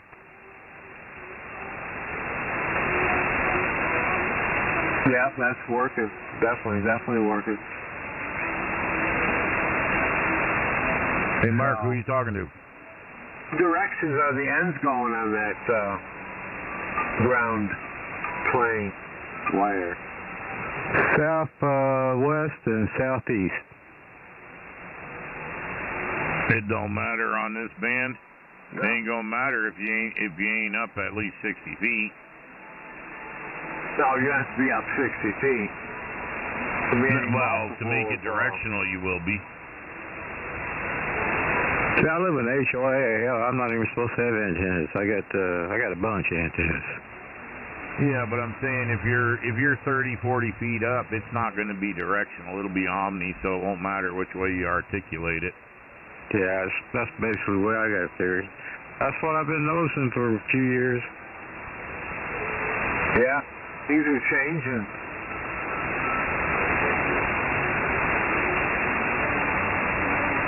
I haven't moved mine in like 5 or 6 years.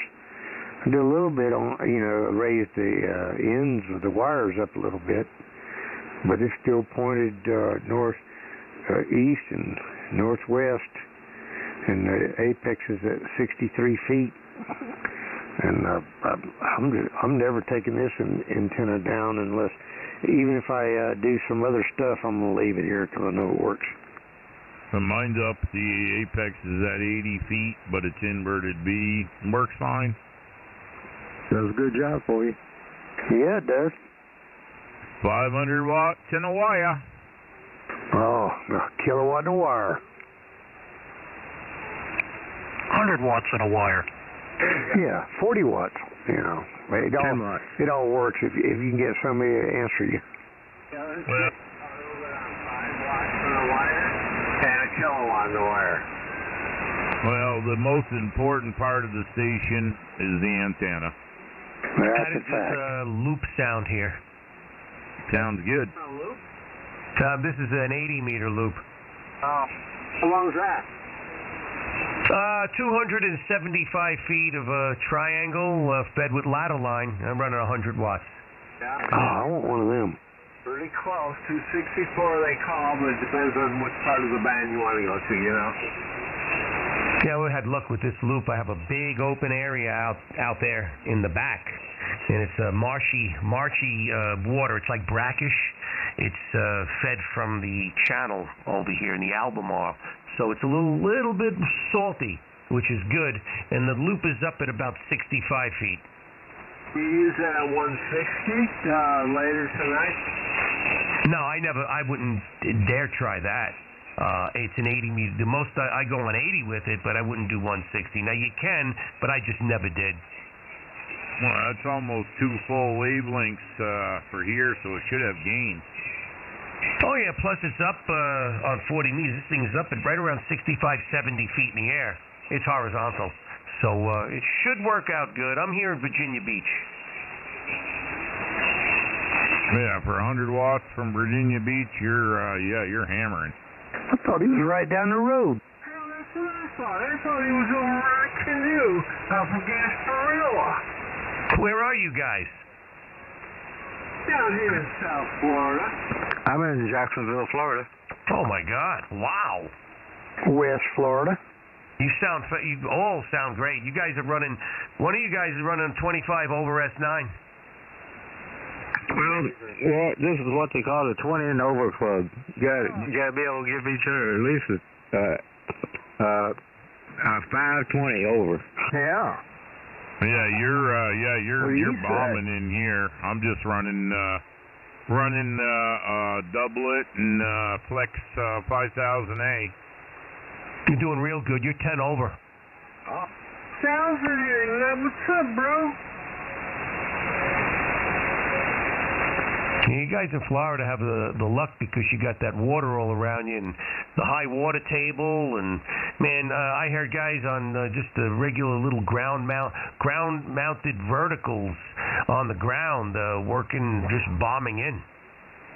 Yeah, I live in the daggone swamp, and my double bazooka is only like 20 foot off the ground. Yeah. That's all you need. Yeah, you can do that.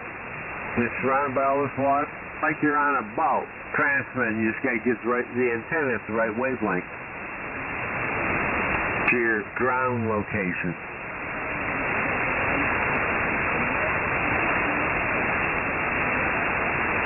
Yeah, this thing is a really good low SWR in every single band. So on 80, it's like 1.2, 1.3 to 1. On 40, it's flat. 20 is great. It just works good. That's one good thing about loops, whereas a center-fed doublet, fed with ladder line, only works on odd multiple bands. The other times, you're going to have a hard time tuning it. Not a ZS6BKW. Oh, I got that too. I got a ZS6B. I got 88-footer, and that thing works great on 20. Yeah, mine's right around 94 feet, and it works, 6 bands without a tuner. That's a great antenna, ZS6BKW. I got something very similar. It's an 88-foot center-fed doublet up at 70 feet.